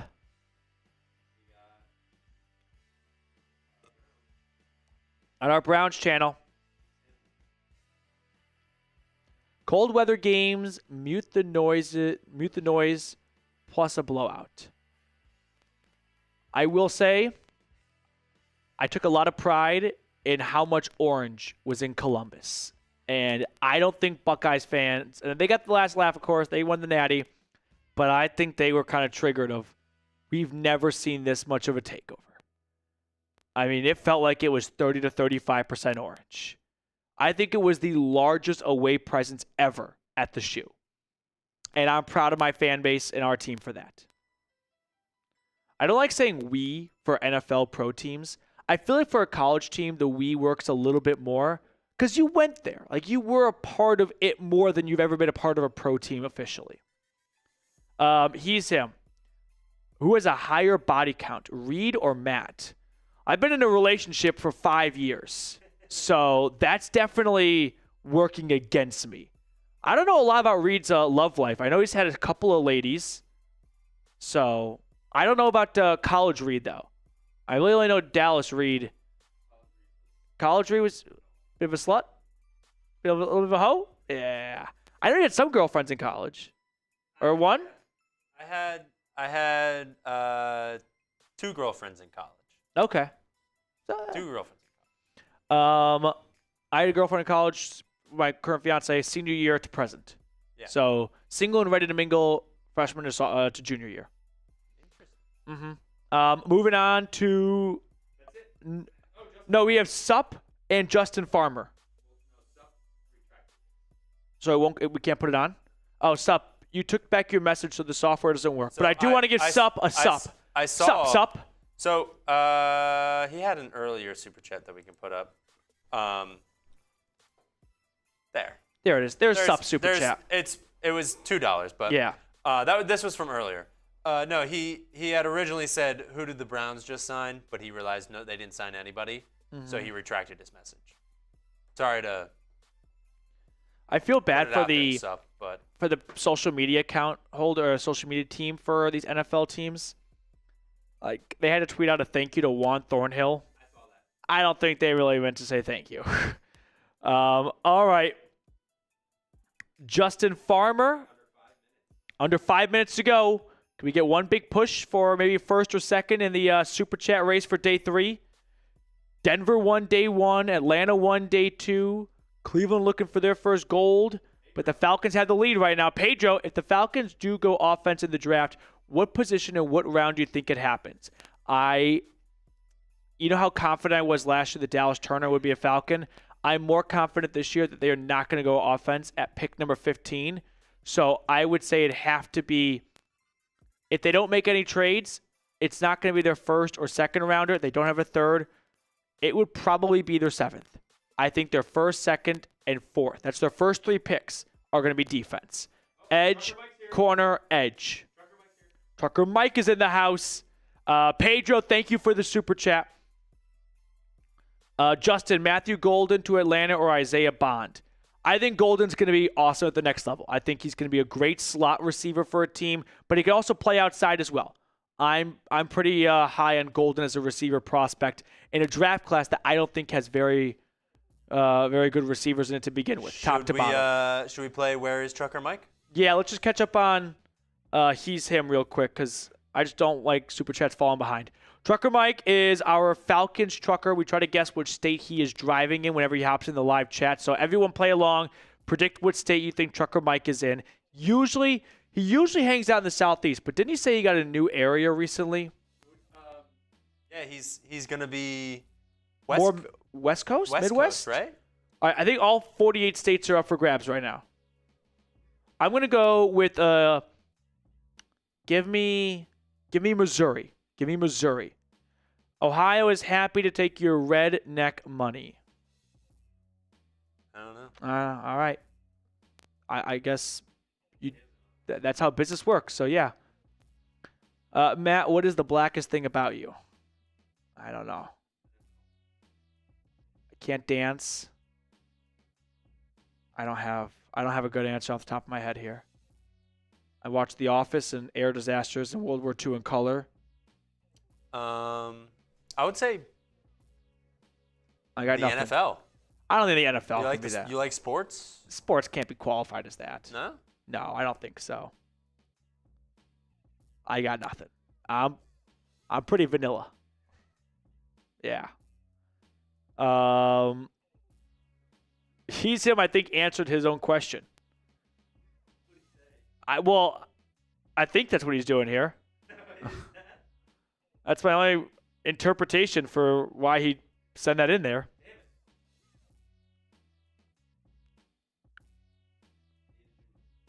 One moment. Under 2 minutes. One last big push for all 3 channels for a Super Chat battle. Pinky.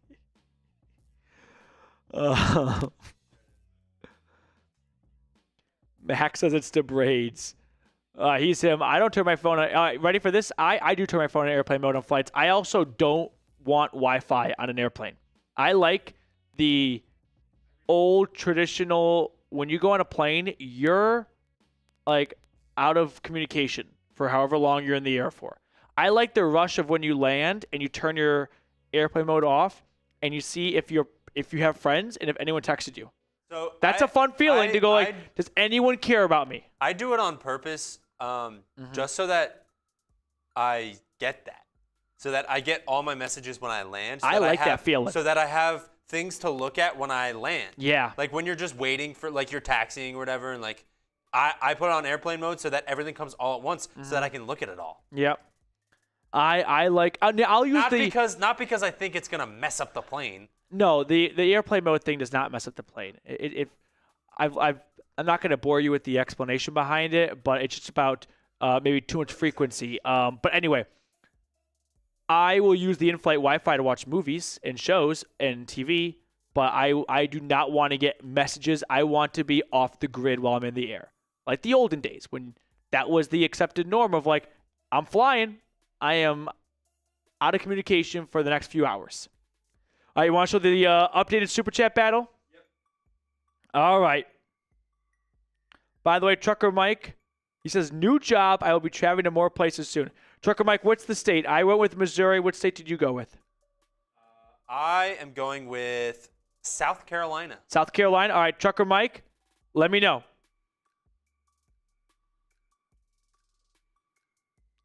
And updated Super Chat numbers and like numbers.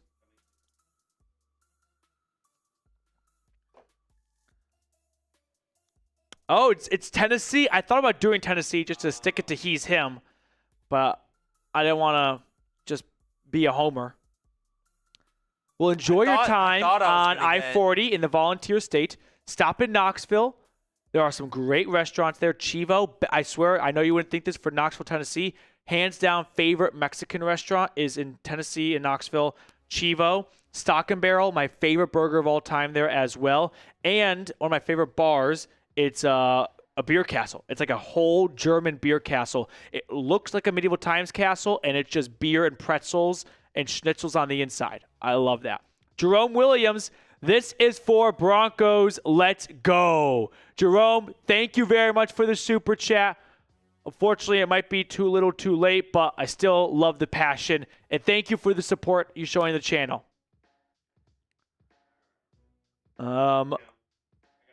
Okay, we're going to get the updated numbers. Miami Mac.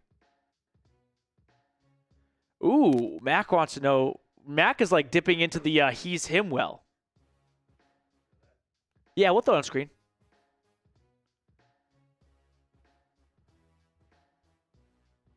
I kind of, you know what I feel like right now? This is yet another Office reference for me. Remember the episode when Michael gets a stripper for the bachelor party for Bob Vance Refrigeration, and then they get Benjamin Franklin for the girls? I feel like we've gotten to the point now where people aren't interested in asking about the teams. They just want to know more about me on a personal level, but in like peculiar ways. They're not like, what's your favorite place to travel to? It's, have you ever been in a fist fight? Have you ever been in a fight? If yeah, did you win? So how do we qualify a fight? I've never been in a fight where it's like a true rock'em sock'em, throwing knuckles, everything like that. Like I've never been in a fight that would have. I've never been in a fight that if it was videoed, it would be a fun video to watch. You know, you see those fights at stadiums. Whatever reason, it always happens at the Cardinals stadium between like Niners fans and Cardinals fans. I've never been in one of those fights. I've been in sports scrums, though, I'd say. Like, I played lacrosse all through high school, and that's not like hockey or anything, but there were plenty of instances where temperatures flared and heated up, and there was pushing and shoving, and penalties and things like that. Same in football, but no, I can't say I've ever truly been like a real fist fight where I came home with a black eye. So same thing. Like I played sports my entire I've been in pushing matches and shoving matches on the football and basketball. I've been in shoving matches with court. like fraternity friends at bars in college, but everyone kind of pussies out and no one really starts throwing fists. So I worked at a bar for 2 years in college, and I broke up a lot of fights. Okay, yeah. And I love watching fights. I got into scuffles with drunk people and stuff like that. But I've never thrown a punch. I've never had a punch. I may have had a couple punches thrown at me or near me, but none have landed. I haven't gotten punched. Yeah, I haven't either. And I haven't punched anyone, but I saved someone from getting knocked out. All right, let's update the Super Chat totals here. He's him. I don't watch political commenters. When I go home, I don't throw on Fox, CNN, so I don't have a good answer for you. But I think you already know the answer to that question. All right. So it's a win for Atlanta.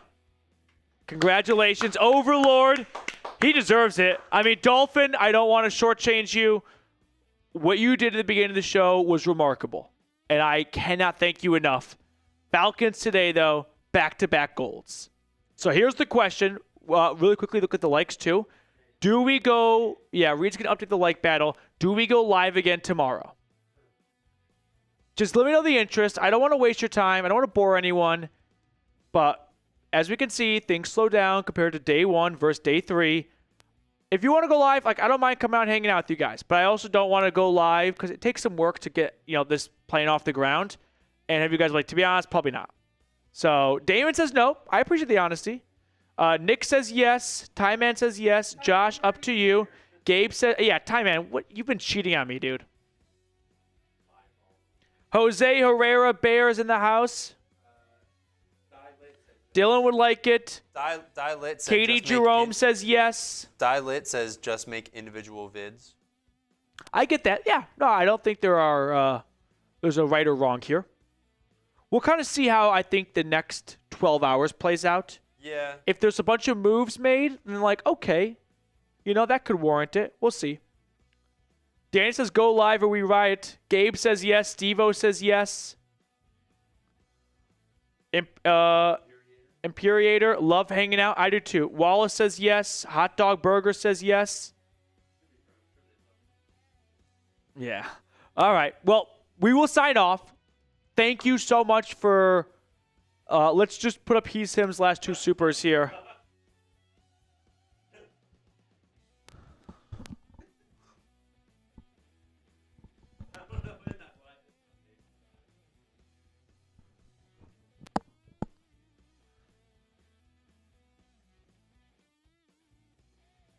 Ben Shapiro or Rachel Maddow. How do you pronounce that? Maddow? I think it's Maddow. I'm going to let you guys make your own prediction for what my answer would be, but I don't watch either one on any sort of consistent basis whatsoever.